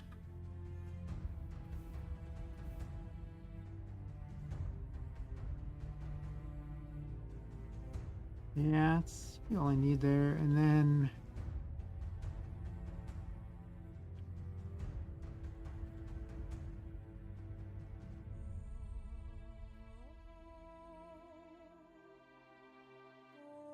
that's already done. 275 is their event number.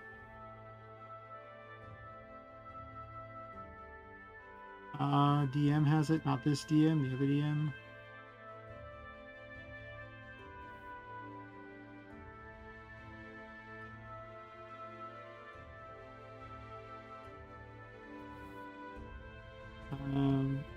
It was 275, right? Yeah, it's 275, okay. And Miranda can spawn in with the dolls. Why not? Reasons. We just add her to the list. And now she'll spawn in there.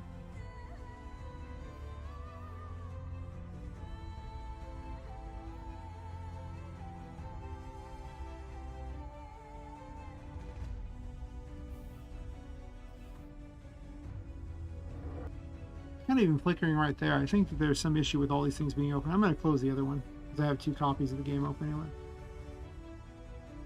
I didn't make any changes. I think I'd want to keep.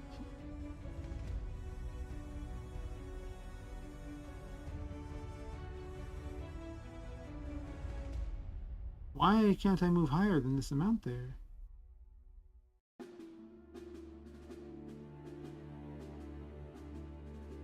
Okay.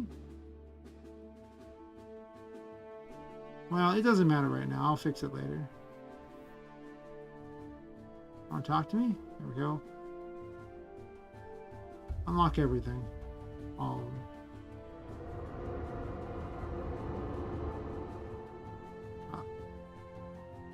Sure, just enter the picture.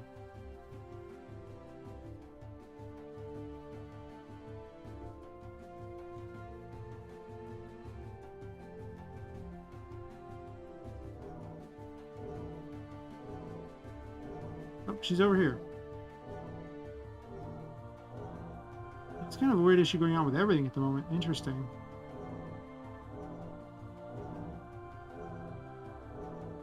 Well, of course she would get stuck in there. Why wouldn't she get stuck in there? That's a problem to be solved for later. Given how late it's getting, I'm probably not going to make it much more than maybe another 17 minutes or so, and then it'll be 6 a.m. And, you know, I do have to be up at some point today, I think. Okay, well, that's just a problem. So we're just going to fix this. 5 is, in fact, clear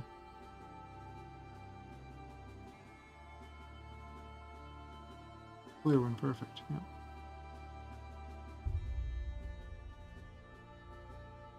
Mistakes were made.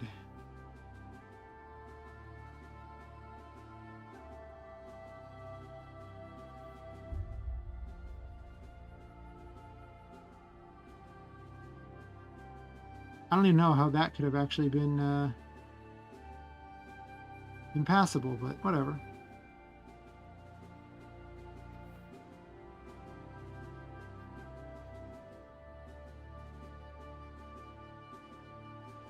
I'm gonna have to fix these side ones.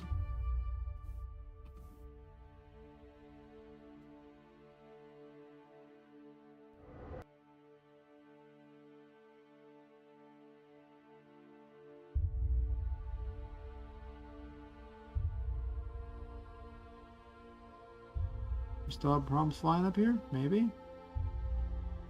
Nope. Perfect.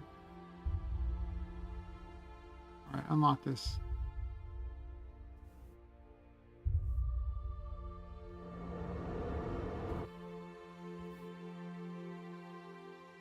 She's become my assistant. I programmed in all these things that she can give you money, unlock stuff, you know, save, load the game, pretty much just do everything. She will not have all these features in the actual game. She will not give you like free unlocks and money and stuff. She will save and load though. I'm fine with that. And act as something of a narrator or person who just kind of, you know, let you in and out of the pictures.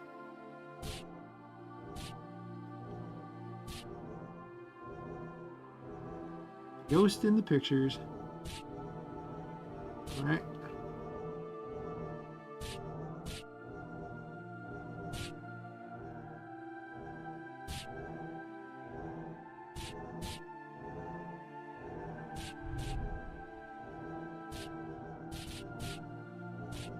As you can see, I went to all the trouble to make everything for her, so she's pretty good to go in here.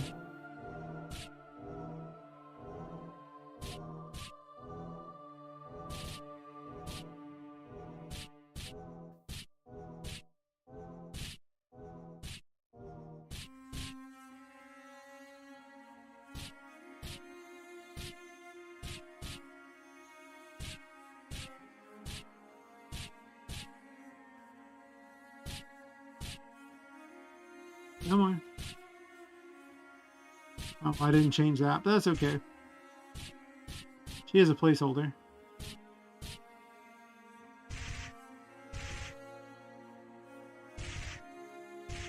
Oh, I didn't shut off those, so those can still screw with the player. I need to make that change.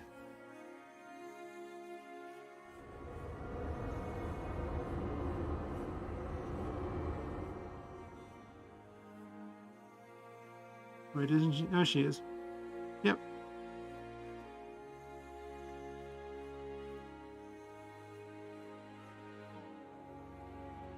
She does look kind of like a little doll, but I'm not going to use her in this game, so. Still, graphics I don't have to make temporarily. Good holder, works. And then I need to change the attacks so that they don't inflict any status elements while you're talking. I thought putting them in lockdown would fix that. But that does not appear to be the case. Do these not have a lockdown? They don't. Oh, I see. I guess I didn't think a temporary event would ever need a lockdown option. Huh. Well, I was wrong. They do.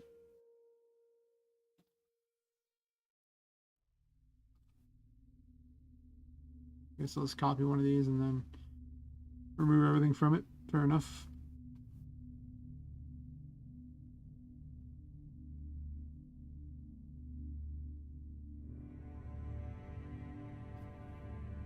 Copy the event page. You have a lockdown? You do? Good. Yep. Yep. Yep. Nope.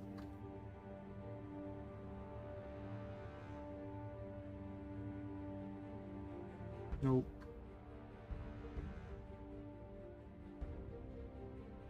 I don't need this prog block command.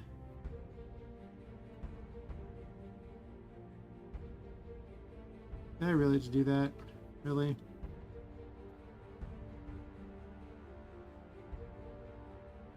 Because they were reversed and it just deleted the exact same one thinking it was prog block and it's not.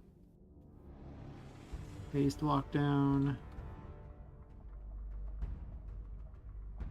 I don't care what it is, it needs a lockdown. That has one.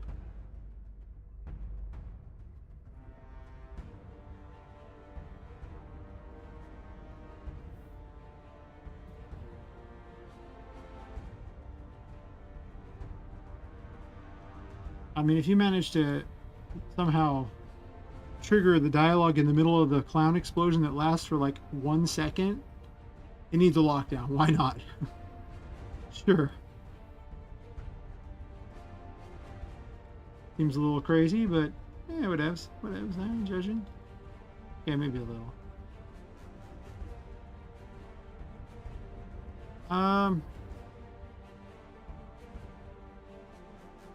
Everything needs a lockdown. Whatever. Actually, to be fair, that probably needs a clear on it too. We'll come back for it in a second.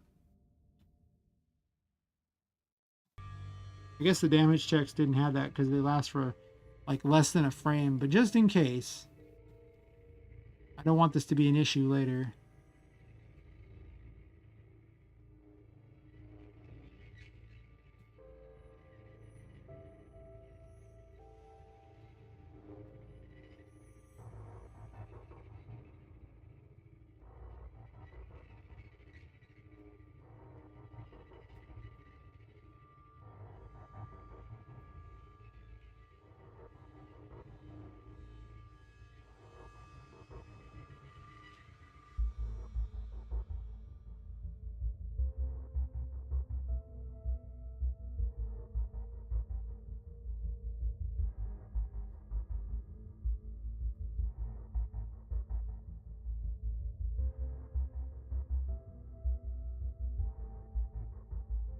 Well, the regular enemies are going to have lockdowns. I don't even want to click in them. I know they have lockdowns. What are these? Oh, those are going to all be duplicates of each other. And there's the player events, which I don't know if they have lockdowns or not, but they need them too. Everything needs a lockdown. Don't worry about it. Everything needs a lockdown.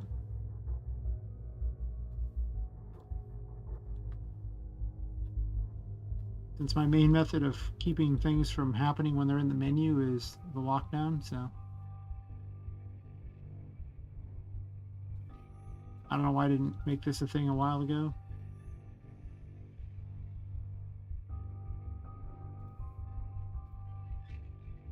Lockdown just needs to happen before the clear because the clear happens to completely level everything that's left on a map so I can recycle the map.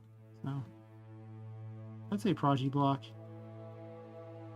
Yeah, there'll be none of that.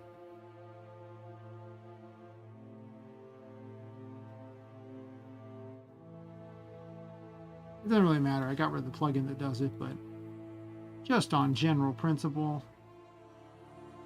I don't even use this anymore, right? Whatever, it can stay. I'll deal with it later.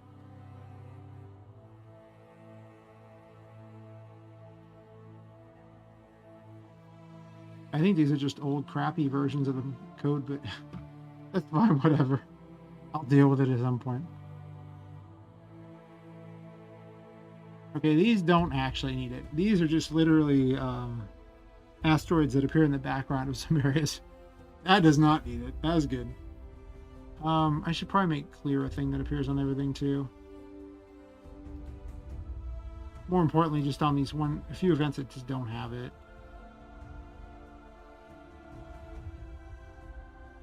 Oh, I missed the lockdown on you too. I'll be back for that in a second.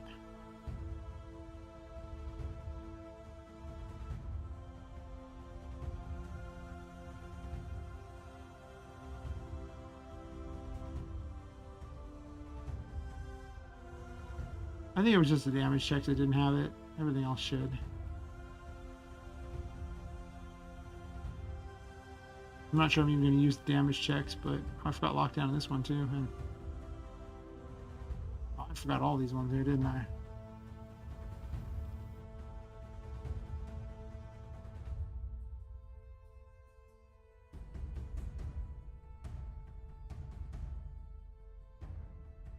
I think I got all the damage checks, and now it's just lockdown on a couple of them.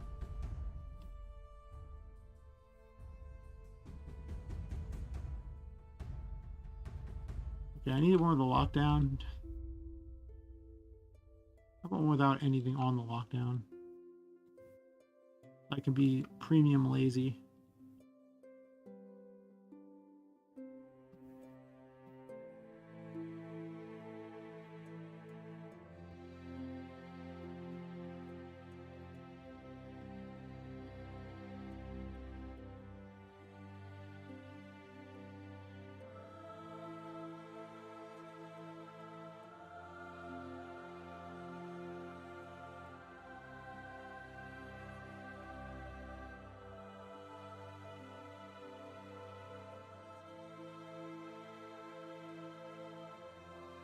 This is why I usually copy and paste all the things, so I don't have to keep making them again and again. I need one more event here. One of these. This one, yep. Got all the others right. Yeah. Well, that was painful. Now, when I'm in dialogue, I won't get beaten senseless. Probably. I might have forgot something. Maybe. Possibly.